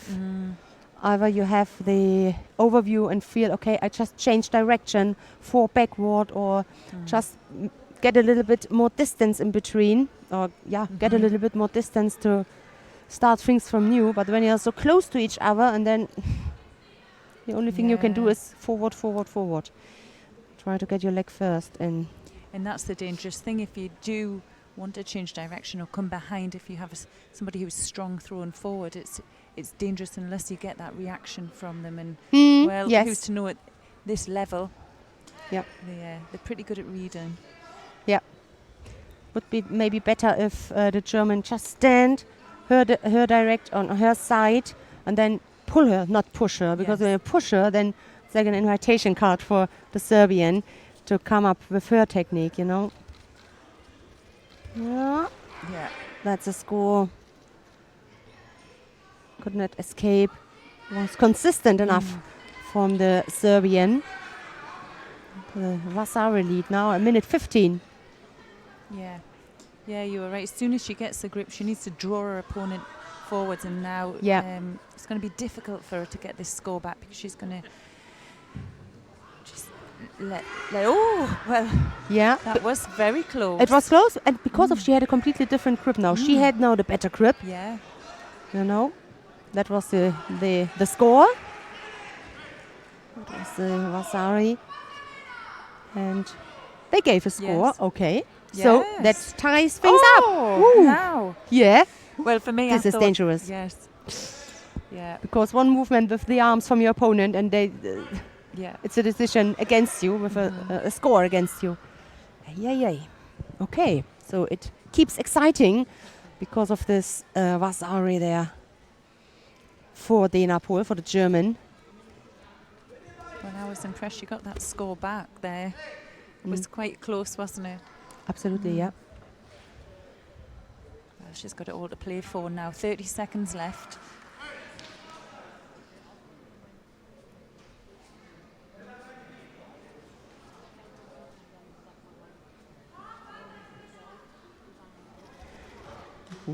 Good idea. Good idea from Obradovic. Completely different attack from those we have seen before. Maybe just a little bit too slow. not enforcing enough. There we're going to see yes, it. That was nice. Just must have been enough of side on, you know. Yeah. Couldn't really see from this angle. Yeah.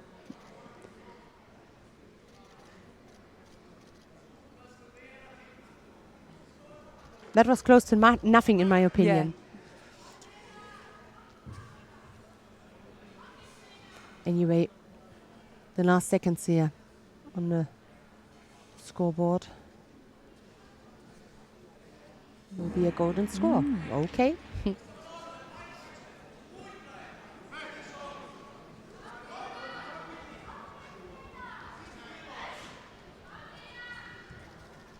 Immediately, these long legs from Anja Prado, which are in front.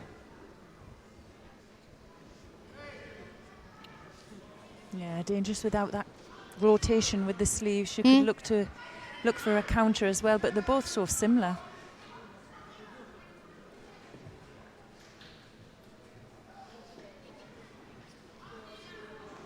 What is interesting is there's no penalties on the board either, is there? Oh yeah, that's a good really sign. Active. Yeah. Yeah. That was good anticipation there by Paul. Now she just has to get that leg out. She's got good control of the top. Yeah, but the knee is still in now. Yeah, This is and she can see that look toes. how fixed the leg around, is. Yeah. That's it. She just needs to move that. You can see the foot just around, and that's a good sign of a trick. Yeah. You kind of used to keep that leg in position. It's almost impossible to get it out when you do that. That's right. Oh, nicely done, yeah. A little bit more power, pressure with her hip, and it keeps exciting. A minute is over in golden score.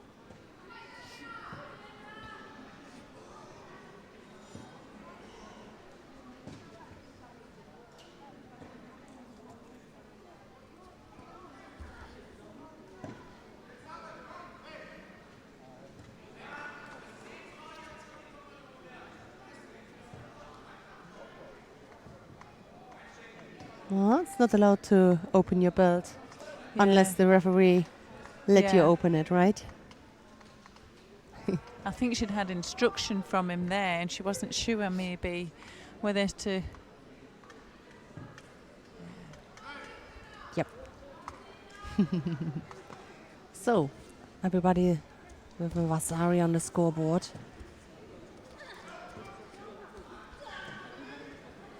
Again, switches back, but she's vulnerable there again. Yeah. Now, can she do it this time? Yeah, the knees out. Yeah, that's a good sign now. Can Anja Pradovic keep control? Hold it. She's so close. Oh, she does it. And because of she got a good control over the upper half of the body. Yeah. No chance about it. And the bronze medal. Yeah. It was a good fight. Yeah, it was a really good fight. Yeah, well done, Adina Paul there of Germany. You've done really well. Yeah. Well, we're going to have two players here on the podium. Just have to see what colour the next one is. Yeah. Yeah.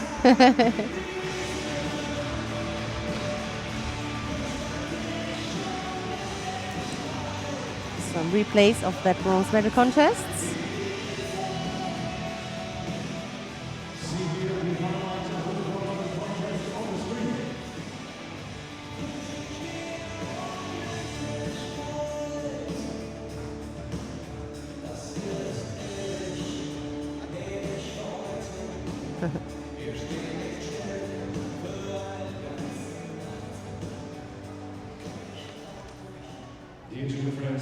So, yeah, the first final.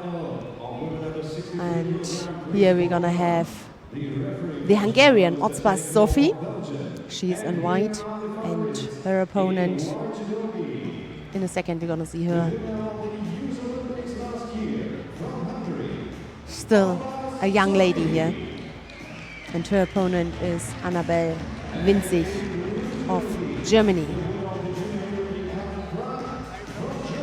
Yeah, looking serious there, isn't she? Yeah. Ready for business. Absolutely. Annabelle Winzig was seated as number 2 here. Last year she missed the podium. She became 5th. So this year she is already at the podium, and we will see if it stays silver or if it will be the golden medal.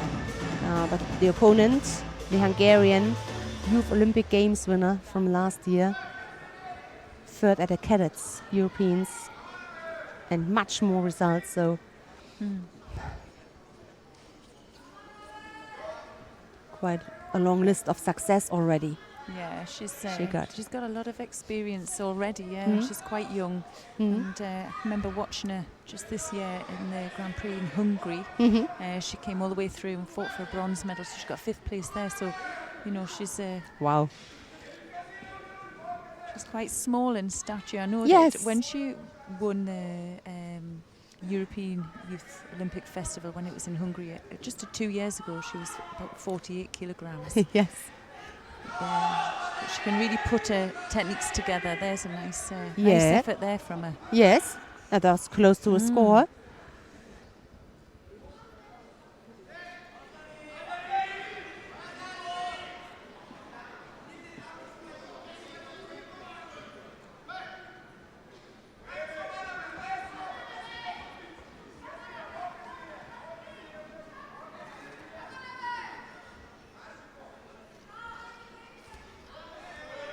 It must have been in April where both fought against each other. That was in a tournament in Lignano, the Cup. And Annabelle Winzig, the German, lost against the Hungarian. Let's see if this is a little payback or if the Hungarian managed it again. Yeah. She just lost her grip. Yeah. That was a good. Her feet were in a good position, I think. Yeah, the left leg. Osbach, she lost her foot in there. She's hunting round. She's left-handed, but she's hunting for the arm around the hip. She's really good with her hips. And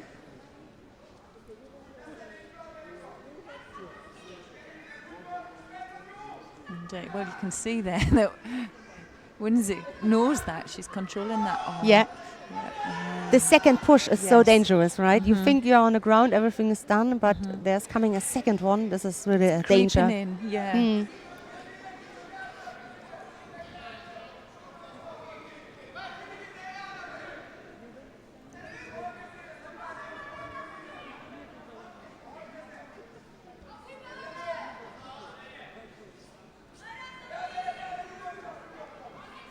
German tries to control the left arm from the Hungarian. The pulling arm. She's still looking to attack herself as well. And she looks more passive now. Yeah, she's just on the back foot there. Oh, the knee. Yeah. Ow. Yes. Could be a penalty now. Yeah, she could pick up a Judo there just for that. Yeah. Kind of wandering out of the area.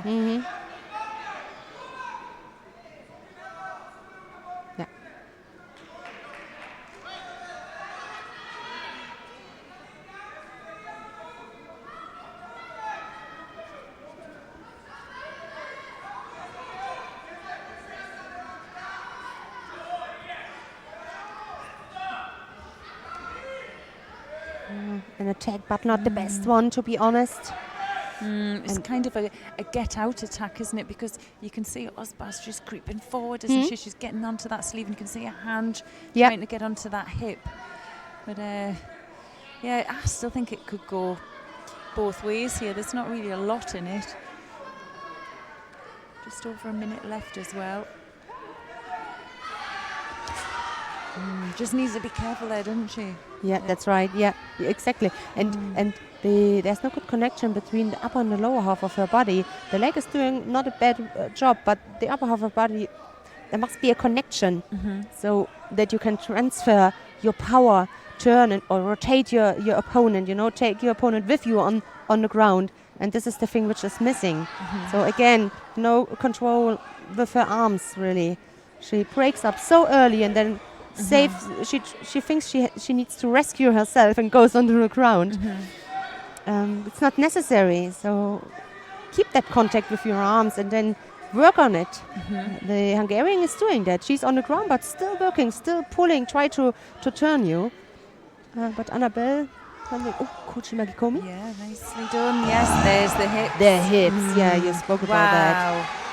Good timing. Look at the clock. It's just about 30 seconds left. She secures the hold. Yeah. And, yeah. Nice transition. Yeah. Perfectly done.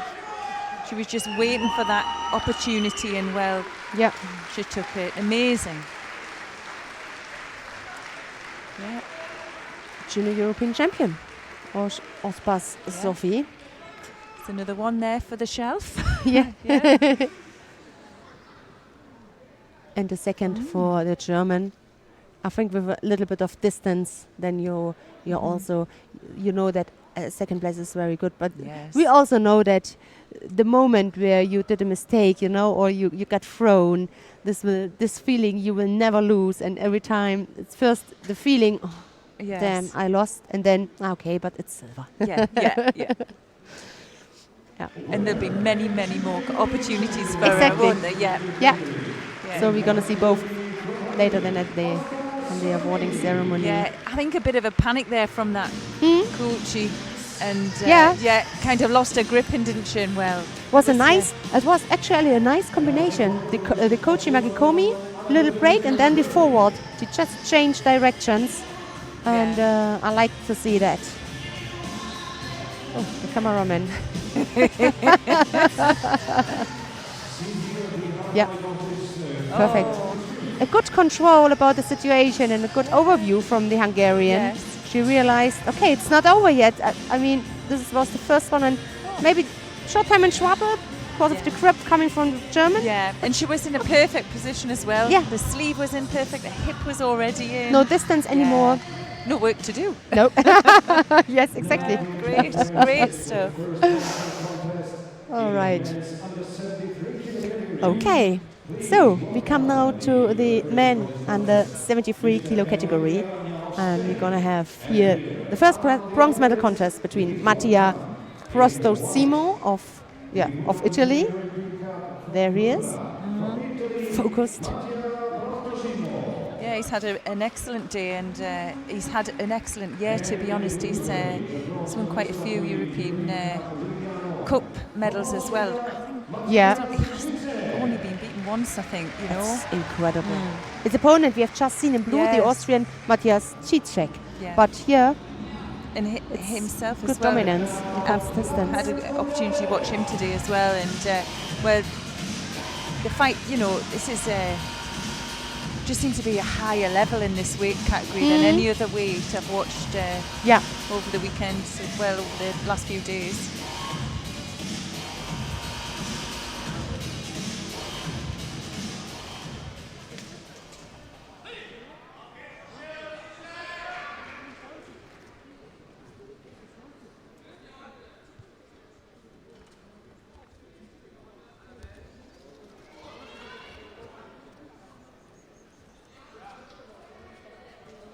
in 2017, the Italian won bronze at the cadet Europeans 2 years ago. Yeah, and also this year, as you said, medaled a few times at Cups.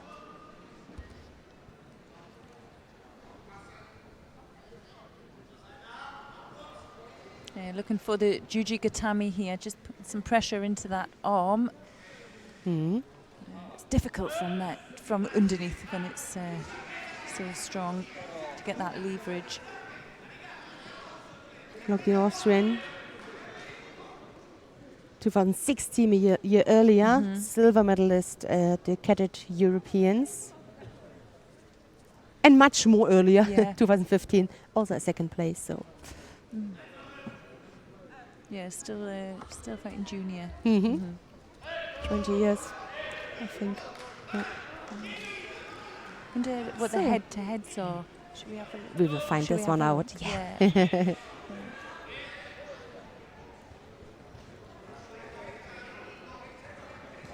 Have a look once, actually, last year. And it was the Austrian who won. Right. So we will see what will happen this time. Yeah, dangerous position there. Now he's looking for the rotation.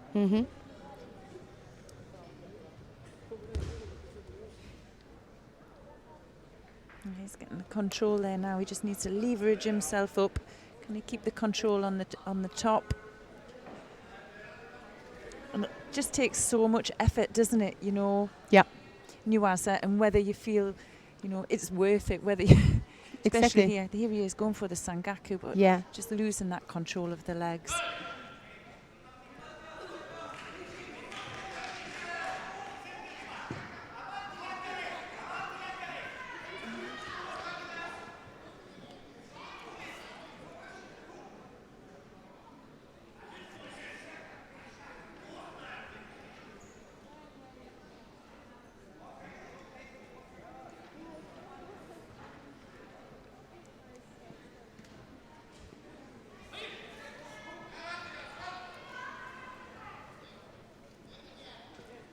Well, half the contest is gone now. Just a single penalty for the Austrian.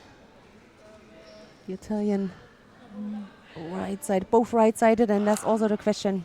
Who got a better grip on the collar? Not too deep, just to include the head when you attack, or just to get some speed, some pressure on it to take your opponent with you.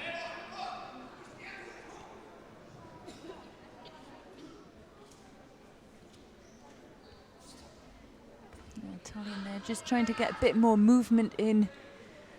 The sometimes have that typical. Oh, the entry looked good, right? It did look good. It was quick. It was a good feet work. Yeah.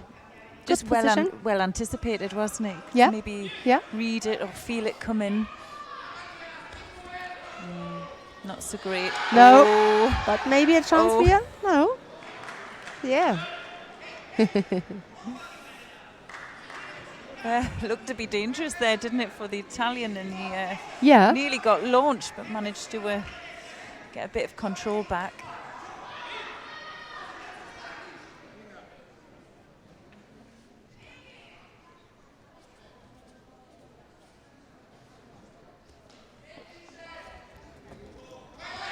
Oh, he left his right shoulder completely behind himself, so didn't control that. Easy for the Italian to come up with a counter.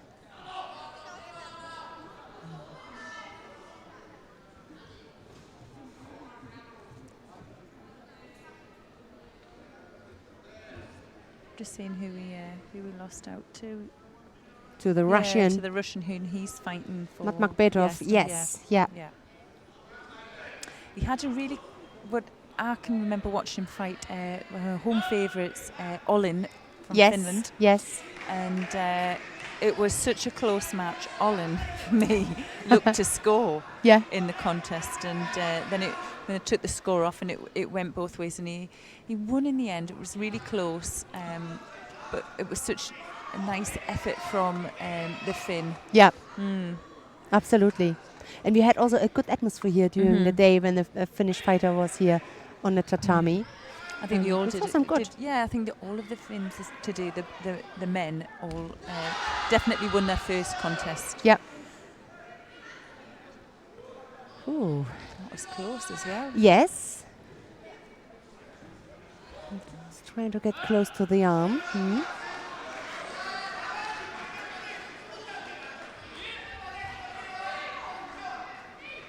Now it's who has the biggest engine, who's the fittest. Yes. We're going to go into a golden score. We've seen a lot of golden scores today, and it's not a negative thing. I don't feel like it's been negative. I just think we've had a really high standard of equal, competitors. And to be honest, also at the Worlds, I can remember every time when there was a golden score, it was very exciting because and also as a fighter, okay, now all or nothing. I just want to finish it. It's like you press the button, and then everything's 0-0, and then you just go for it. So very often these golden scores, which were decided in the first minute, were really exciting. Yeah. So we will see. Yeah, nervous times out here. Also here with the... Oh, nice into the left side. Yeah, both now. Yeah. Going to try. It's a good changement. Oof. Wow. Spent. Yeah. Yep. Well, the crowd appreciated that effort, didn't it? It's going to take a bit of time to recover, I think. Yes. Wow.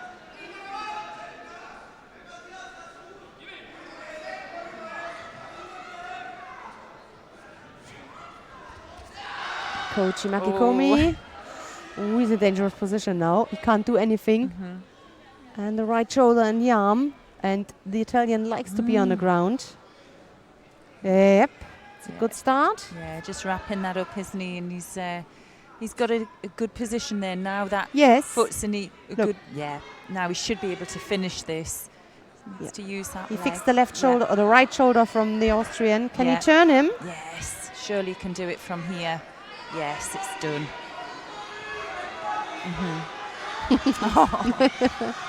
On the ground. So exciting on standing up on Toshiwatsa. Well, was it enough time? Yes. Little surprise here from the Austrian. Said, hey, come on. Not with me. Oh, wow. Yes. The replay of this changing.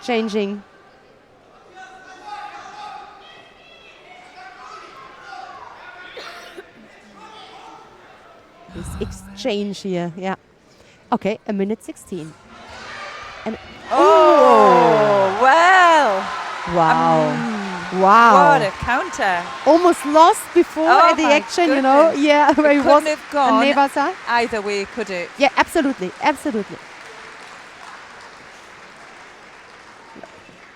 Threw himself. He just threw himself. Wow. Yeah. That's judo. I mean, this is... What a great fighter. Yeah, and although the fact he attacked at the outside, and then there was a right movement from the Italian, but then somehow he lost contact. Look, he took him back, but the Austrian was able... Yeah, just with the tape, with the hands, got that rotation. Let's have another look at this. At this moment, it looks like he fought, but Oh, yeah. And he definitely did. He controlled him, just switched the direction, didn't he, there? Wow. Amazing.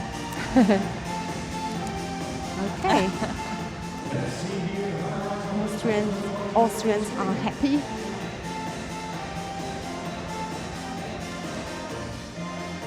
Some Austrian music.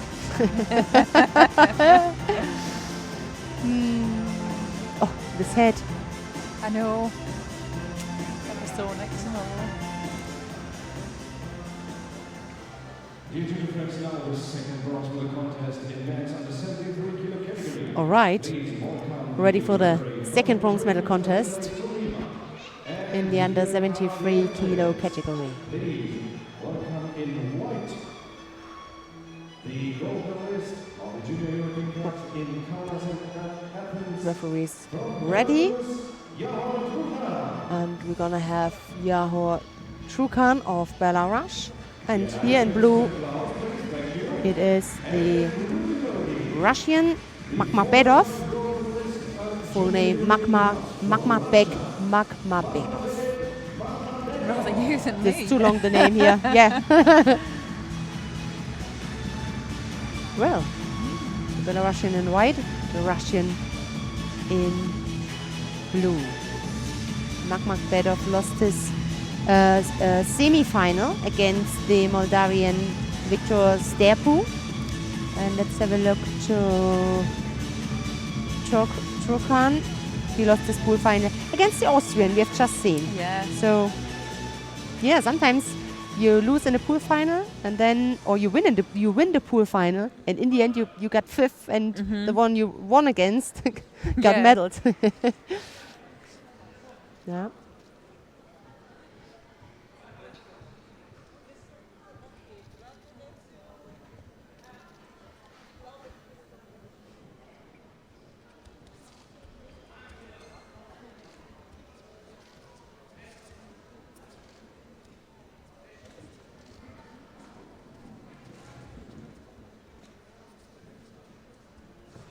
He really tries to get the grip on with his right arm there on the back from the Belarusian. And it's the sleeve that's the problem, isn't it? He's using that sleeve to control his opponent to get that, but Jukan doing well, really, to avoid anything coming over there. There he is for the reverse. Oh. Now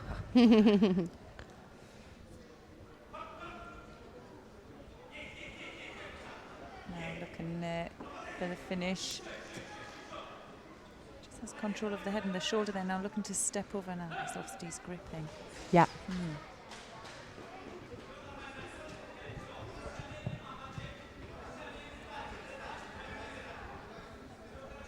The fitness levels of these athletes are so high. You know, you've done a really hard engagement there, and you finished, and it's a mate, and you just think, I can't get onto my feet. Yes. And then suddenly, within a few seconds, you've recovered. Yeah. It's a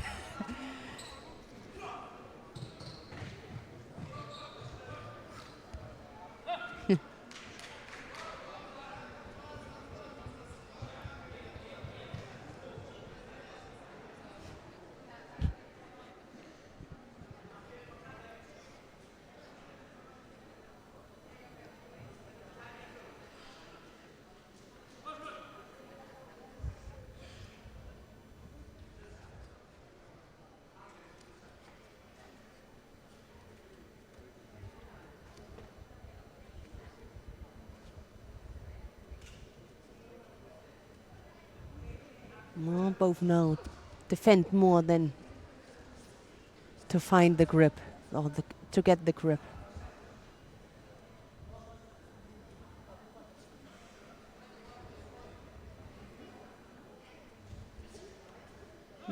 The referee.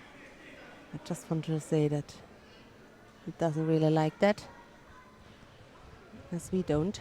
Yeah, No. that's. In my opinion, the Belarusian a little bit more than okay, than the Russian. This avoiding.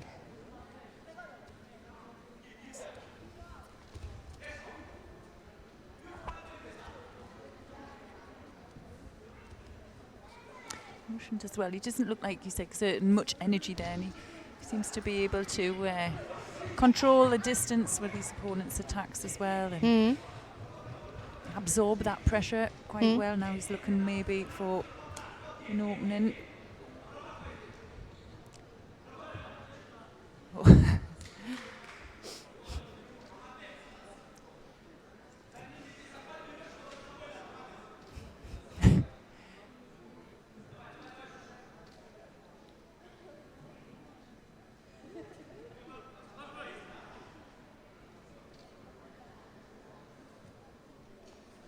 Just over a minute now. Just a Judo between them.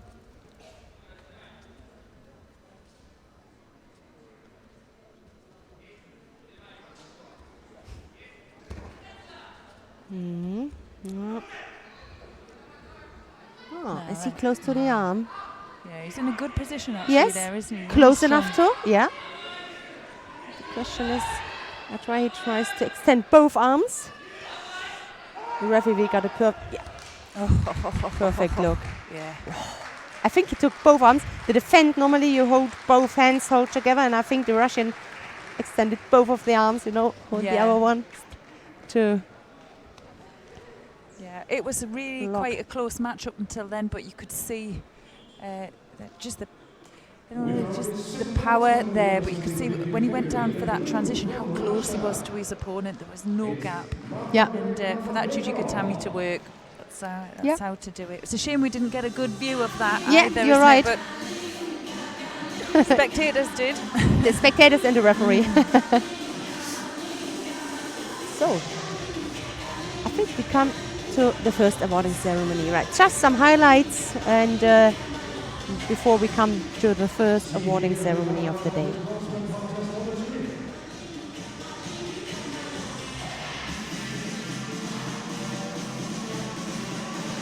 Beg your pardon, I forgot something very important. I'm sorry for you at home. Of course, the final. That was just the bronze medal contest. Oh my God. it's a long day. So after that final, we come to the awarding ceremony. Yeah. We're not used to doing 3 in a row, are we? Because they normally have the 2 bronze medals on, on 2 I was used that from yesterday. Okie dokie. So we're going to have on the left side Viktor Sterpu of Moldavia. There he is. He has had a fantastic day. Wow. The judo this guy has done is didn't biomechanically look like he could do it, but what's some fights. Look at how strong his neck is there. Yeah, wow. As strong as his head. I mean, there's one line. Well, his opponent is David Gamozov of Russia. Equally had a superb day as well. We're just in a treat here to be sitting in this position to watch this final contest.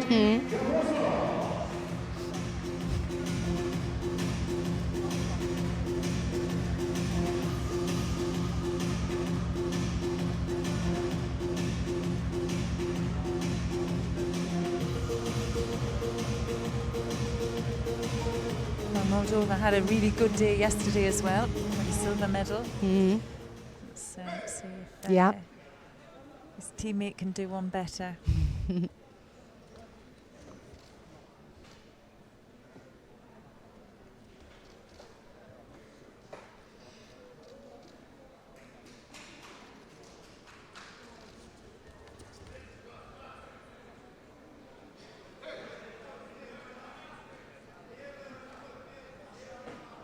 The Moldavian won all his previous contests by Ippon. 3 before. He's a thrower, as he did now. There he goes. What a day he's had. Amazing. Yeah. He could be one of the players of the day. Yes. To be honest, it's just the performance he's had all day. Yeah. Have a look. 30 minutes. Yeah. 30 seconds. 30 seconds. Just look at that. Wow. What a counter. Just full commitment, isn't it, there? Yeah. Look at that. Yeah. You could see as soon as he walked on the mat, he had that fire in him, didn't he? Wow.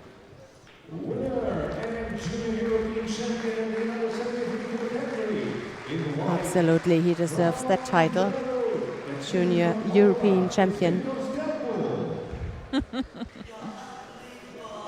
Just having some messages coming in here. What a monster that Moldovan is. He was. Yes. Andy Wheeler, hello. Amazing. Yeah.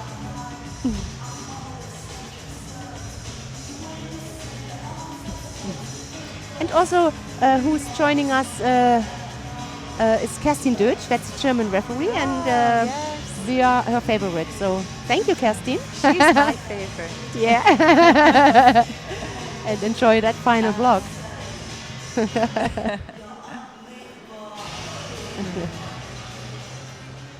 That was a great final. That was the name final. Yeah. I just think as well, that style of judo of hunting and just wanting that. Yes. It's just pleasure. Hungry for throwing, Okay. Now we're gonna have the awarding ceremony. Women under 63 kilo category.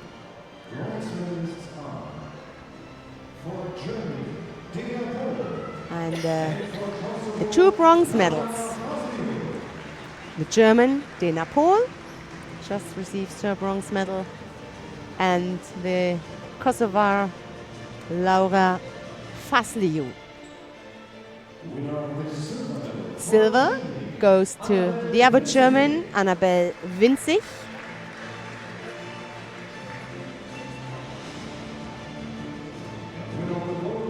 And gold goes to the Hungarian Oszpas Sofi.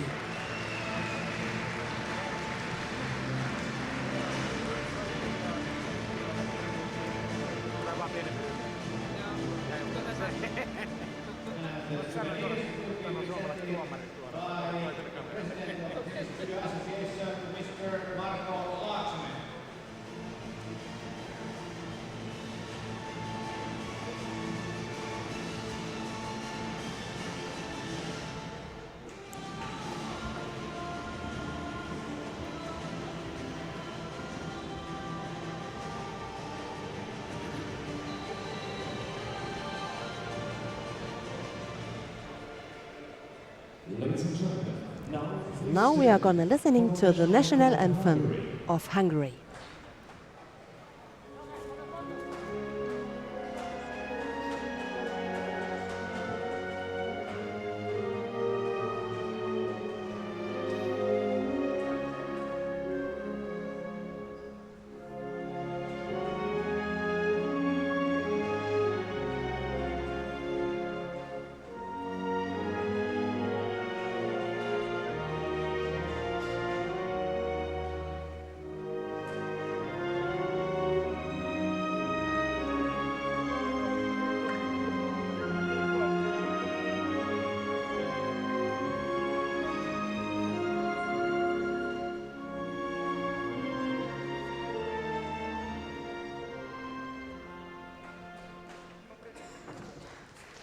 congratulations to the medalists. We now invite our officials to come together for the family picture. So, as usual, a beautiful family picture.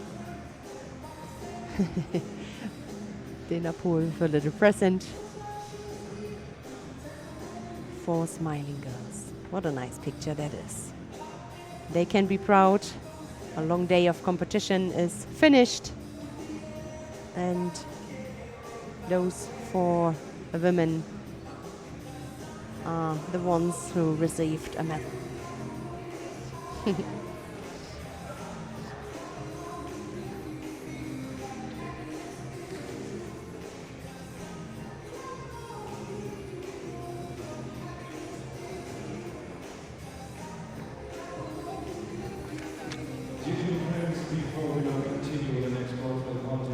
Oh yes, before we continue, we're gonna have the flex cam. Let's see what Nicholas is showing us to animate the public.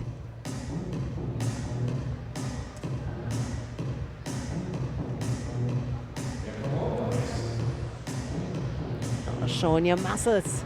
Flex your arm. Yes.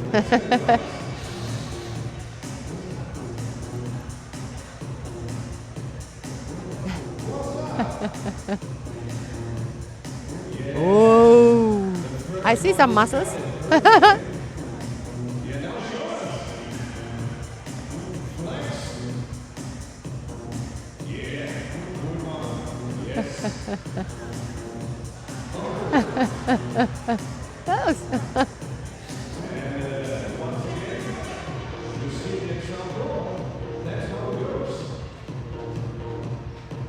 What a nice guy, the Spanish.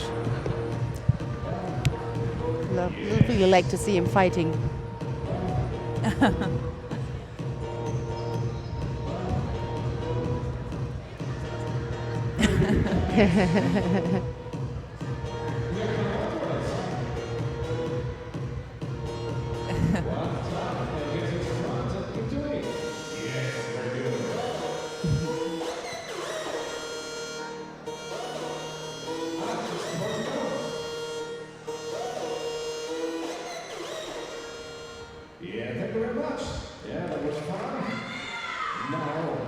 By the way, Nicholas, we have a really such an interesting story about him. Meet the champions. It really worth it. Click on the ETU website. We're gonna have the European World Champions there. It's a nice portrait. We have Daria at the moment, Guram Tushishvili and Nicholas Sherasitishvili. It's nice to get to know a little bit more about them, not only seeing them on the mat. You go and visit them in their judo club, in their own environment. Where they grew up and tell a first story. judo steps. It's lovely, isn't it? Yeah. Okay, so back on the tatami, back on the action in the under 70 kilo category. First bronze medal contest. Martina Esposito of Italy. She's up against Maya Goshen of Israel.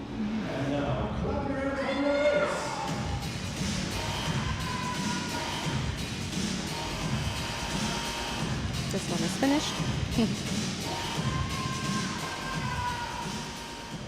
Yeah, Goshen just losing in the semi-final to Sonoda. Hmm. And let's see, Esposito lost to Centura of Georgia in the quarter-final. So she's already had one repechage contest and made it through here. Yeah.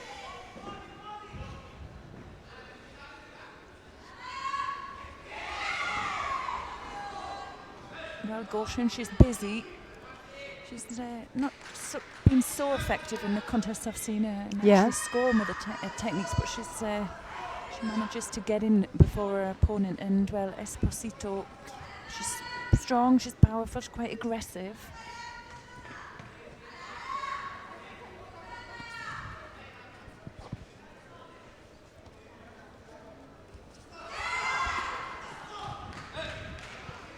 And just that work rate, just beating her opponent, could force a penalty here. Well, from the statistics, as we can see, 3 times it was Esposito who won.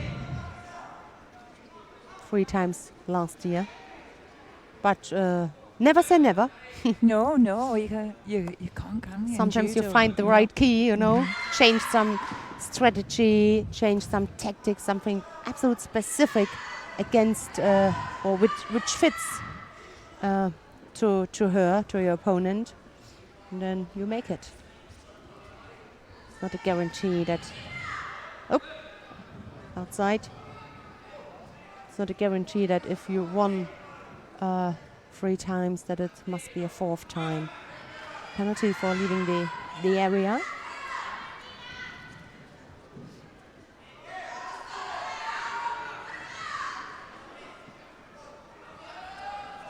OG, very low, a little bit too far away from the Italian.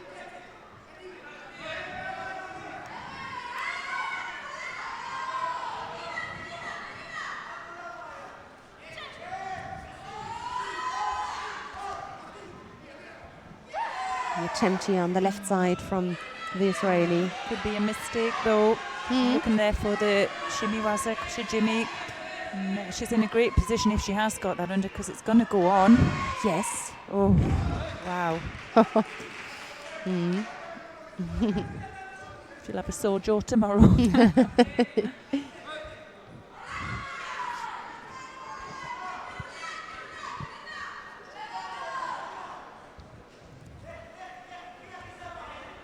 Just halfway here, and both the players here just cancelling each other out as well. Obviously they have fought each other 3 times already. They'll know each other quite a bit, and they'll have done some work on each other. Yeah.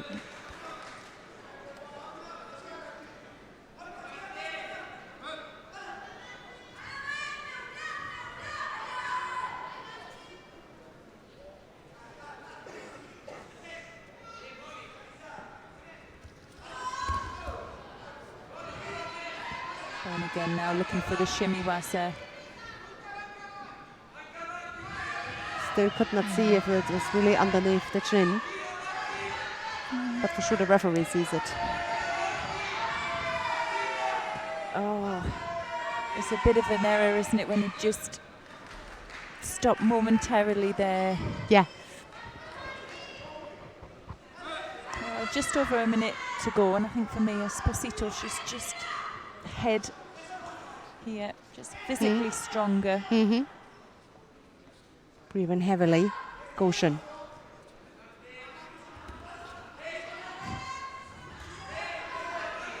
The OG. A weak attack. But at least she tries to stay in that battle.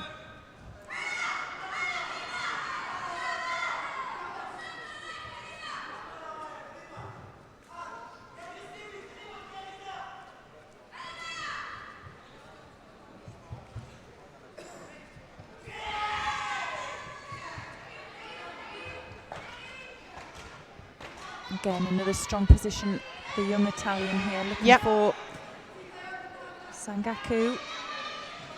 Now she just has to sit up, keep that control. Couldn't close her legs or keep them closed. Yeah. But she got the left arm, the left shoulder. There you can control. Yeah, she's got the head now, and that's secure, isn't it? Oh, and secure on a second to go as well.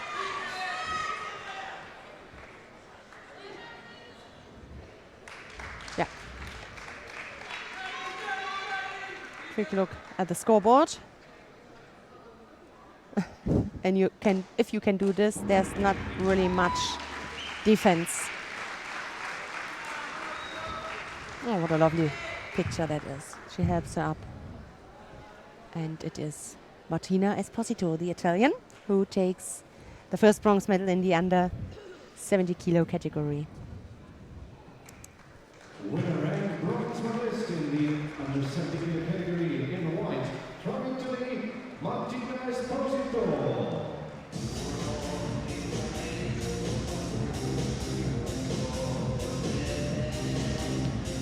Yeah, quite seriously. I'm sure she's probably maybe just first year junior as well. She looked quite young. Check that out later.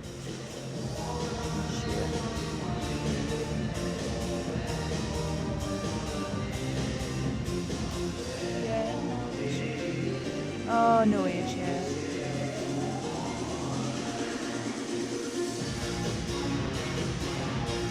Yeah, cadets last year, maybe 17, exactly. 18, yeah. Yeah, winner in the cadets just last year. Yeah. Yeah, definitely one to watch out for the future. Absolutely. Absolutely. So, there we have the second bronze medal contest fighters. Silja Kok of the Netherlands in white. There she is.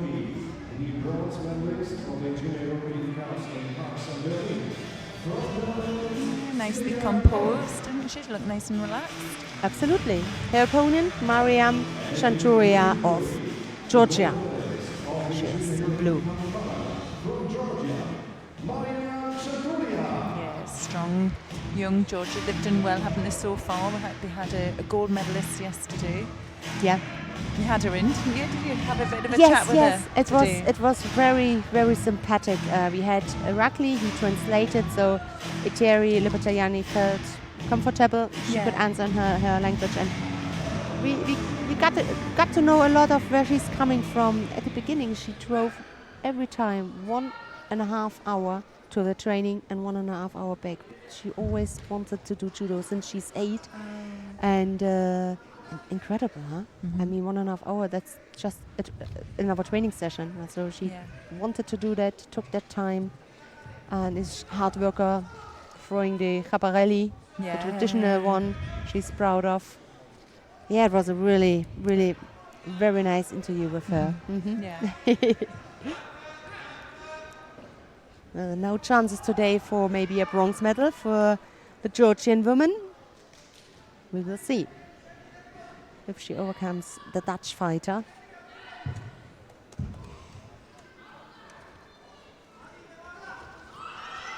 Yeah, great effort there.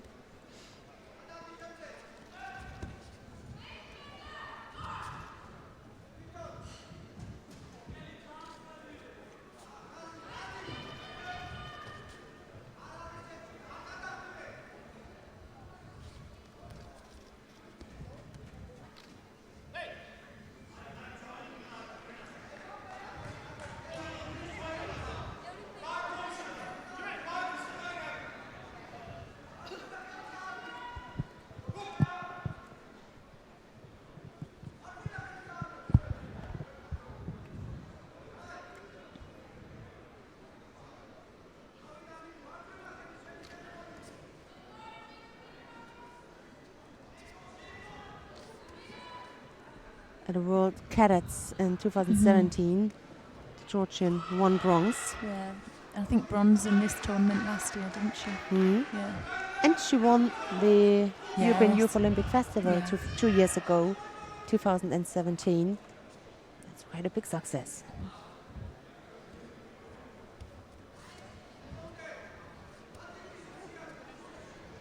Yeah. Yeah, she's just not looking normal. Maybe not as fit as she normally is. She's just lacking that little bit of that power. Mm-hmm.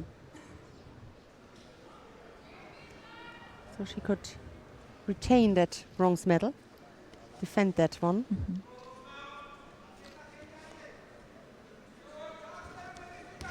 There's a Shido there, maybe.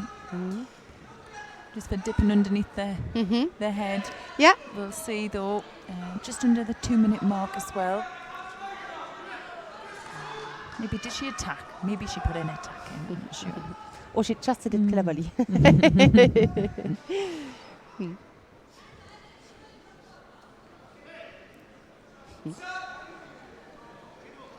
Okay, both now penalized. I thought that was harsh for the Dutch player. She was trying to get a grip. Yeah. And now the Georgian with already 2 penalties. Must be careful not to push too much.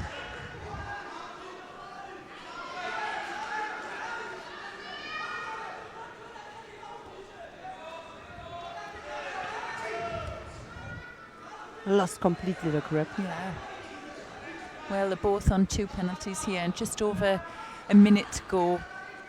So no accidents, no more penalties. They need to get a score here.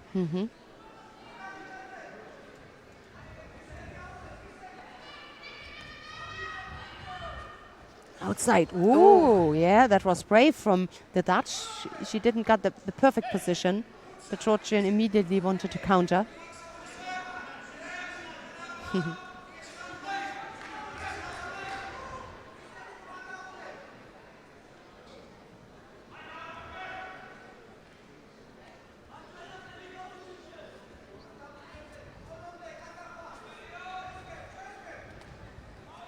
Right against right.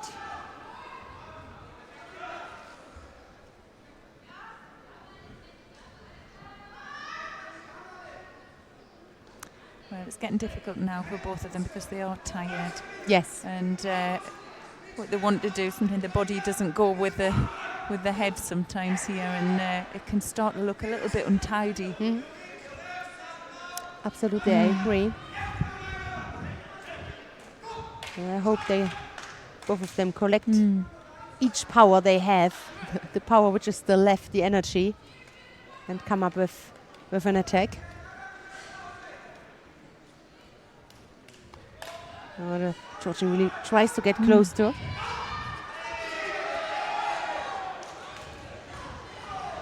It ended outside. Oh no. Oh, what a shame, eh? Well. Yep. Well, Cock there, an infringement on the mat edge. She stepped out and picked up a 3rd and final penalty, so the win there goes to Mariam Chanturia from Georgia. Yeah. Wow. Yeah, she didn't look her normal self, but if you can get a European bronze medal on one of your bad days, it's exactly. It's a good thing. Well, this is one that I'm really looking forward to. Final of those 70 kilograms. Yeah.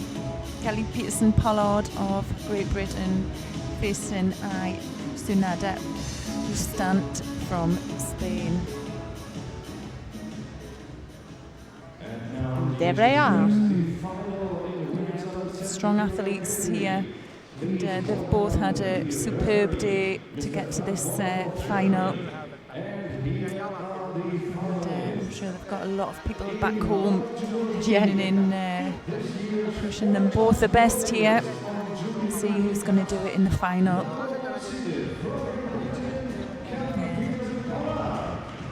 Yeah, they've fought each other once, and it was in March this year at the Continental Cup in Portugal, where young Sonoda there, she won that one. But well, Peterson-Pollard, she's had some superb results as well this year. Really has back-to-back won some European Cups, and well, she's come into this tournament really on form as well. So yeah. Going to be a good final contest here for both of these athletes. Peterson-Pollard here from the Hardy Spicer Club in Warsaw, another coach, Fitzroy Davis. Shouting at home.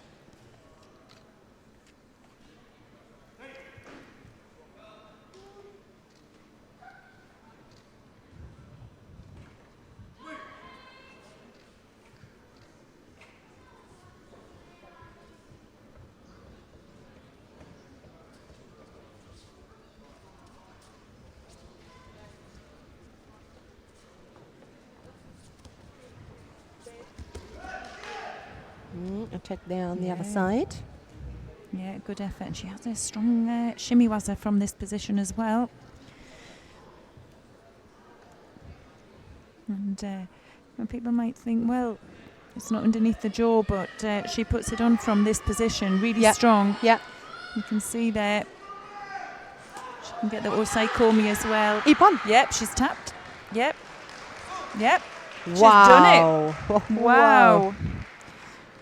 That's a gold medal for Great Britain. Fantastic. Kelly Peterson-Pollard there really pulled it through. Yep. There's a happy girl, and there'll be a happy coach at home as well. I'm sure he's jumping around into different rooms.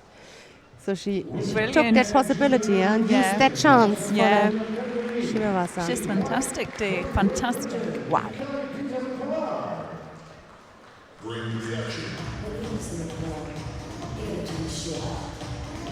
It's interesting. Although she was underneath. Yeah, look at this. Was it the same? Yeah.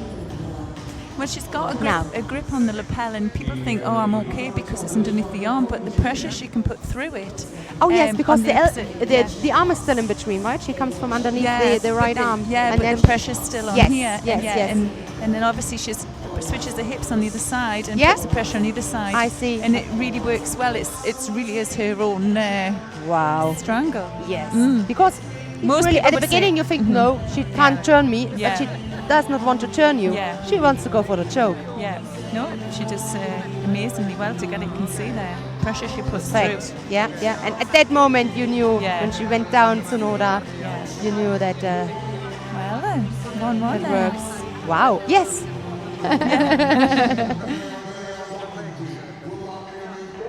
Fantastic.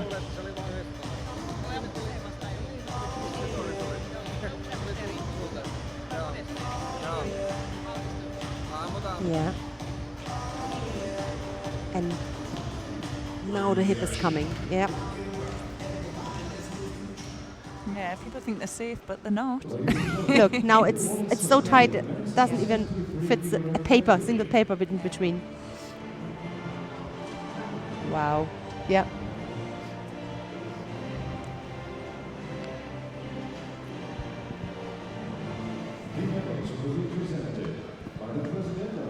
So we are coming to the awarding ceremony in the under 73 kilo category. So first of all the Russian Makhmakhbek, the Russian, and the Austrian Matthias Zizek. Sergei Stanovicic, the president of the European Judo Union, gives the medals. Silver goes to David Gamozov, the Russian, and gold goes to Viktor Sterpu of Moldavia.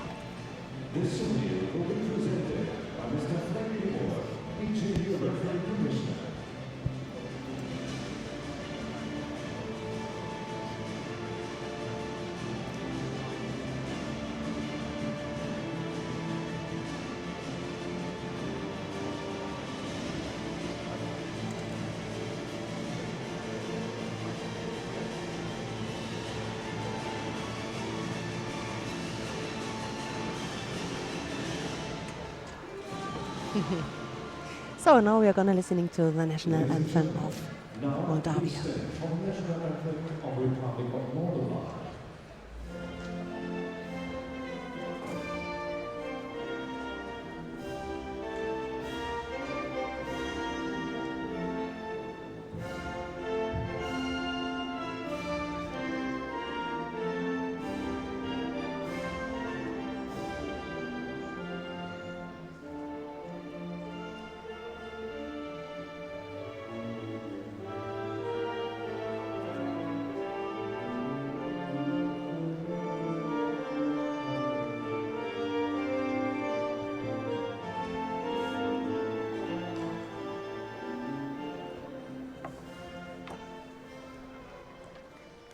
Congratulations to the medalists.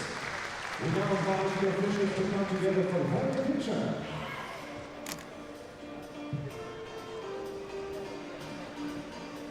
A family picture before we come to the next final decision. I wonder what's the meaning of Kujanovshil. It's written down below the belt from the Moldavian. We have to ask the meaning of this word.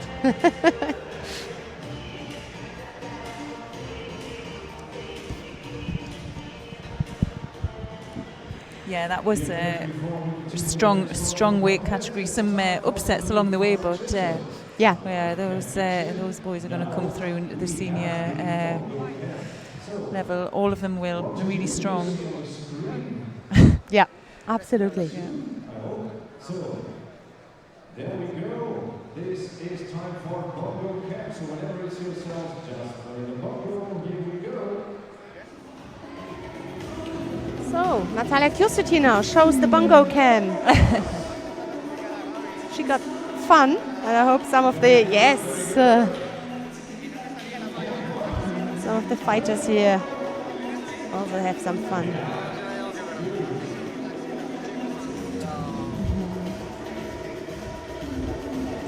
Hey, why is the camera not showing us, Chloe? Hey. Amina Abdelatif, I see. Oh my God. All right.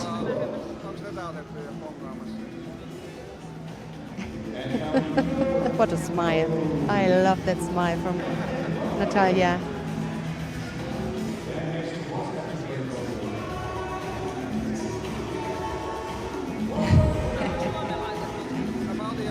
Yeah, go on. Too shy.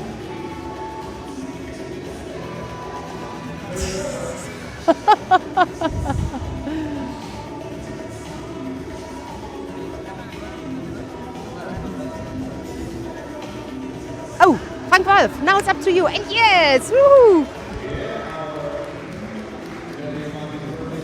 Perfect.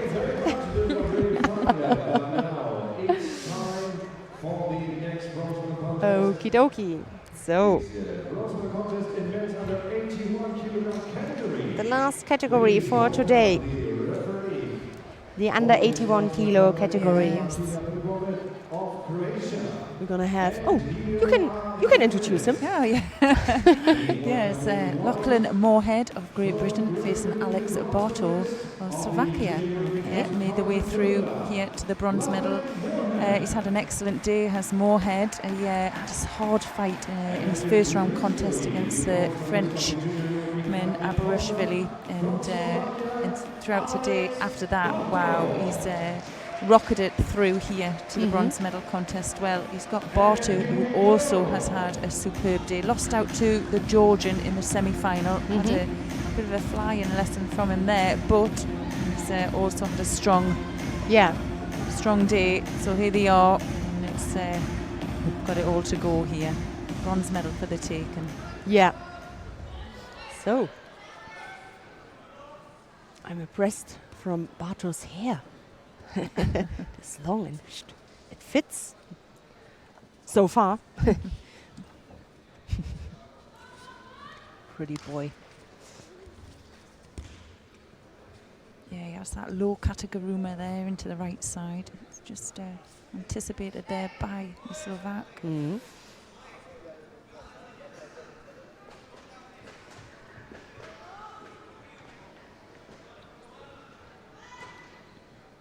Yeah, Lachlan is a full-time athlete at the British Centre of Excellence in Warsaw, so he trains there now full-time. Okay.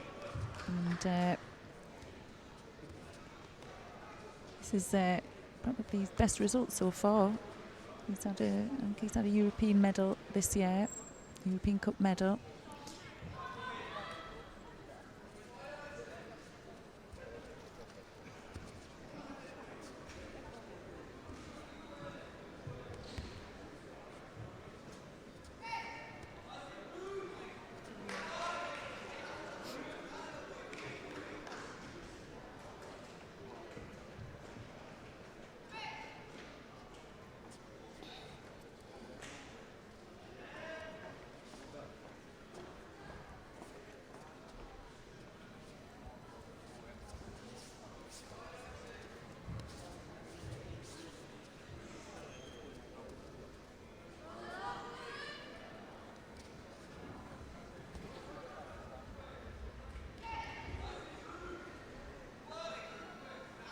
Well, it's a high work rate really by both athletes. You can see there Moorhead just sneaking in there for that low kata garuma. Isn't quite getting the movement for it yet. You can switch in both sides as well. Yeah.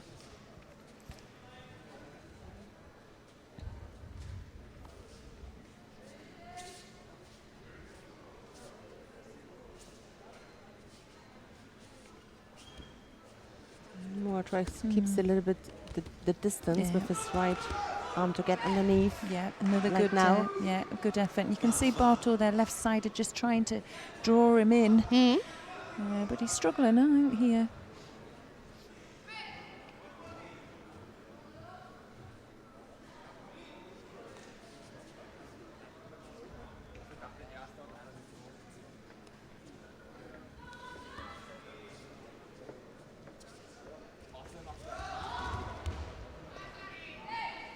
Which attempt there.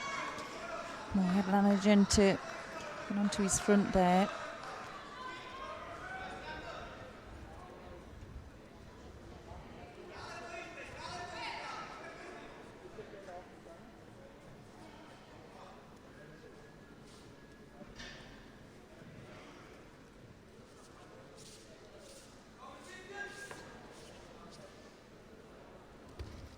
Driving through again.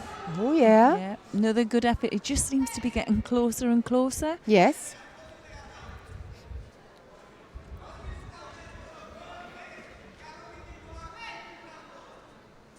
No score, but also no penalty so far. 1.5 minutes.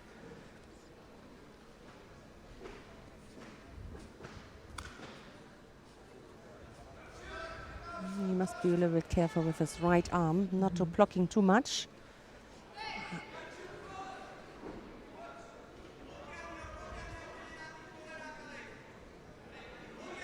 Well,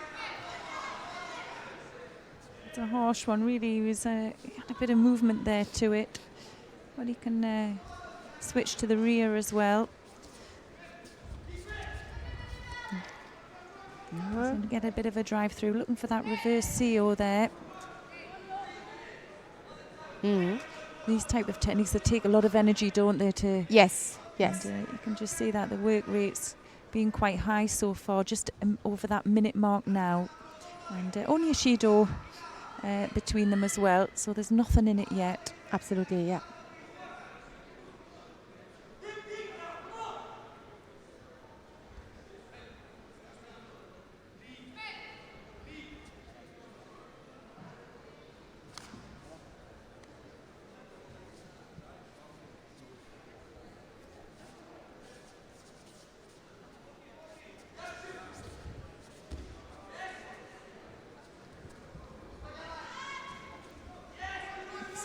Yeah, it's interesting. In there. Yeah, you can see actually the Slovakia's just drawing him on. He can feel that if he comes forward, he's susceptible for those style of techniques. But despite the fact that the Slovak got a better grip, it's always the first. The first is always the British. Who comes with an attack. I mean, Barto can't really use it now with the half out Uchimata, but Uchigaru, but before that was close, yes, right? That was close. Almost broke his balance there. I think he was just coming out of that his own attack, so his defence wasn't, he wasn't on top of his game there. But 19 seconds to go, no score, nothing really between them yet. Yeah, the grip looks really good from Alex Bartko. His left arm is there and the neck from the British, but then it is Moorhead who comes first with an attack. So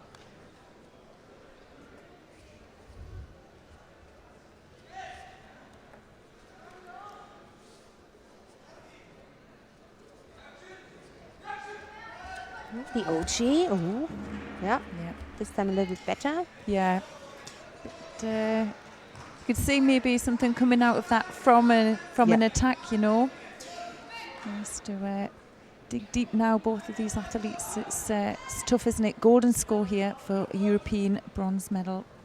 Yeah.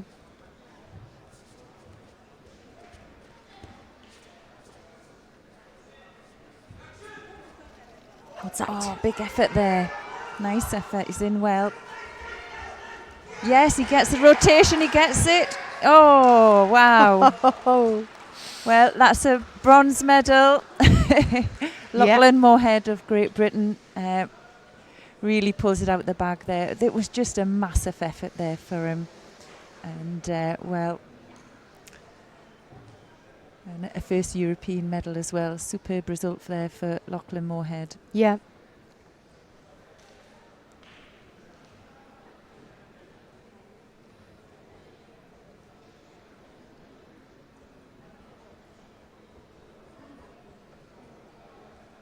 Winner in first bronze medal is Ieteri Lielani in red from Great Britain. There's again the action. Look, he counter, he attacked, then Bartko countered, and then he still... Yeah, he still kept that rotation, didn't he? And it was the first time he'd actually gone into that left side, you know, throughout the contest, and it was just that switch of direction, just, you know, caught his opponent off guard there. Fantastic. Well, delighted for Lachlan Moorhead there. He's one of those athletes that really does work hard. Yeah. If Bartko didn't roll, then it would not have wouldn't been a score. But there was no break in between. It was a movement from this moment until that.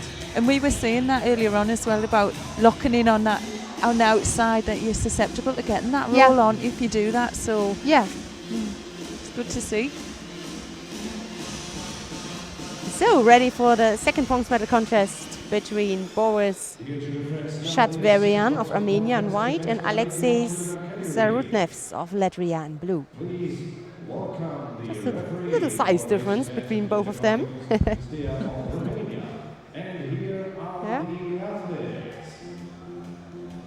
Here's the Armenian.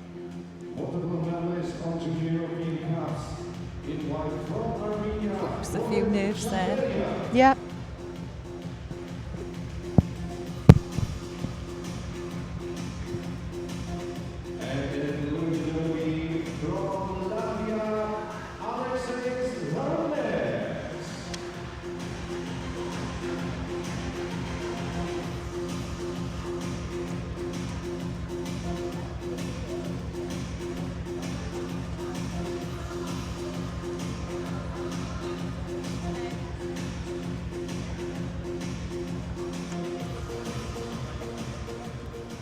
So,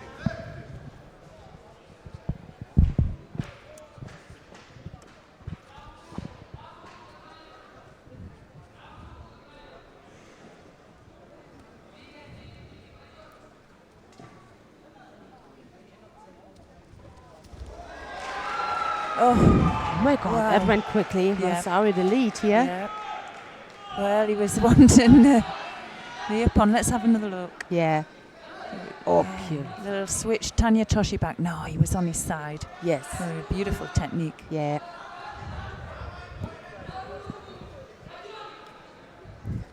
That was a wake-up call for the Armenian.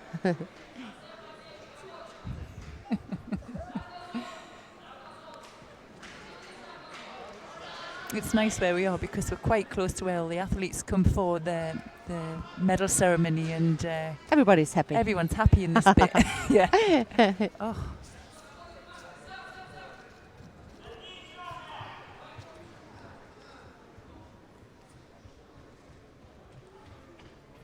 So Rudnev's here. He's wearing a brown belt there, which we don't see so often at this level, do we? Absolutely, yes. But he's certainly got some fantastic technique as well.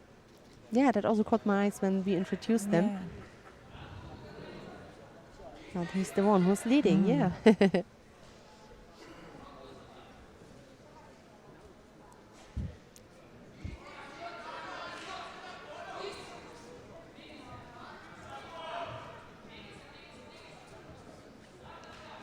Calm down a little bit after that score. But the Armenian has to come up with something. Time goes down, can go down so quickly. And then in the last 30 seconds, they are running to each other and thinking, oh, it's too late. Yep. Chloe. Yeah. You just showed me the roll. Yeah, both a Shido there, but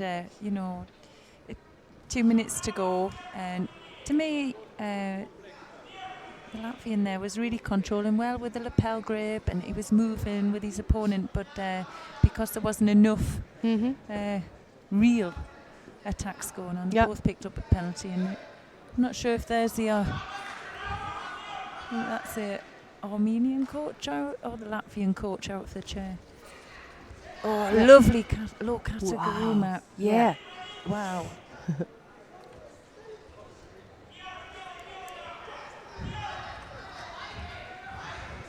Yeah, unfortunately for the Latvian, he's lost his coach. He's obviously coaching, but when the contest's on, and obviously he's already had one warning, so he's absolutely out of the chair. So he hasn't got that support anymore. Yeah. And just under 2 minutes to go. For me, he's doing quite well out there though by himself, isn't he? Yeah, you're right. Be in good control. And normally as a coach, I mean, your athlete, normally, of course, he needs you. I mean, he's doing a good job, but he needs you. 2 minutes left, and then you know about the rules, don't you? So yeah. Sometimes you just need the coach just to remind you of a position, or just to really give you that that support that gives you the confidence to stay in control. When you get up and you haven't got the energy and you think you haven't got, you sometimes get these negative doubts coming into your head that you don't want, but you can get, and your coach can really, push them out. Well, for me, though, Armenian, he's really not really shown much in this bronze medal contest.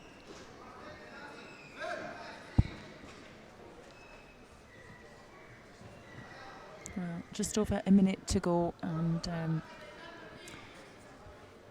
Latvian looking comfortable, but I don't want to jinx them here. Yes.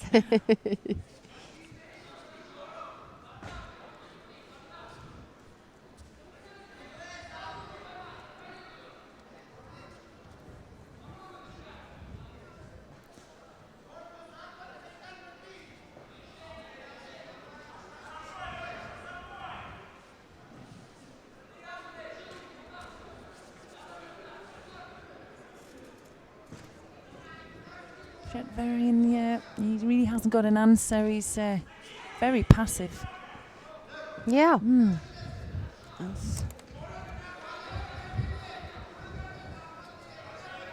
Second penalty now for him. Which is unusual, isn't it? When you're a score down, you're usually going for it, really. You should, yeah, right. Oh. This looks a little bit clueless.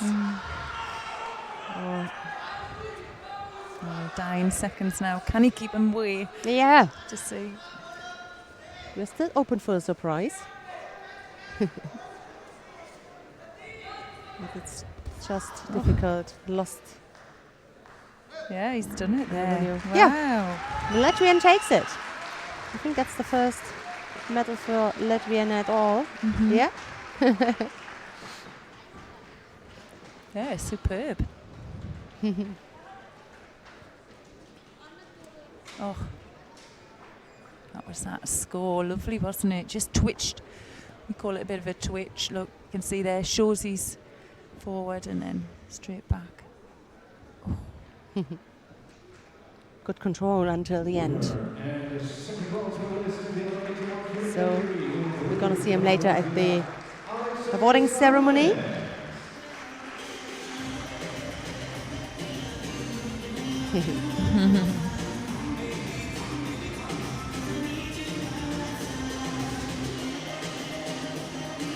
Nice little moment to cause the reaction.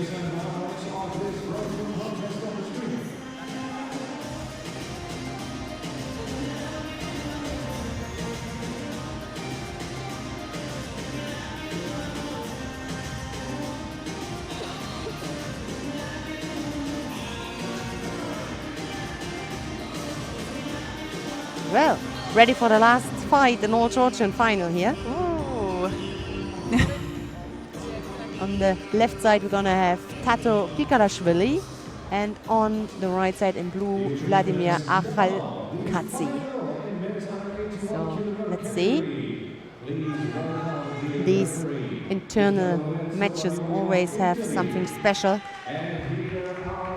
in regard of further nominations, in regard maybe of the Worlds. I don't know how the situation is there, but it's always important, and it's the worst if you lose against your teammate, right? Yeah, Isn't it? yeah. Oh. The pressure. And it's the best yeah. if you win. Yeah, yeah. Well, I think I've had both, and I know the feeling. I think there's just the feeling of having the pressure, isn't it? Of finding somebody, and because you don't want to give anything away, do you? But it's tough, and it's funny, those rivals become your best friends afterwards. Yeah. You know? Yeah, absolutely right. Well, it's not the first time we've seen a bit of Georgian rivalry over the years, is it? In these weight categories. Yeah. Both of them have had an amazing day. Superb technique from both of them all day. Let's see. We will see, right.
Well, it is even harder because you know your teammates so well, so you know about the favorite technique, about the movement, the little special things, and that makes it even harder to fight against your teammate.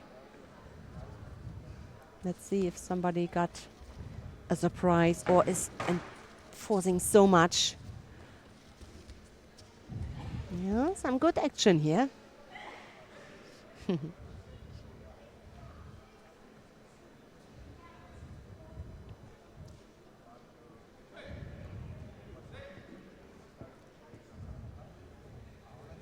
Okay, penalty now given to Akhalkadze.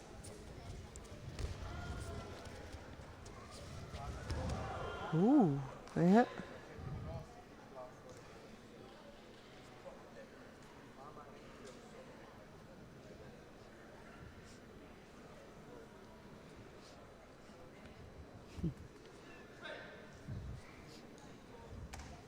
Yeah, it's difficult, isn't it? Especially when they'll know each other so well. Probably just train together.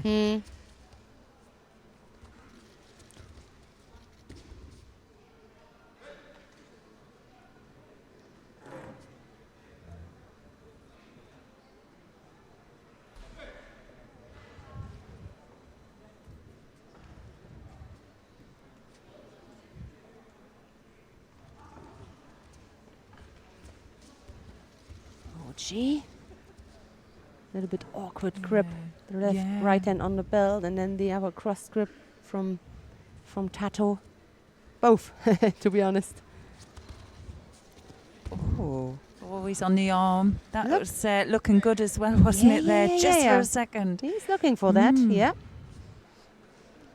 Yeah, it's always going to be a close one, but you know, that when one of them wants to go. That was a nice exchange.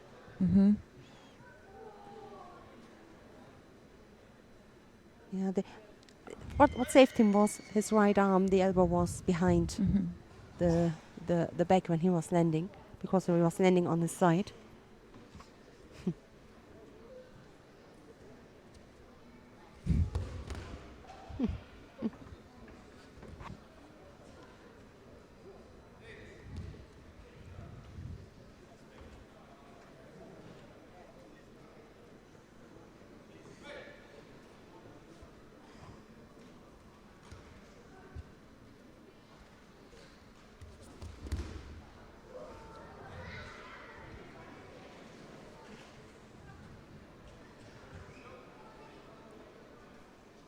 All right, a second penalty now already given to Vladimir.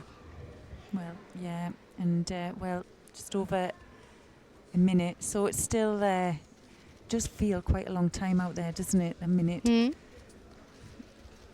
Oh.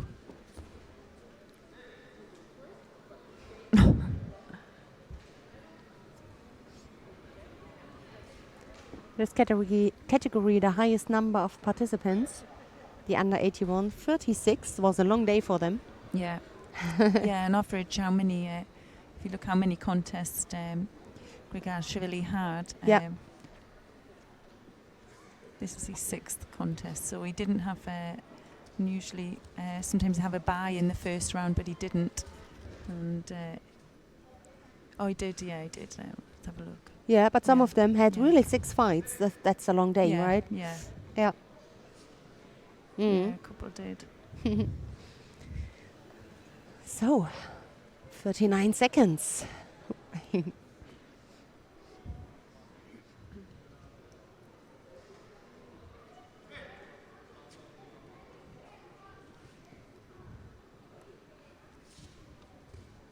Yeah, that adjusting of the judogi there, you know, that they brought in where you have to, you know, tidy. Oh, there's some acrobatics there, weren't there? Yeah. Look at that. Yeah, where they have to tie the suit up or tidy the suit up as they go along, which initially I thought that's going to be difficult because we're penalised for touching it. But athletes really pick things up really quickly, and what it's done is it's stopped that start of tying the belt up, you know, when it's come undone. It's really, I think it's worked quite well. Yep.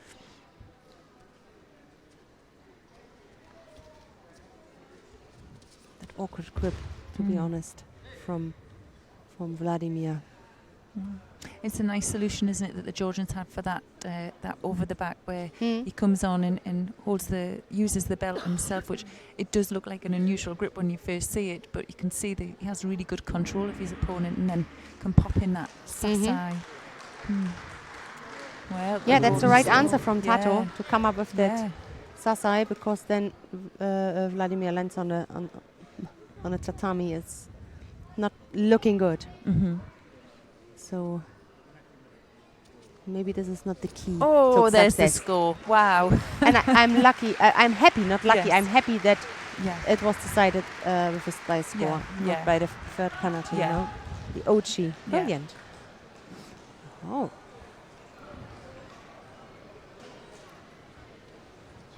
Yeah, again on that. Well, on the belt as well, yeah. Yeah, in the end it was so close. Low, but close. Yeah. Oh, no. And you know as well, you were saying earlier on, sometimes how it just happens in Golden Score. It's a really quick finish. It's something that, right, this has to be done now. Yeah. Okie dokie. So we have the highlights here, and then 2 more awarding ceremonies, right? Yeah. The under 70 and the under 81 kilo category. Yeah.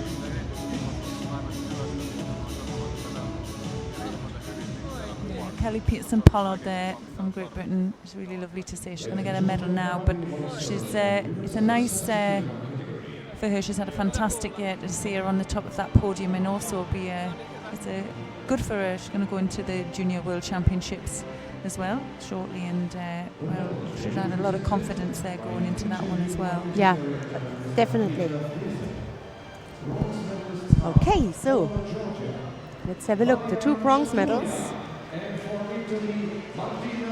are going to Mariam Chantoya of Georgia and Martina Esposito of Italy. Peter Fraser, marketing director, gives the medals. Silver goes to Aitsunoda Rustand of Spain. And gold goes to Kelly Peterson Pollard of Great Britain.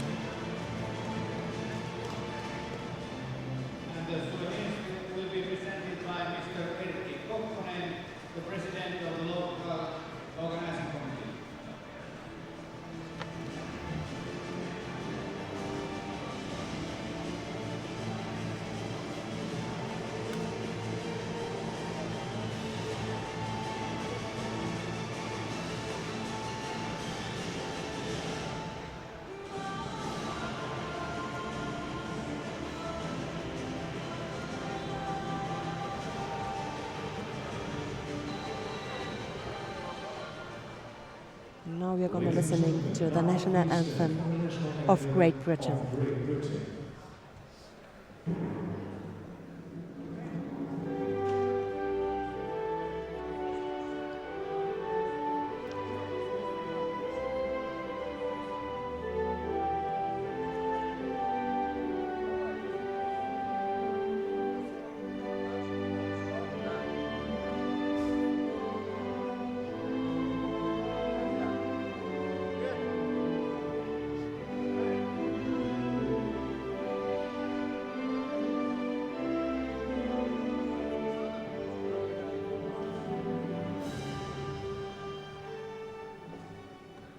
Thank you very much. Congratulations to the medalists. And we now invite the officials to come together for the family picture.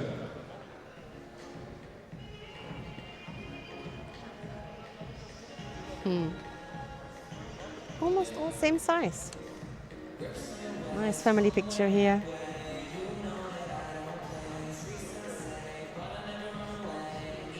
And the ladies themselves.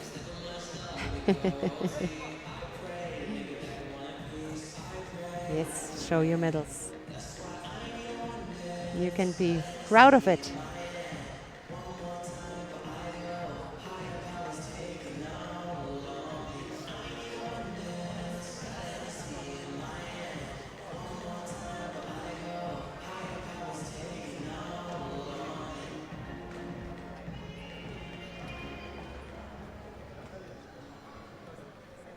Coming up in a few seconds, the last round ceremony of this second day. It's will be the ceremony of men under 81 kilograms.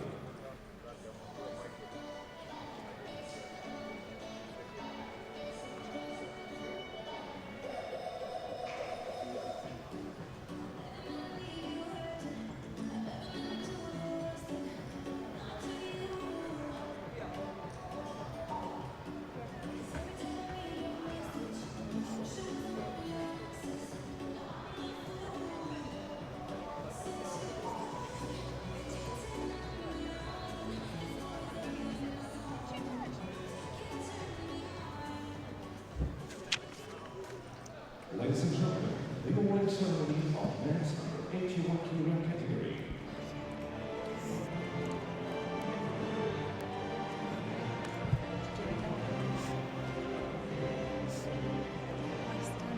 The medals will be presented by the President of the Georgian Judo Federation, Mr. Ieteri Lielani.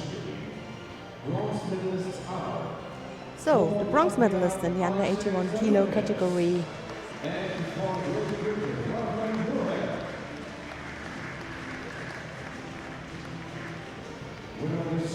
We have Lachlan Moorhead of Great Britain and Alexis Zarudnevs of Latvia. Silver goes to Vladimir Aralkadze of Georgia, and the Georgian Tato Grigalashvili won gold.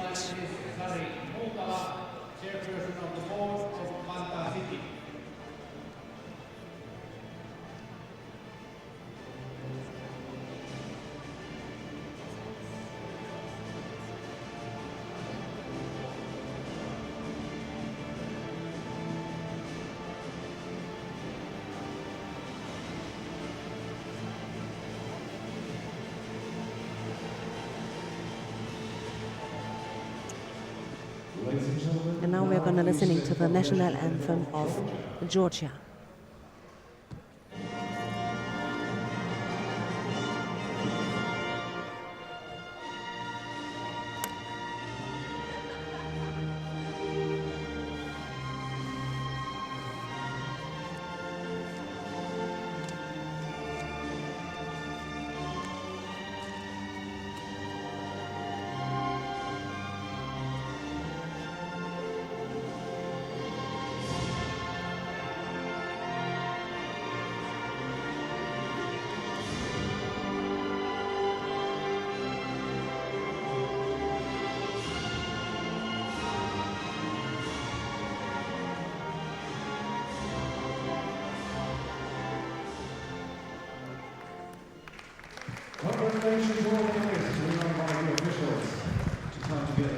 So,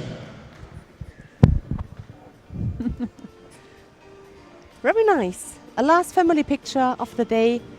Chloe, we enjoyed the final block. Yes, did we? Yeah, I've really enjoyed the judo throughout today. A bit special for me as well, seeing the two young British players there making the podium. I had one medal yesterday, so really, really good results for us. But yeah, it's a fantastic event.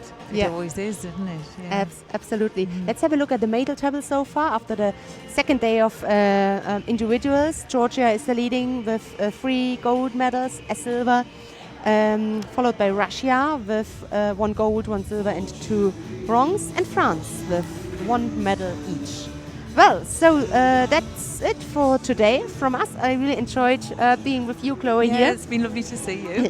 What about tomorrow? Will you be in the coach chair? Or? No, actually, we're heading home tomorrow. So right. We don't have any heavyweights in the competition this year. Okay. So heading home, but I mean, we've had two days, medals on both days, so I think the team there have done amazing. Yes, that is great. Yeah. So tomorrow, the third day of individuals, it will start 1 hour later. That means 12 o'clock local time.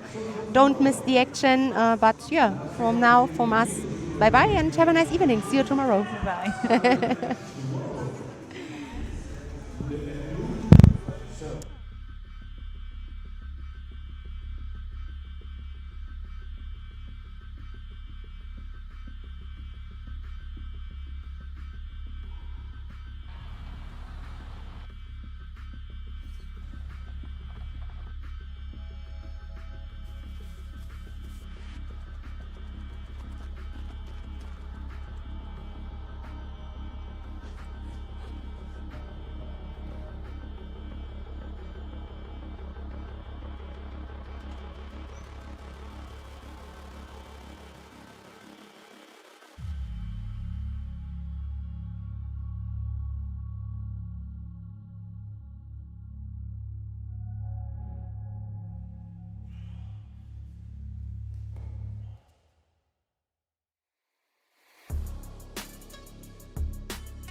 I am Lukas Krpalek and I will fight in Ipongia.